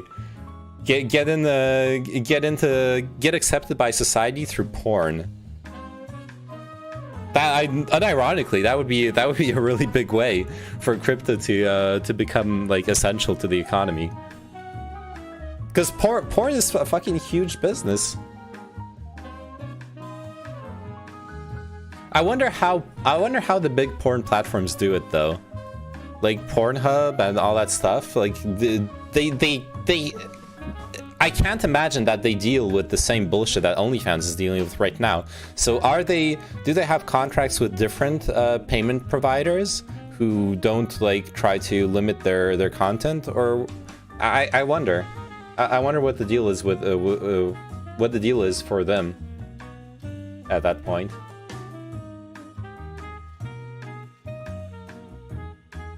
In general, it's a weird thing for sure. I don't really understand how how that can make sense.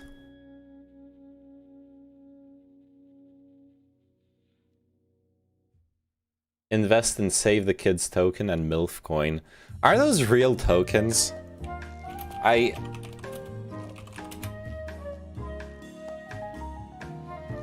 The Kids Charity token has partnered with Binance Charity. Oh my fucking god. And they were influencer scams. Look, Senpai Chao convinced me, okay? Fuck tax incentivized philanthropy. If you want to give money to a charity, you want to do any of that shit, do it on your own dime. Senpai Chao actually changed my mind on that. Fuck it. Society should never rely on philanthropy to save people or to provide essential services or to provide the social security net. That stuff should come from the government. And if people want to be philanthropic on top of that, that's fine too. Nothing wrong with that. Man, look at this chart. Save the kids. Oh no.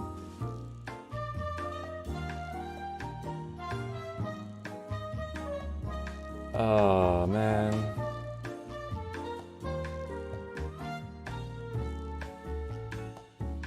No kids have been saved. Hi Roserg, how are you doing? So influencers started hyping up a coin and they already had the coin. Then on release of the coin, the influencers would sell. No kids have been saved. Yeah, initial coin offerings are definitely are a place where a lot of bullshit happens. I'll agree with that. And MILF coin, is that a real thing? Oh god. And that's definitely a good way of making your shitcoin like have that media attention that it needs. Because if you give it a meme name, then people are. It's dumb, but it's actually gonna matter. It's like when that when the crypto craze happened. Was it 2 or 3 years ago? That crypto craze back then, and people were finding like stocks with BTC in the ticker that had nothing to do with crypto or Bitcoin, and suddenly the stock went for like a fucking five times peak. They probably are even more starving as the kids, the influencers' audience, were probably buying the coin. Yeah, I don't know about that, but yeah.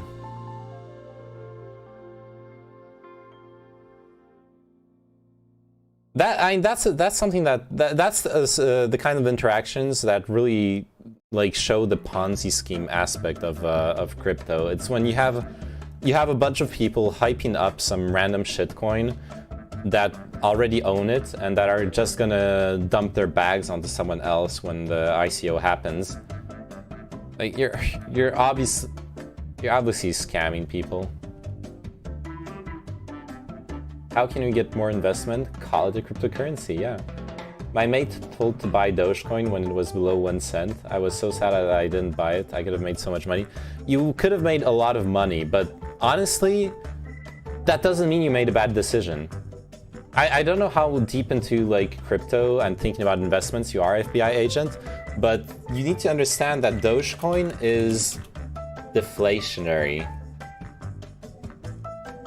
Oh no, sorry, inflationary. Fuck, Dogecoin is inflationary. Dogecoin coins minted per day.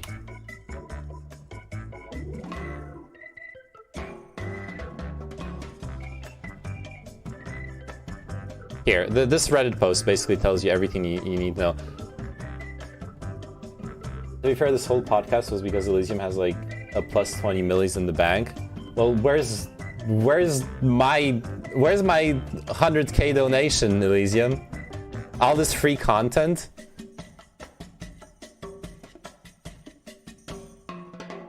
Okay, the mining reward for Doge 6 months ago was 10,000 coins per minute. So 5,256,000,000 new Doge per year, which means $447 million have to be put into, net dollars have to be put into the Dogecoin economy to keep, just to maintain the price. More than $500 million need to be invested into Dogecoin to raise the value. So, looking at it that way, it's not a good long-term investment. Wait, then how then does Bitcoin cap its coin? Bitcoin hard caps its coin. So the way Bitcoin mining works is Bitcoin has the limit is 20. There will never be more than 22.5 million Bitcoin. If I recall that correctly, I think that's the hard limit. The algorithm is designed to stop at that point. Once that point is hit upon, there will never be a single extra Bitcoin minted, which is the whole point. Bitcoin is by definition deflationary, and it halves. So when Bitcoin was first mined in 2009, mining one block would earn you 50 Bitcoin. In 2012, it was halved to 25, then halves again at 12.5, etc., etc. In fact, you could notice that halving events in the Bitcoin blockchain are usually correlate. Well, actually, I'm saying that, but I didn't double check that. But I read someone was claiming that it correlates with spikes in price, which would make sense, but I would need to double check that because that isn't necessarily true.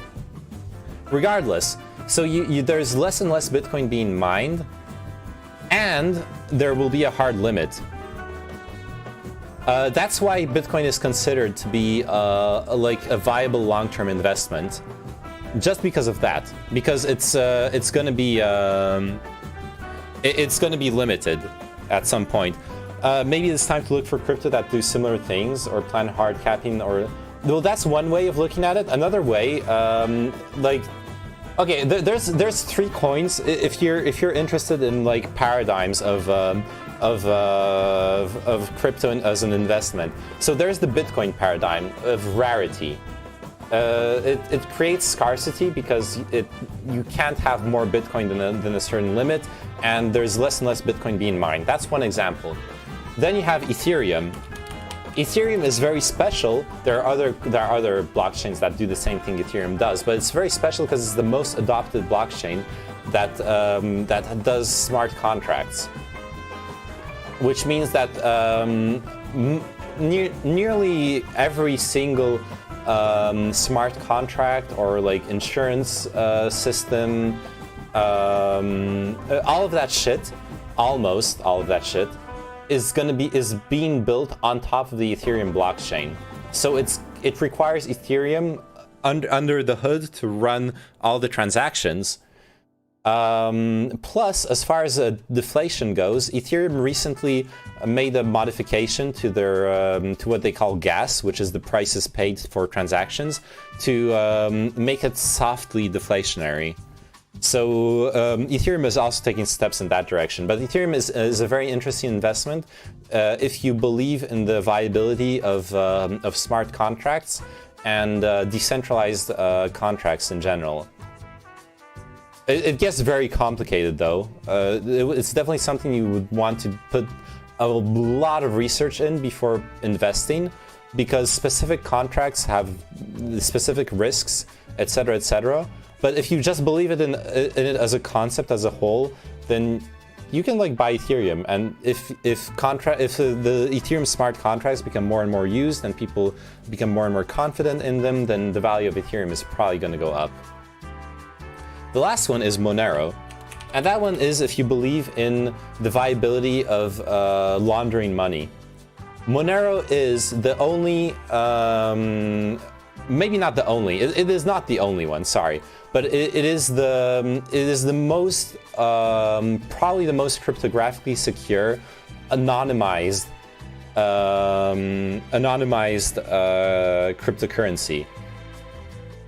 Monero is banned a lot. Well, the thing with Monero is that if you want to launder money, you should be using Monero to do it. If you want to run an illegal activity on using cryptocurrency, you should be using Monero for it. No, Monero isn't shuffling currency. Monero is cryptographically securing the transaction data. So with Bitcoin, for example, Bitcoin has all of the transactions are public with Bitcoin. You can download the Bitcoin blockchain and inspect it, and trace every single transaction that ever happened in the entire history of the blockchain. Whereas with Monero, you cannot do that.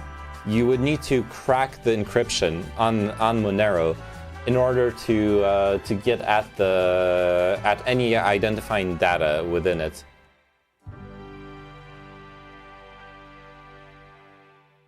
I'm trying to think of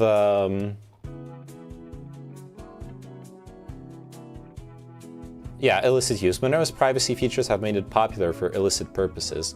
It is a common medium of exchange on darknet markets. Dark market Alphabet permitted its vendors to start accepting Monero as an alternative to Bitcoin. Bitcoin is still widely accepted, but yeah. If you want to shill crypto online slot games to kids, you can do that without laundering money. Sadly, it's perfectly legal to shill online crypto slot games, and so you can do it over Bitcoin. That doesn't matter. Any thoughts on letting Samantha do the bookings for Librax?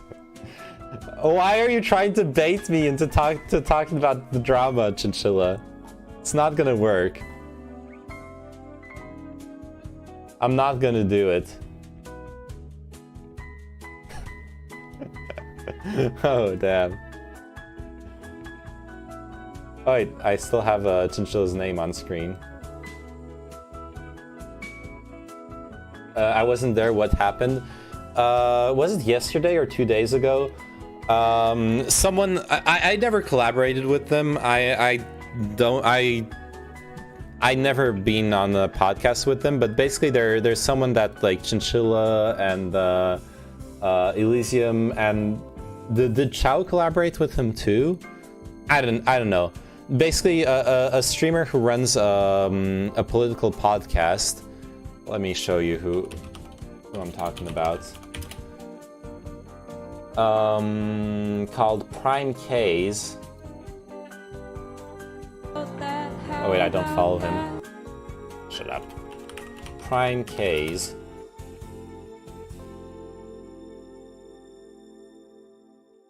This is the guy. He got oh, I remember I was on one time, Exposed Beef.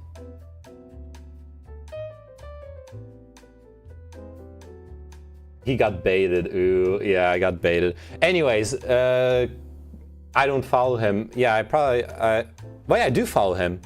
I do follow him, anyways. I actually do follow him. I didn't remember if I followed him or not. Anyways.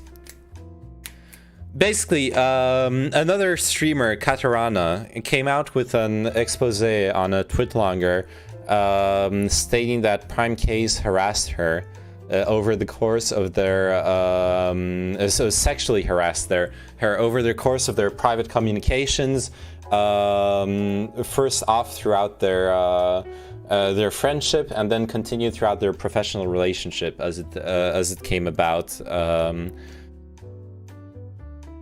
And then after that, after that it became like streamer drama. So like, right. God, am I really doing this? Am I fucking talking about the drama? Okay, I'm only describing what happened. Okay, nothing more, nothing less. Bail. I got fucking baited. Anyways. Jump ship. It's too late. You can talk while being neutral. Yeah. Anyway, so the allegations surfaced. In response to the allegations, Dylan, who also does a lot of is in the like Twitch political sphere, and who is right now Katarana's roommate. Perhaps they have a relationship. That's not very clear. Anyways, Dylan starts up his stream and starts talking about the allegations.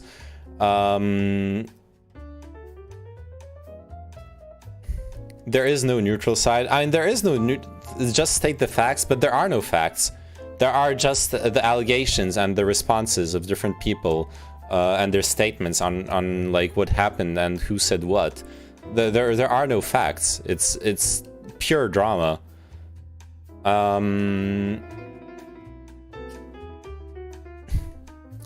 don't know. Okay. Anyways, I mean, there are facts. There are like screenshots of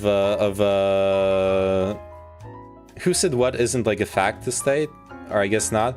Well, it depends, because like basically one of the main points of contention is that there is this other person who Katarana complained to about the harassment, who was supposed to talk to Prime K's about his behavior. Prime K's stated that when that person talked to him, they never mentioned that it was his behavior that was problematic. They only mentioned that Katarana had issues with harassment. But Prime Case says that he wasn't made aware that it was his behavior that was problematic. He thought that his flirting was welcome and was part of their like playful, flirty banter. Then that person claims that she actually did tell Prime that his behavior was problematic and that she explicitly told him to stop. So that's like one main point of contention of like did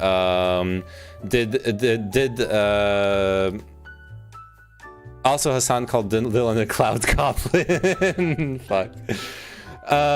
Yeah, a lot of people are criticizing Dylan for streaming the whole drama, because Dylan is basically usually like a 1K viewer, Andy. But then he streamed the whole drama and like discussing it with Destiny on stream to 5K viewers with like a sub-only chat, and like made a lot of money off of this. Which I don't know. It's all fucking. We're all fucking streamers in this. I wouldn't do this, honestly. I don't. If I was gonna do like drama, I guess I would only do it as a last resort, which from Katarana's perspective, she did feel like it was a last resort. It's want to become my producer, however. Drama plus discuss with Destiny, it always goes the same. Yeah. At the end of the day, honestly, okay, I'm gonna stop being neutral. I'm just gonna give my impressions. My impressions were that there were some people, even though there is in principle people S, yeah, I know people S. There is in principle no. Neyman and stop. No. Why? Clip it. Okay, look. Prime K's, from what I could tell from what the like screenshots of this discussion is not very astute at like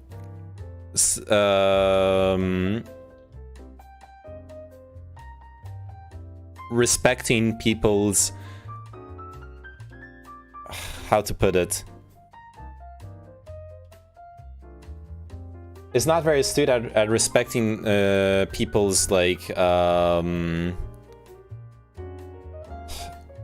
I guess level of comfortable sexuality in a discussion, and I mean in that sense, like personal boundaries, yeah. At least that's what that is what Katarana basically is complaining about. And that is something that he says he said he wants to fix, and that he that from what I've seen in his like statements on the drama that he acknowledges. I do think that as much where it gets rough is that I fucking hate victim blaming. Victim blaming is disgusting behavior. And Prime was in like was in like a position of power over her, in the sense that she was working for him, helping produce his show, and that so technically, yeah, she was working for him or with him. Plus, he's like a bigger streamer, so that there is like a power dynamic there. But that has to be nuanced. That has to be nuanced with the fact that they had a previous cordial relationship. Neyman in shambles over OnlyFans announcement. We already addressed that. Katarana is a physics professor. Yes, you told me. But she obviously likes streaming. Otherwise, she wouldn't be streaming.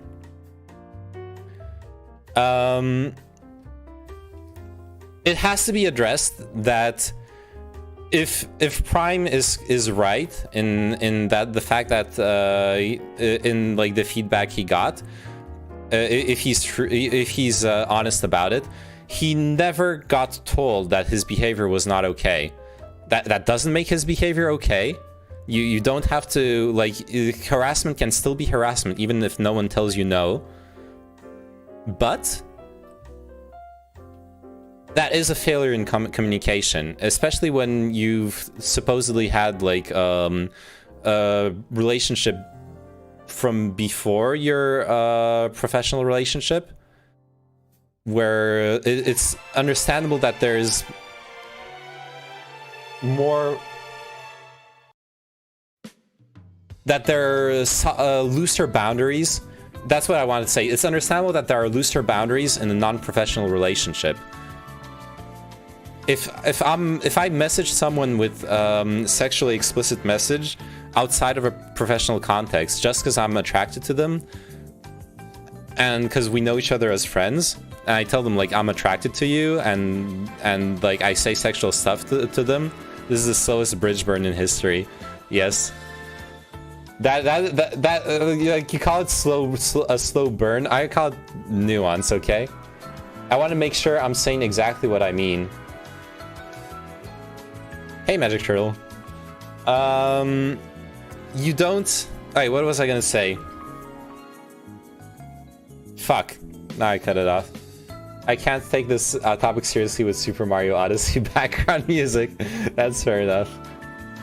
Anyways, what I was gonna say. You can't, what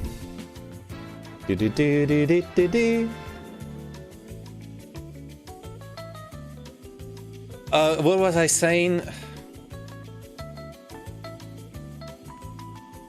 Sexual harassment, yeah. If I message someone and I introduce a sexual element to the interaction, outside of any power dynamics, we're just an equal power relationship where they can stop interacting with me at any point.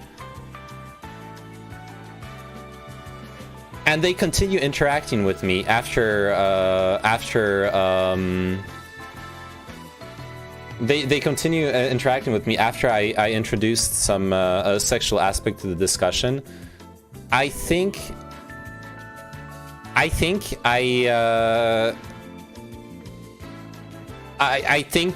continuing to interact with me without telling me I'm making them uncomfortable, and then turning around and saying that I've been harassing them for months is weird. It's a failure in communication.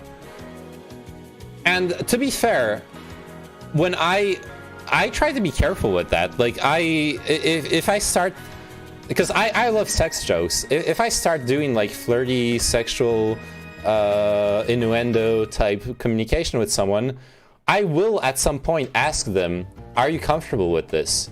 Usually before I start like going really hard on it, I'll be like, hey, or I'll just say like, if I think it's a really good joke, I'll just say, look, I'm gonna throw out a really bad sex joke in, and but like if it makes you uncomfortable, please tell me.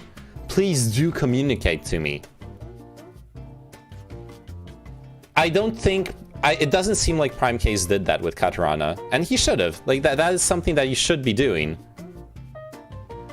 You should be making sure that the people around you are comfortable with the boundaries you're pushing whenever you're pushing boundaries. That is behavior that should be encouraged, and people are right to criticize Prime for it. But if your boundaries are being pushed and it's making you uncomfortable, you have to voice it. And that, I don't think it's victim blaming to say that you really have to like defend your boundaries. That's on you. Like you really have to. That's all I'm gonna say. There you go. I managed to voice what I wanted to say without fucking saying that it's okay to harass people if they don't say no. That's the thing I want to avoid. I want to phrase this nuance in a way that doesn't end up with me saying that it's okay to harass someone as long as they don't say no, because it seems like it's really hard to like say what I said without saying what I didn't want to say. I told a streamer Ripple was a bad investment and they perma-banned me. I never looked into Ripple. I don't know if it's good or bad. I don't even know what it's supposed to be. Oh yeah, FBI agent, if you want to talk with someone who is really into crypto, just keep in mind he's like really into crypto, where like he'll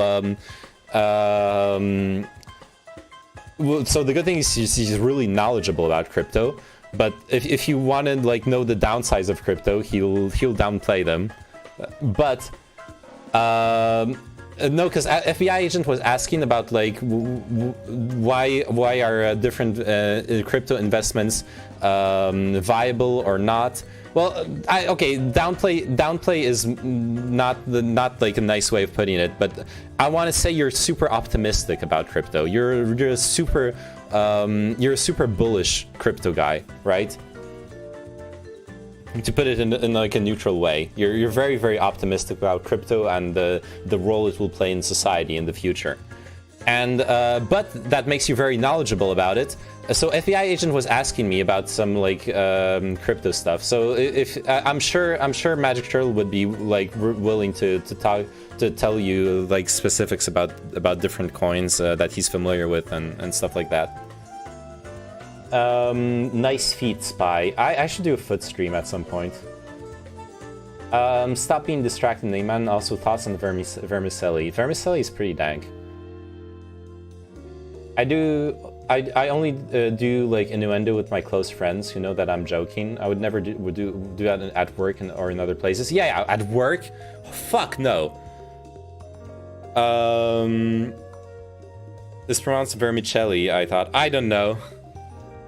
I'm asking Google. Yeah, ask Google. Let us know. Wait, did SoSub stream end? Why do I have a bunch of viewers suddenly? Okay, no. Oh, it's because it's not streams viewers. More like Vermin Echi. What the fuck?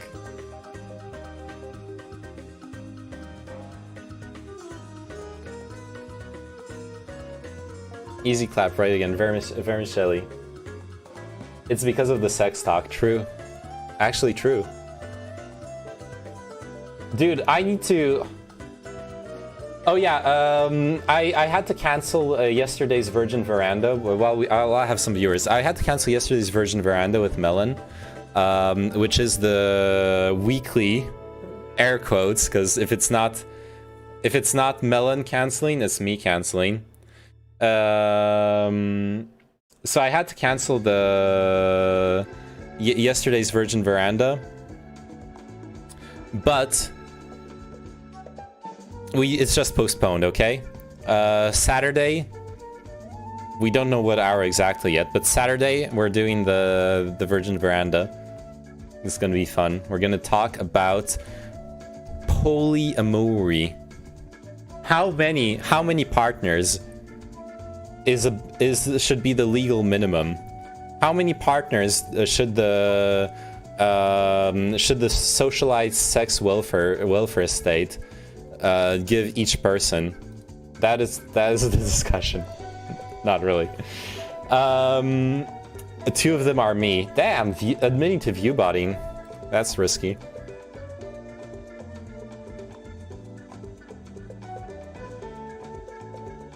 Alright. Cute today? No, you're the cute one today.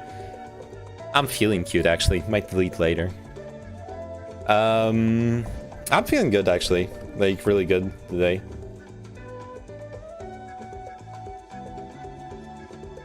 Does switching to streams.gg benefit me in any way? No, not at all. In fact, if I'm gonna be honest with you, it probably doesn't benefit me, because if I was Twitch, I would add into the algorithms that decide if a Twitch channel is should be promoted or not. I would add in whether there's activity in the Twitch chat or not. So obviously Twitch aren't the most competent at that. Who asked that? Oh yeah, it's in my Twitch chat. Someone asked that. So I would not. I don't know. I would assume that they're smart. That they're like smart enough to make that a thing, where like chat activity plays into the algorithm in some way. That's absolutely not guaranteed. Twitch does some really weird shit, and they're notoriously bad at data mining and at properly exploiting their data. So they might not be doing it at all. In which case, it's irrelevant whether you chat to me on streams.gg or on twitch.tv. But also, I guess it's not irrelevant, because if someone randomly finds my stream off of twitch.tv, seeing a living Twitch chat is probably much better in like keeping them watching me and like having them come back, rather than having to like go to another site to chat with people, or like only being able to read the chat on screen. I don't know. In the end of the day, whatever makes you comfortable. Whatever makes you comfortable is fine too. Like,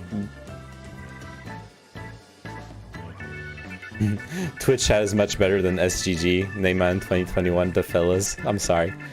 Hey, thanks for the follow. It's Petrex. I want to pronounce it the French way. Pitre is a French word, actually. I don't know if you're aware of that. This music reminds me of Tropico, the game. I've never played it yet. If that ever becomes a thing, you'd be the first to have 5 different SGG spam bots in there. Am I Polish? Tak. Moja rodzina jest z Polski. Ale byłem urodzony w Ameryce. I streamuję większość czasu po angielsku. So I answered to them in Polish. Yes, well, my family is from my family is from Poland, and but I was born in the U.S. and I stream mostly in English. The response I got for butt plugs was absolutely not. Well, there you go, Kino. That's one experiment that you're not going to be able to actually make.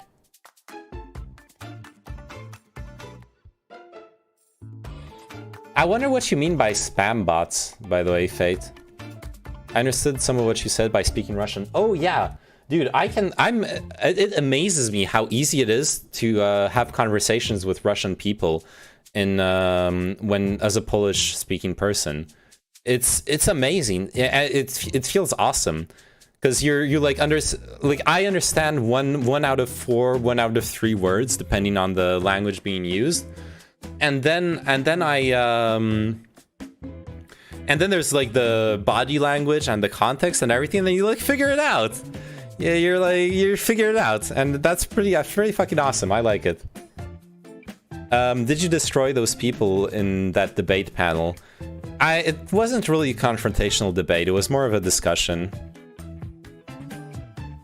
So there wasn't really much destruction. Well, Russian is not my native language, but it is pretty easy. Where are you from, FBI agent? Especially as Latvian. Oh, you're from Latvia, okay. Is native Indo-Europe, so it shares much words with Latin. Okay. Another way of saying you lost. Thank you for the support, Decoy, as usual. I just got done with my first day teaching in person, and I'm so drained. Oh shit. Yeah, I can imagine that's draining.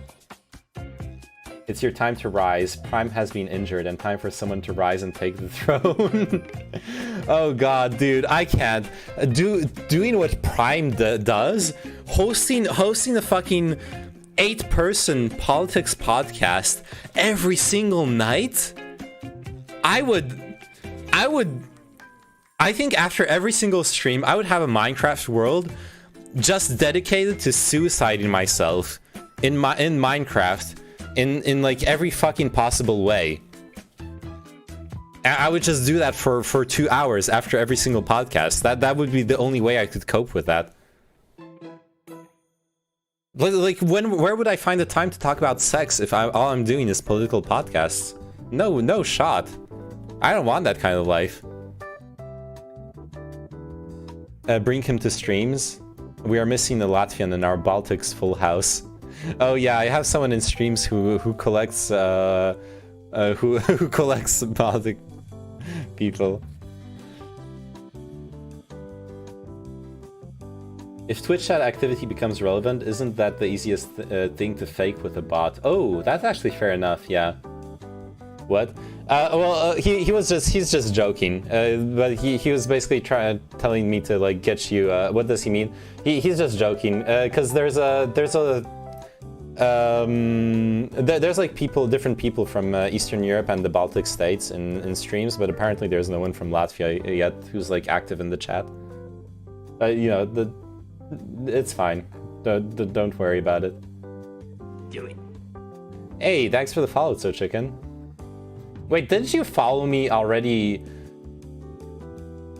What's going on, So Chicken? I swear to God you followed me like a million times already. Did you like unfollow me and then refollow me 2 months later?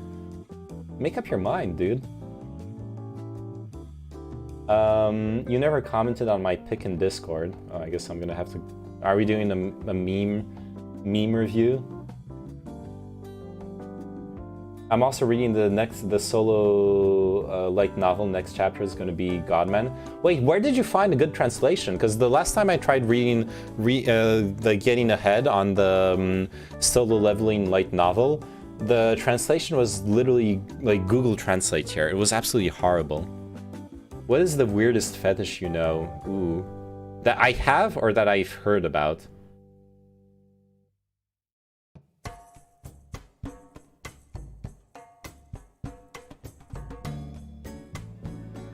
That I heard about. I think the weirdest one, or well, the one that grossed me out the most, the fetish that grossed me out the most is it's summed up in a single image that I stumbled upon. It was back in my like 4chan browsing 4chan days. Someone posted like a hentai picture of a briefcase with a girl inside who had her arms and legs amputated, and then so she can fit in the briefcase, and she has like life support, you know, IV and all that shit. It's fucking horrible. is what it was fucking horrible. Is what it was. It has to be one of the most horrible things I've ever seen. It's gore and it's it is gore, but it's more than that. It's like gore and rape fetishism as well, because obviously the person can't refuse stuff. It's like a combination of a lot of the most disgusting things you can think of. Plus, she was really, really young in that like hentai picture, so you add in the like lowly pedophilia context as well to it. And don't get me wrong, I don't think there, I don't think, I think there is such a thing as consensual non-consent, that practice between consensual adults. There's nothing wrong with it. Because I see Eric like mention free use fetish feels weird, man. And that is something that if it's consensually established with like safe words, there's nothing wrong with it.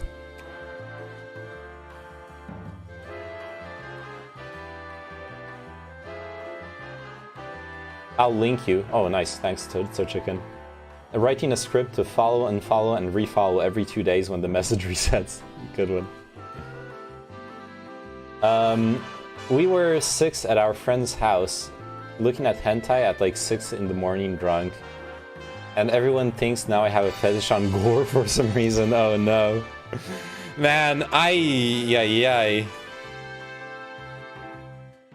don't know. I don't know how long. I don't know if I could ever feel comfortable enough, even with like a close partner, to actually go into like watching hentai together.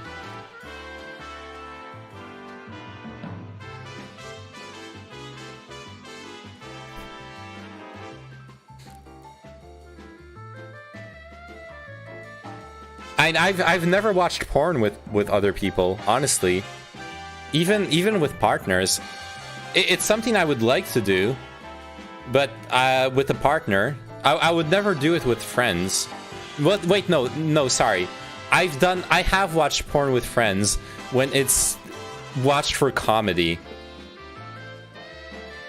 Watching porn for comedy is something that absolutely happens and it's totally legit. But like it's like watching porn for the erotic content, like getting a boner or like jerking off next to a friend would be really weird to me.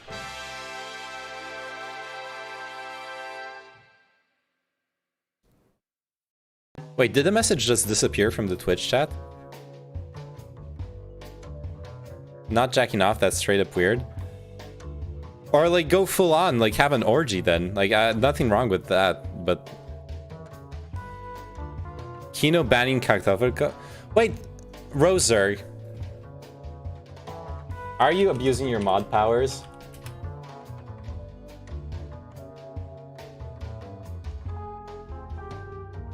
Please don't.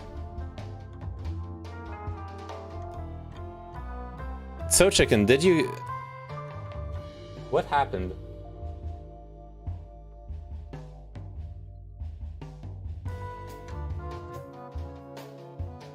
Like, how do I look at the history? Like the...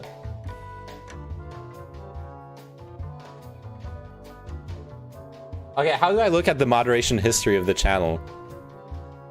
Something weird just happened. Look, if you guys start fucking around with your mod powers, I'm unmodding everyone, okay? Like, you're...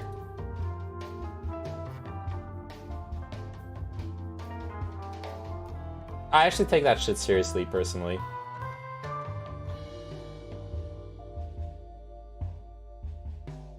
I can't find it in my, like, stream manager thingy.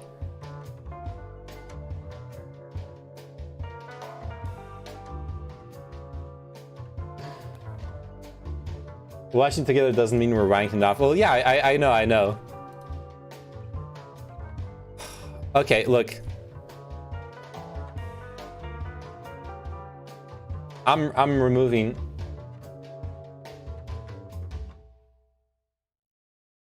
The mod purge. Yeah, look, I'm removing people from mod. Sorry, Roser. Like, I don't know what happened there. I'm removing Kino as well for good measure, okay?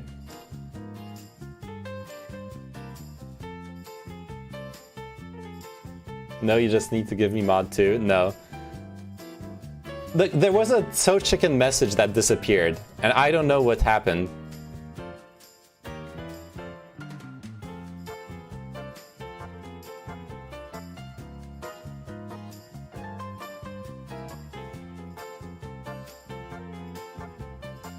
Well, Kino got unmodded too, okay? So, it's all good. Fuck, I don't want to deal with this shit. Alright, sorry, I'm missing important FBI agent messages, okay? Bro, you never got together with your bros and turned on Busty Cops 2 and all jerked it onto a cracker, and then the last one who came had to eat it, LeMayo. We were wilding back then. Those were the days. Glad you remember too. I love pranking my bros while like sucking their dick off.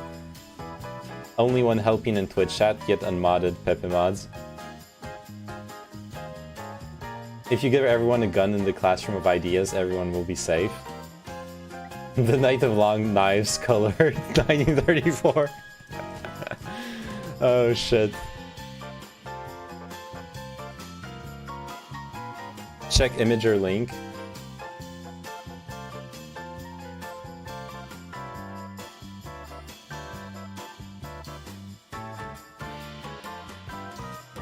Okay, Roser, you swear to God, you aren't fucking with me, right?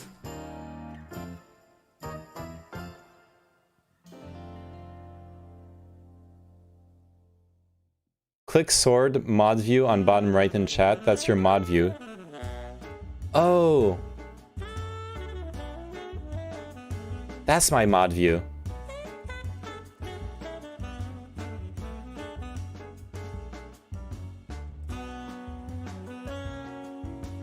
Chat is moving so fast, no one knows it was me who banned. Okay, wait. I'll settle it once and for all. Twitch.tv. Go to my. Thank you, Bukra.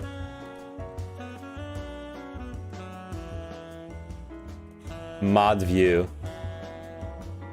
A look behind the scenes. Mod actions. Holy shit! It was Kino. It actually was Kino. Oh my fucking god, okay. I'm so sorry, Roser. I'm modding you again. Kino, you lost your mod privileges. Send him to the gulag. I'm not sending him to the gulag, but your name is cleared, Roser. I'm so sorry. You have my most sincere apologies. And thank you again, Bukra.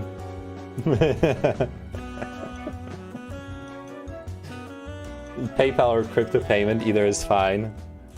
Holy shit, this view is way too dank. Look at this. I have the power. Holy shit. Is this... No wonder mods... You can only mod if you can make it possible for name-to-date Pokimane. Oh shit. Oh, that's too late for that. Ban Roser for safe measure. Yeah.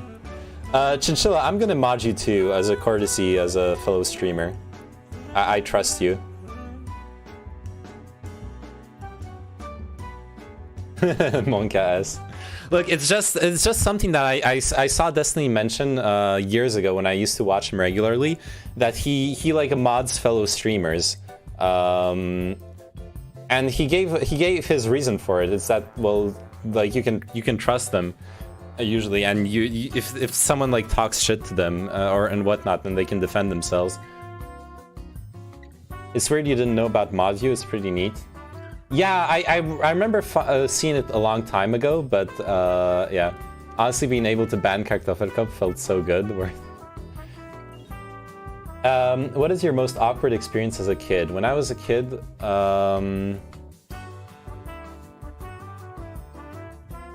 for a good friend's birthday, as a joke, I showed my dick in the chat roulette. Different site, but yeah. And next morning, one of them casually mentioned with his mom. We were like 12, and this was the worst shit in the world. Oof, yeah.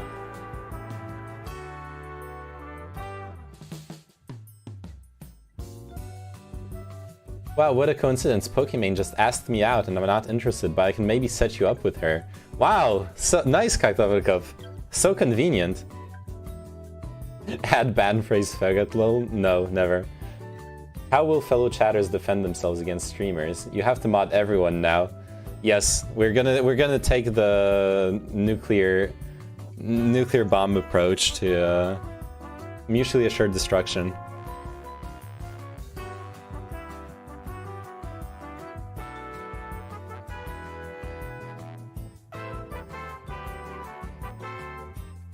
Man, I'm shocked that Hitler is a banned term by the auto moderator.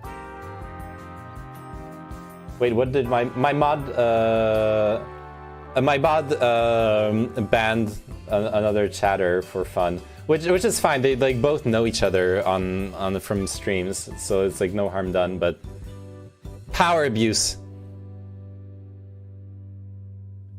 Wait, he then unbanned him like 5 minutes, like a minute later, but.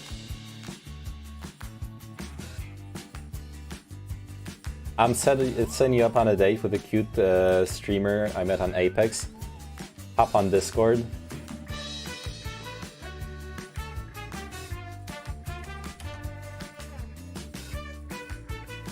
I guess you wouldn't want that if you reach a bigger point.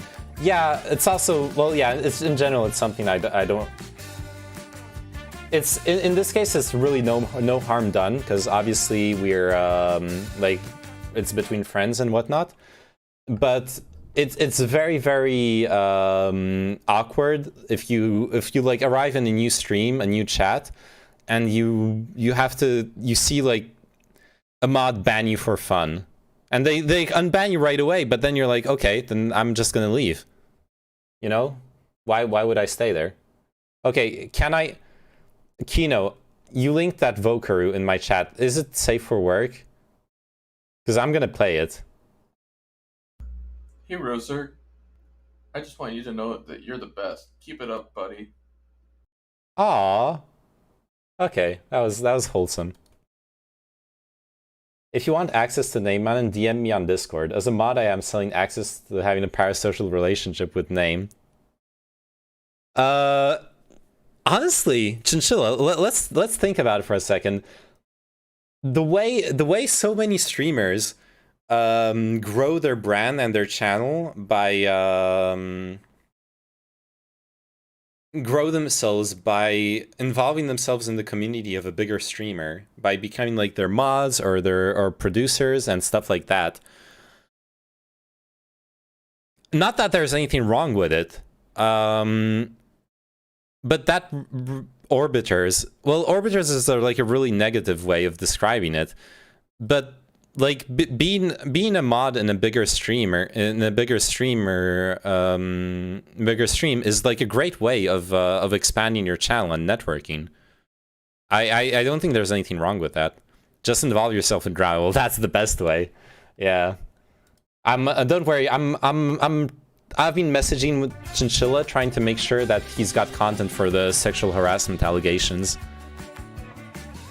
Pause champ, is Chin that VTuber on your panel thing? No, Chinchilla's the guy who vapes on the panel thing. I am a mod for Prime K's. Yeah, Chinchilla is a mod for Prime K's.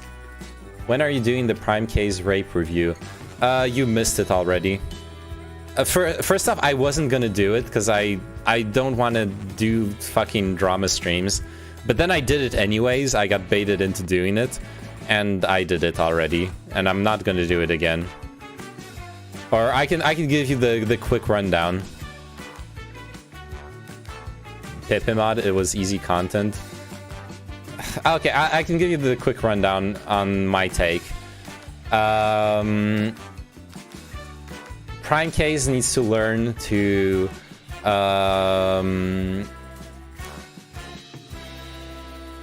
ask people for their comfort and their consent when pushing boundaries in private conversations, and Katarana and everyone who heard about it need to learn to actually like voice their concerns.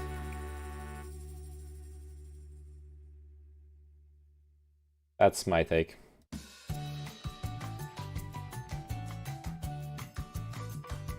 That's what I've been doing in Apex channels. I hop on pro players' streams that have low viewers and talk to them all stream.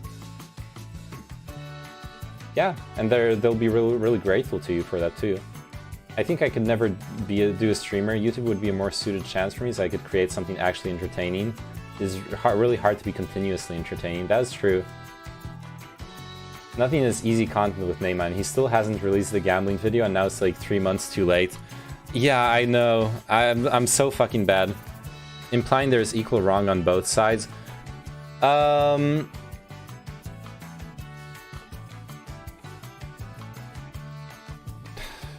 It's not about there being equal wrong on both sides, is that there's mistakes made on both sides. The gambling video, lol. I know. I know. I'll do it I'll do it someday, okay?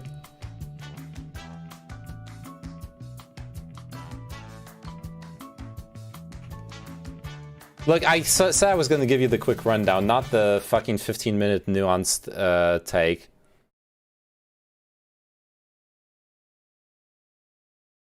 Because the quick rundown, it does sound like victim blaming, which I don't want to be doing.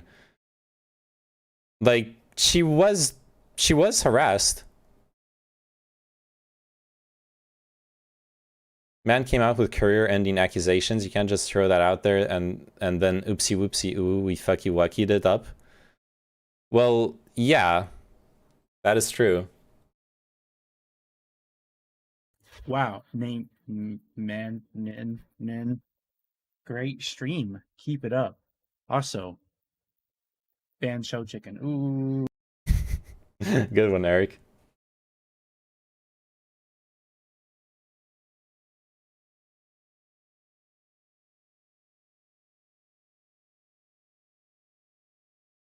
I don't. Kartoffel, what's your take? What do you want to? What are you getting at? Come out with it.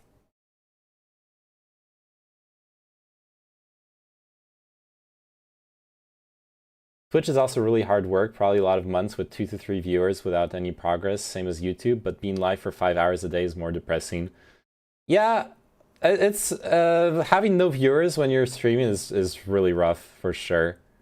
Whereas if you make a video and no one's watched it, at least you the content is out there, right? Maybe someday the YouTube algorithm will pick you out of everything. My take is that it's not immoral to be cringe. Oh yeah, I 100% agree. Yeah, people are going way too hard on. Well, some people are going way too hard on Prime for it. He's not a sexual predator because he's cringe and like can't pick up on social cues. But the thing is, it's really not that hard. Like, if you're pushing boundaries with people, it's pretty normal to like ask them if they're comfortable. We don't even know that he harassed her. Well, I'm using the. Oh, that depends. Well, then it's like semantics. Like, what do you mean by harassment? She felt harassed, right? That's the word she chose to describe how she felt about it. Alright, let me read the other stuff you guys were talking about. He could have had Prime content if you released it before the Trainwrecks and XQC stream where they talked about gambling. I can still release it. It's fine. Start a podcast. Invite Neyman, steal his clout. Yeah. Depends on what you do. When I used to stream old MMOs, I'd get a good amount of viewers right off the bat because it would be me and maybe 2 others doing it, and you'd get a bunch of vets for that game coming in to try to and boost you to keep playing it because it's a dead MMO. Yeah, dead games have like communities trying to keep them alive.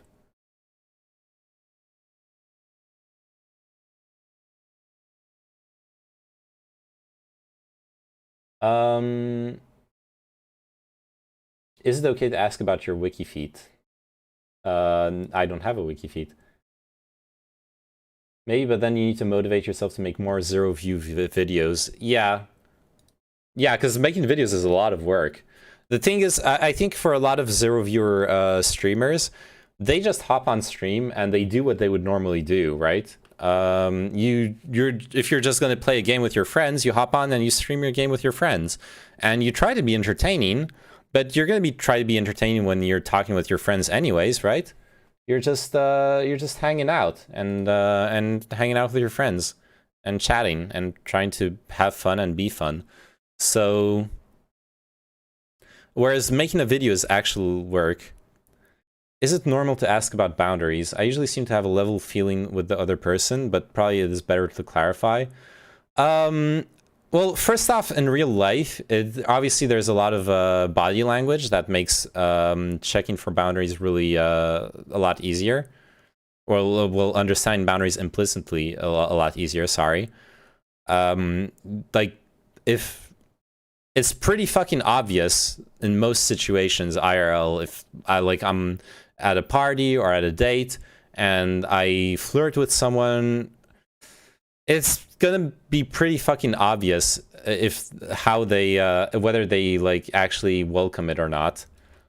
But if you want, there's nothing wrong with making sure, I guess.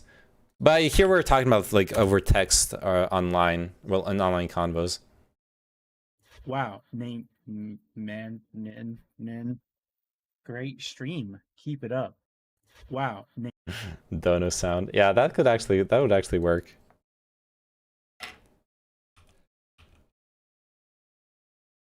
Oh crap, what was my... Oh, sorry. Exclamation point Melon. Wait, Melon's live? Doc leave. Yep, Melon's live. She didn't even fucking ask me for permission. What the fuck? What's going on?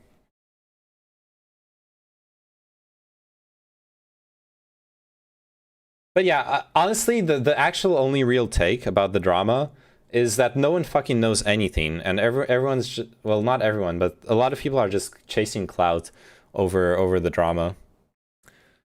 Are you watching the qualification championship in hockey? Latvia is facing France. No, I did not.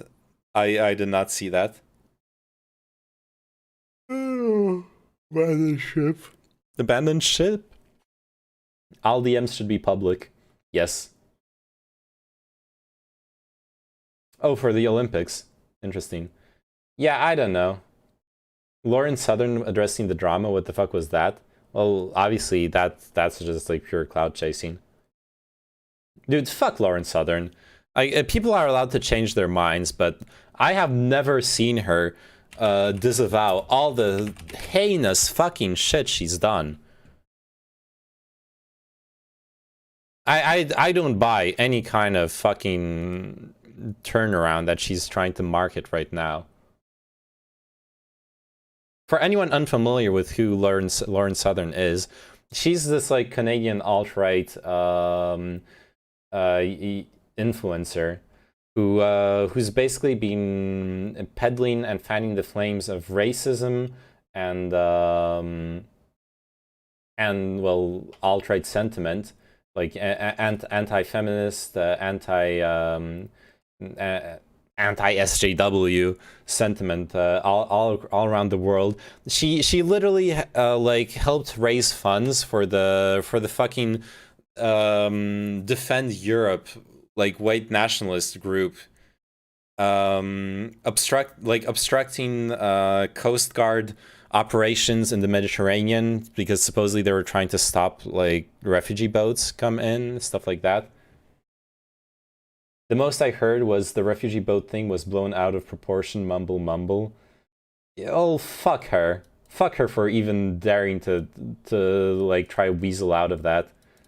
If she honestly, if she came out and was like it was a mistake, I was like believed the wrong things and I supported the wrong things and now I'll try to do better.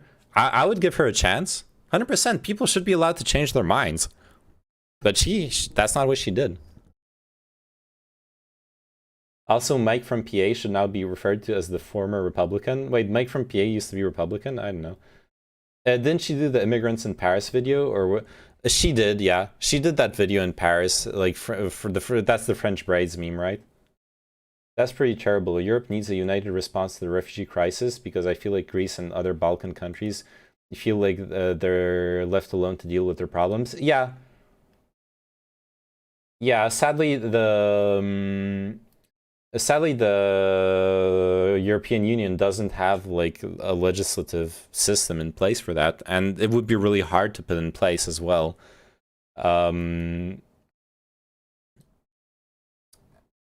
I don't know how you could like go forward into into creating a unified immigration policy for Europe. It's rough. Yeah, Lauren Southern did this video about Paris, basically went to a neighborhood with brown people and then went like, French people don't look French anymore. Exactly. The biggest irony of that, most of the people she filmed on that street, they were French. There's a lot of people of color in France who are French. They're like, whether they're first, second, third, fourth generation, they're French. That's what they are. They aren't black or Arab or whatever. They're French. I think if her plan is to pivot to radical centrist on Twitch, she has to be confident she can abandon her alt-right audience. So maybe in a few months she'll put out some apology video. Maybe that's her strategy, yeah. I totally see her as a fucking grifter anyways, so I have no confidence that she's like, yeah, honest. You obviously have heard of it, but what is your thoughts on United Europe, a similar system as the USA, but United States of Europe? Long term, that's what I would like to see happen. I would like to see unification progress to a point where we can work together more and more closely.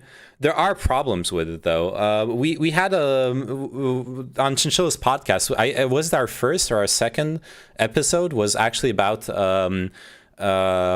federation versus local power, and from that discussion and the research done for it, I honestly believe that it is extremely hard to create a federal system that acknowledges the local needs and is flexible enough to handle them properly.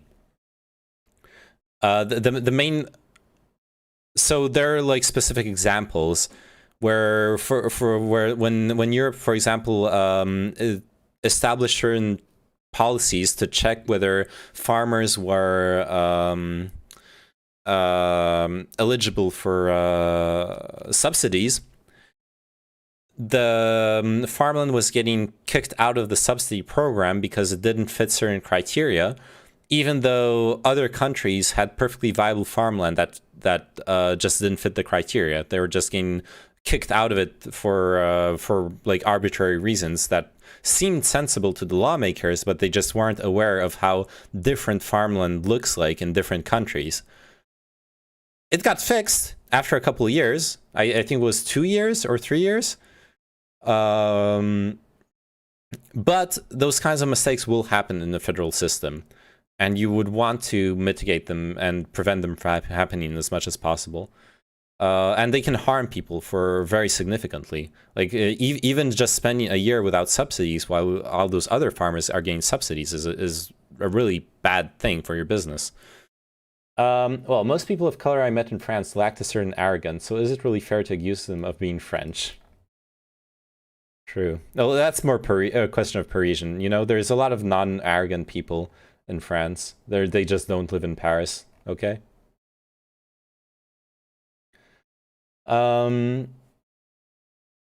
Yeah, I don't know. Also, obviously, you're right in that right now, a lot of people are scared about a stronger Europe. A real federal Europe would be better, but smaller states would not want that.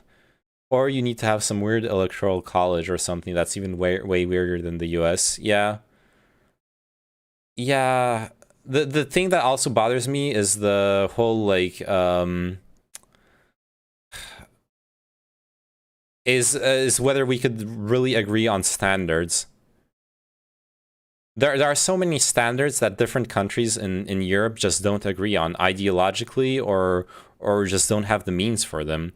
Whether it's richer Western European countries having really strong social security and social welfare, like really being welfare states, compared to other countries having either more liberal ideologies or just more competitive structuring of their economies and their workforces.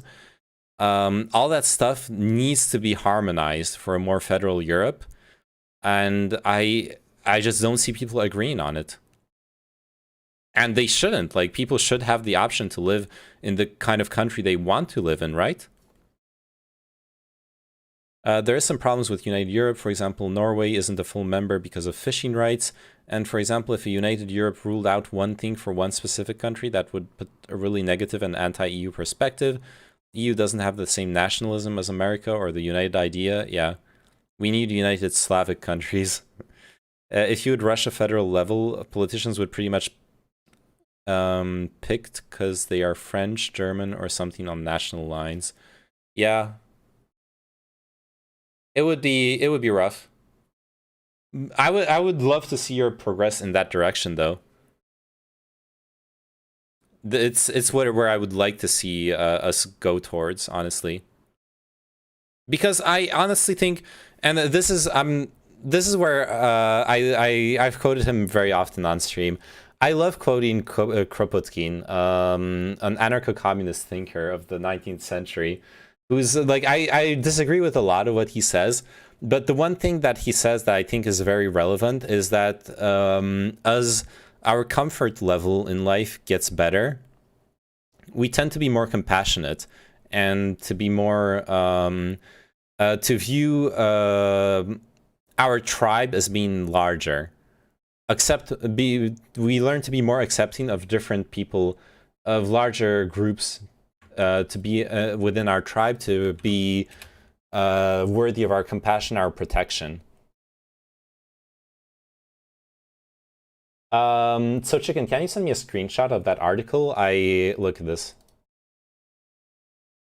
Our website is currently unavailable in your country, and I don't have a VPN right now.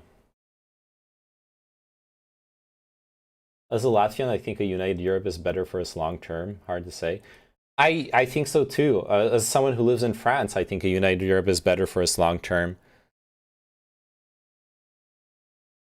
He switched sides because his mother got BTFO'd in the primary, the former Republican. Damn. I want to see an article, though, that I can actually read.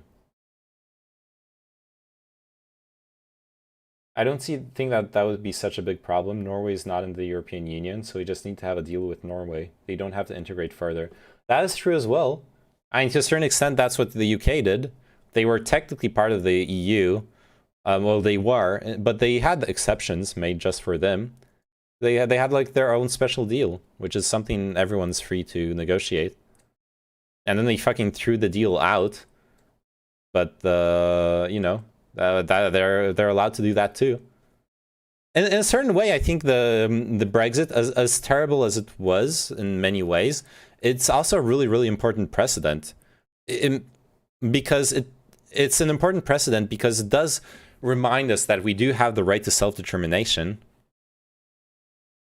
That, to me, that's important. I'm not saying Norway is a problem, but Norway is an example of a member choosing why not to join, and would also probably be an example why people would fight against the United Europe. I think the reasons people are scared of a United Europe is mostly a question of an idea of losing self-determination, losing sovereignty. That is the language that I see in the far right and the far left that are usually anti-EU.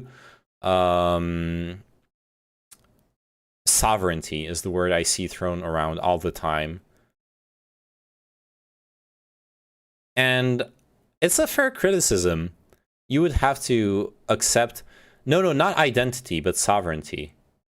Europe is an identity, but it's mostly an identity for cosmopolitan people. It's not as much an identity for people who've lived their whole lives in their country. If you've lived your whole life in Catalonia, first off, your identity is Catalan, then it's Spanish. Like your identity is a really complex issue. That like, thank God we don't need to resolve identity to go for a more united Europe as well. Like, I don't think we need to we can resolve identity into a single European identity regardless, and we don't need to, honestly. We just need to figure out how to balance the need for people to feel like they can determine their own the direction their country takes versus their uniting and agreeing on decisions together.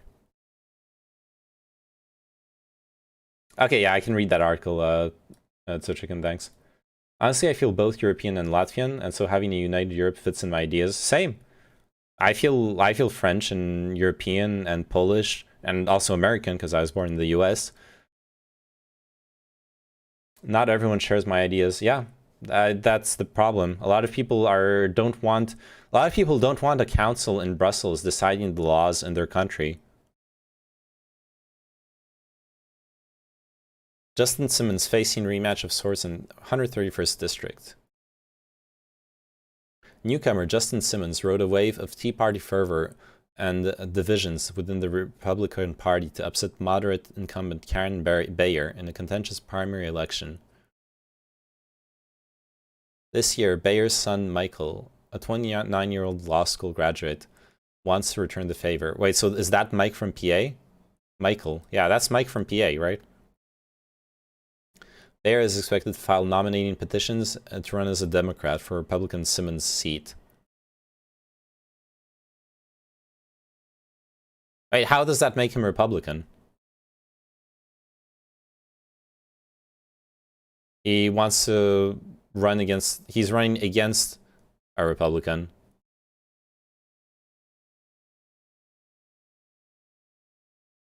Oh, wait, no. No, it's in the primaries, right? Wait, what? What's the fuck's going on here? Divisions within the Republican Party to upset moderate incumbent Karen Bayer. Wait, what's going on here? This is getting weird. Keep reading. Okay. I'm running because Justin doesn't fit with what the district believes. I'm eager to provide a voice that represents the Lehigh Valley and the 131st. It is more about me wanting to help people and changing the state's direction than anything personal. That I would be lying if I said I didn't remember that election. Simmons, 27, said voters know where he stands based on his voting record, but may have questions about Bayer's views because he recently switched to the Democratic Party. The issues this district faces are too important for a political battle or vendetta to be played out in public. The 2010 primary between Simmons, then a little-known 23-year-old former aide to Senator Robert Mensch, and State Representative Karen Bayer, an establishment Republican, first elected in 2005, turned into a nasty intra-party fight. On his campaign website, Simmons depicted Karen Bayer in cartoon form sticking her head out of the sunroof of a limousine, champagne flute in one hand, dollar bills spilling from the car. Yeah, so Mike switches parties to try and beat him in the general election because his mother lost in the primary. I see, yeah. I think we should be realistic about the United Europe. Like, the European army, a high horse for a lot of pro-Europe parties, is actually not something that changes any political power, makes it more united. It doesn't make a lot of sense, yeah. I don't care about a European army. Maybe way down the line, but that's dumb. That's not something that actually matters.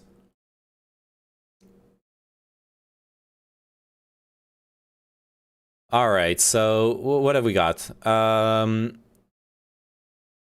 Bayer got slammed in the election. She also took heat for voting in favor of a budget compromise reached by the Republican-led state Senate and Democratic government Ed Rendell. God forbid pragmatic compromises in politics. Stalwart GOP activists, fundraisers Elmer Gates and the late Charles Snelling took opposite sides in the primary, with Gates backing Simmons. Karen Bayer highlighted Simmons' inexperience, pointing out derisively that he was still living at his parents' house.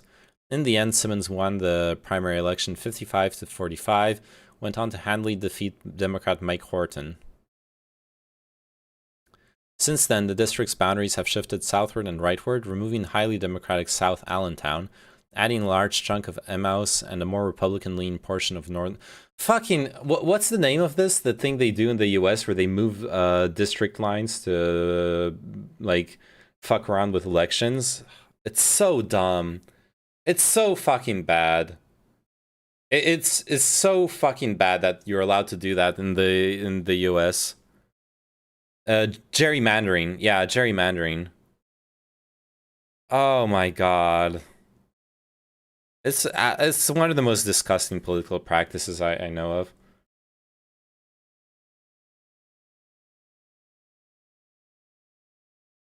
The European army isn't the main reason why Europe wants to unite. I agree, yeah. No one actually cares about the European army, either for or against Europe. I agree. Okay, big question. Who the fuck really is Mike from PA? I haven't actually watched him. Okay, breadtube.fandom. Michael Bayer, known online as Mike from PA, is an American political Twitch streamer and YouTuber who advocates for socialism. He's a controversial figure amongst the online leftist community and frequently gets into malding matches with other creators.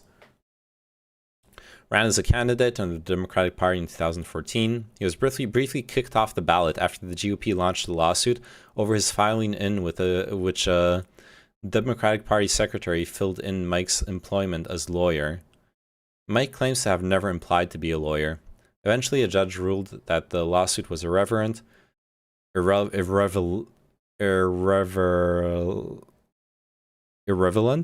Well, I can't say words anymore.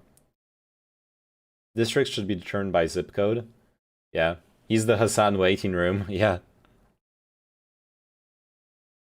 Allowing Mike to be put back on the ballot. Mike would go on to lose to Justin Simmons with 38.9% of the vote. Later on, he would work as a producer for The Majority Report with Sam Cedar, a left-leaning radio talk show. In more recent years, he has gained a following for streaming his political commentaries on Twitch under his channel's Central Committee. He also gained coverage for his numerous debates with Destiny. Supports socialism. Yeah. I don't know. I've seen there's like a lot of dumb takes. Just Destiny's alt Twitter account, let's be real. Yeah, true. Big true. Okay, I've seen like clips of him giving some really dumb takes. That being said, I've never actually watched him. I like don't actually care.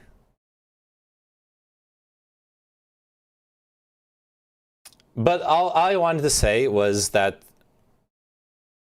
some of his other notable positions include a $25 national minimum wage. Wow.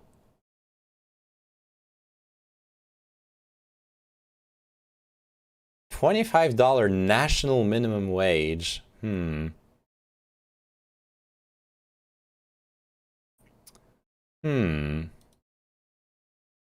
And then the minimum wage, there needs to be a higher minimum wage, but that's a bit of a leap. All right, anyways.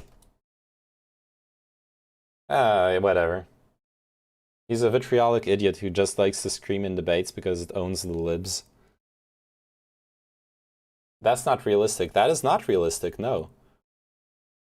Especially in such a large country as the US. You have such differing costs of living, and he just adopts whatever is popular so he can gain views. Well, that's what I gotta say. When someone says this, that they're for a $25 minimum wage, they're what they're actually saying is, I'm gonna adopt exactly what you just said, So Chicken. What they're actually saying is, I'm gonna adopt any position that makes me the most like demagogical populist that I can be. This is just outright populism. The most woke in the room. Yeah, that's another way of putting it, sure. It'll be $30. Well, it'll be $30 when the minimum wage goes to $15. It'll be $30. He'll be asking for, yeah. Because like 12 to $15 is realistic for the U.S. With the current cost of living. Not just realistic, probably like necessary. We have such a politician in our country. He's shape-shifting according to what's popular, but it is impossible to stop them. Yeah, I mean, populism is an effective strategy in a democracy. It absolutely is. That is a reality. And yeah, you have to credit to Gehyunhyog for this meme, by the way. It's really good. I would say he's a prime example of grift. Yeah, I would agree. I'm going to bed now. Thanks for the stream. I forgive you for your earlier transgression. All right, good night, Rosary. See you tomorrow. People who listen to them are hard to convince. Well, yeah, because they want to, because it's someone who's telling them what they want to believe. The minimum wage in my state was up from $7.25 to $9.50 this year. Oh, that's a really significant increase. That's nice. Is this background the Winter War? I'm not sure what it's referring to. I think, but it's what it's actually referring to is StarCraft, right? Those are void rays. And it is the Winter War, but against basically the Finnish are Protoss. Is what's happening here. They seem to ignore straight up reality. Well, that's the problem with reality, is that everyone has their own reality. And most people like actually just buy into the reality that they want to buy into at the end of the day. Aren't the Finnish those Spurdos? No, wait, let's go back to meme analysis mode, engage. Those Spurdos, wait, actually, yeah, oh yeah, those are the Finnish. That's a dark Templar, Spurdo. You got a Spurdo on the Colossus here. The minimum wage in Latvia is like €3 pre-taxes, which is probably horrible, but Latvia can't really support a higher minimum wage. Well, that's the thing. Minimum wage and cost of living go hand in hand, right? You need to you need to if your cost of living is really, really low, then €3 is maybe okay. It's probably not, though. Or they may be saying it because the minimum wage should be $25. I don't think the minimum wage across the entirety of the US should be $25, no.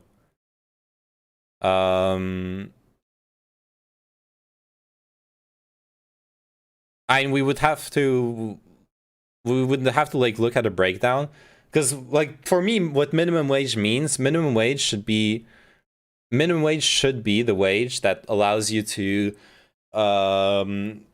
like rent, like have like basic housing and necessities and like some small extra. Here in France, the minimum wage is like 11-12 euros per hour, and then you don't really pay any taxes on it. You don't pay taxes on it. Minimum wage is not taxable because it's progressive. And that will allow me to, I can rent like a small studio for like 400-500 euros, and then I have 700 euros for the rest, for like my expenses for the month. And for the most part, that's enough. Like I'll live off of that. So that's a fair minimum wage, right?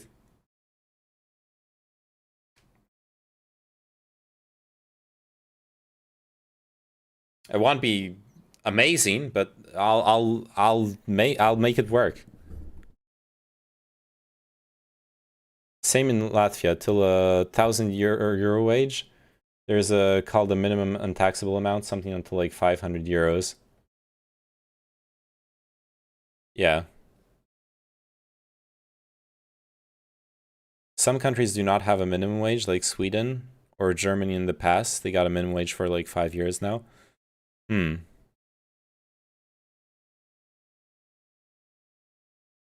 Yeah, I didn't know about the... I didn't know about the Sweden not having a minimum wage, or I knew Germany has a really, really low one. And that's probably why like food is like kebab is so cheap in Germany. And I imagine it's because the people working in the kebab shop are basically paid minimum wage. Rent is cheap too, though. That's a big expense in for those kinds of businesses. Sorry. Human show. Do you like? Do you personally think that $25 minimum wage is necessary, like across the entirety of the U.S.? I could see it being like being a minimum wage that makes sense in like L.A., but I don't see it making sense in most of the U.S., honestly.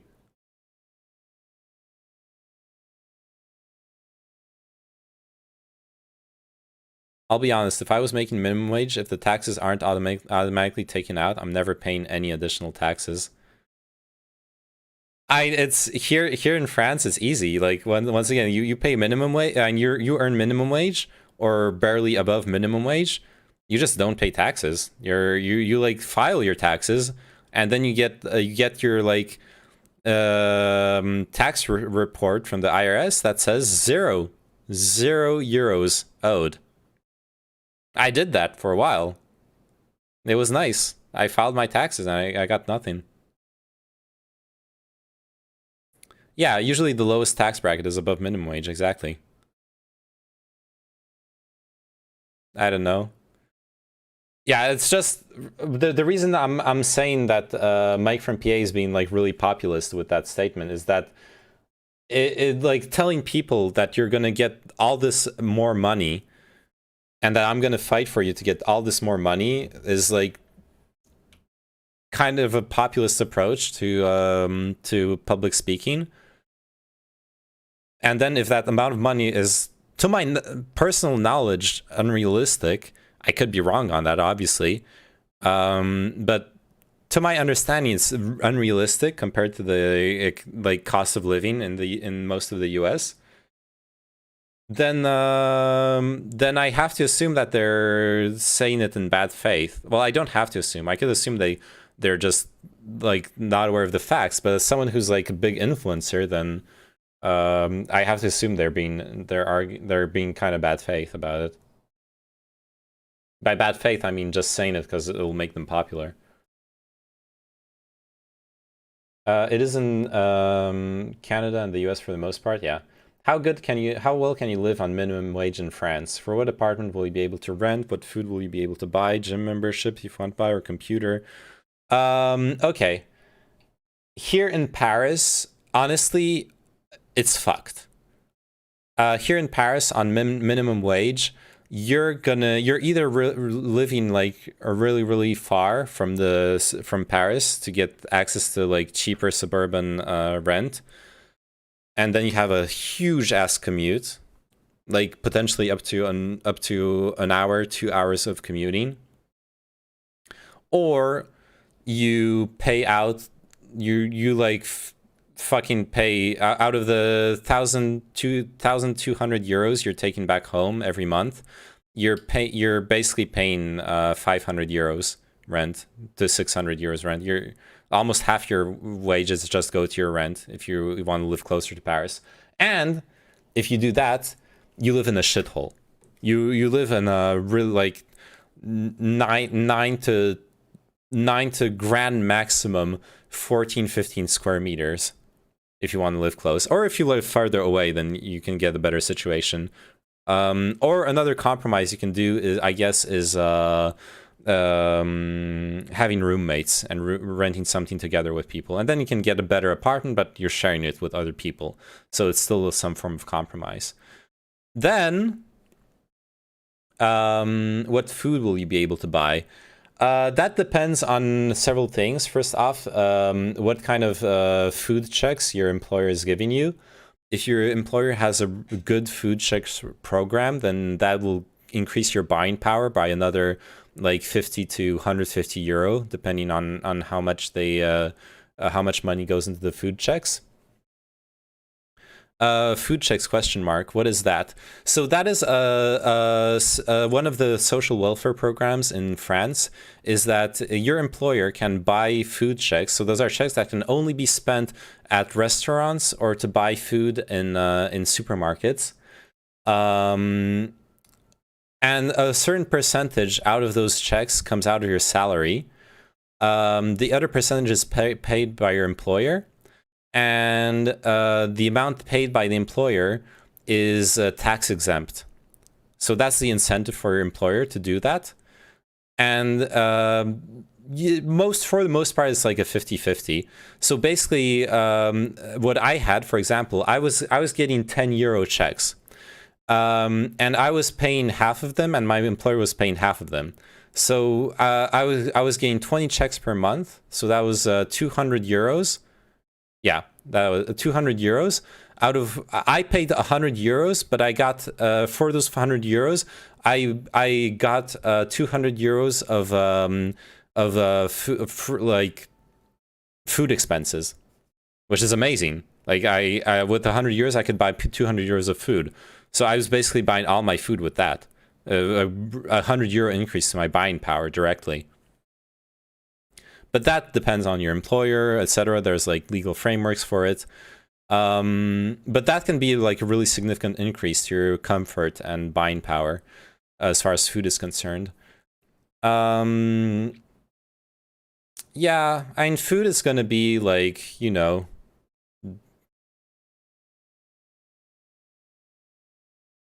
okay, my mind is fucking pooped. It's almost 3 a.m. I can't do like give you the full budgeting, but for me, when I was living like barely above minimum wage, I tend to live pretty frugally. So I was sitting back with like I don't know. Oh shit, streams.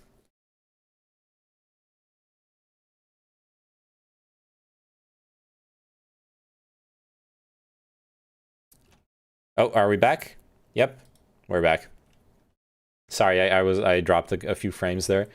So basically, when I was living on that wage, I would I would pay 450 euros in rent. Then I would live in a shithole. I would I think I had basically like 100 euros left over after all my expenses and spending some money on like fun for the most part. But I also don't have there are expenses I don't have that other people have. I don't have a car. I don't have to pay for car insurance. I don't have to pay for gas for transportation because I have great public transportation here in Paris. Yeah. Anyways, my throat is getting really dry, and my brain is like not really working that well anymore. So what I'm gonna do right now is I'm gonna send y'all over to Melon. Where is she? Melonade Art. What you doing, Melon? Oh shit! So many hands! What the fuck? So many hands.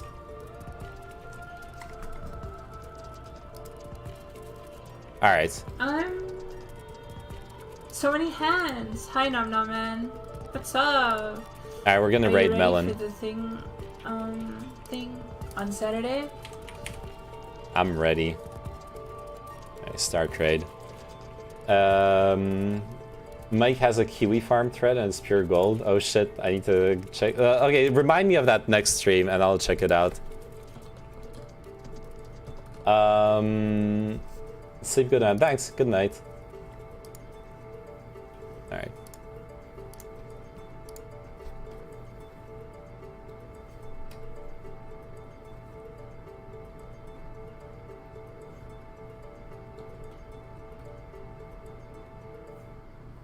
Oh shit.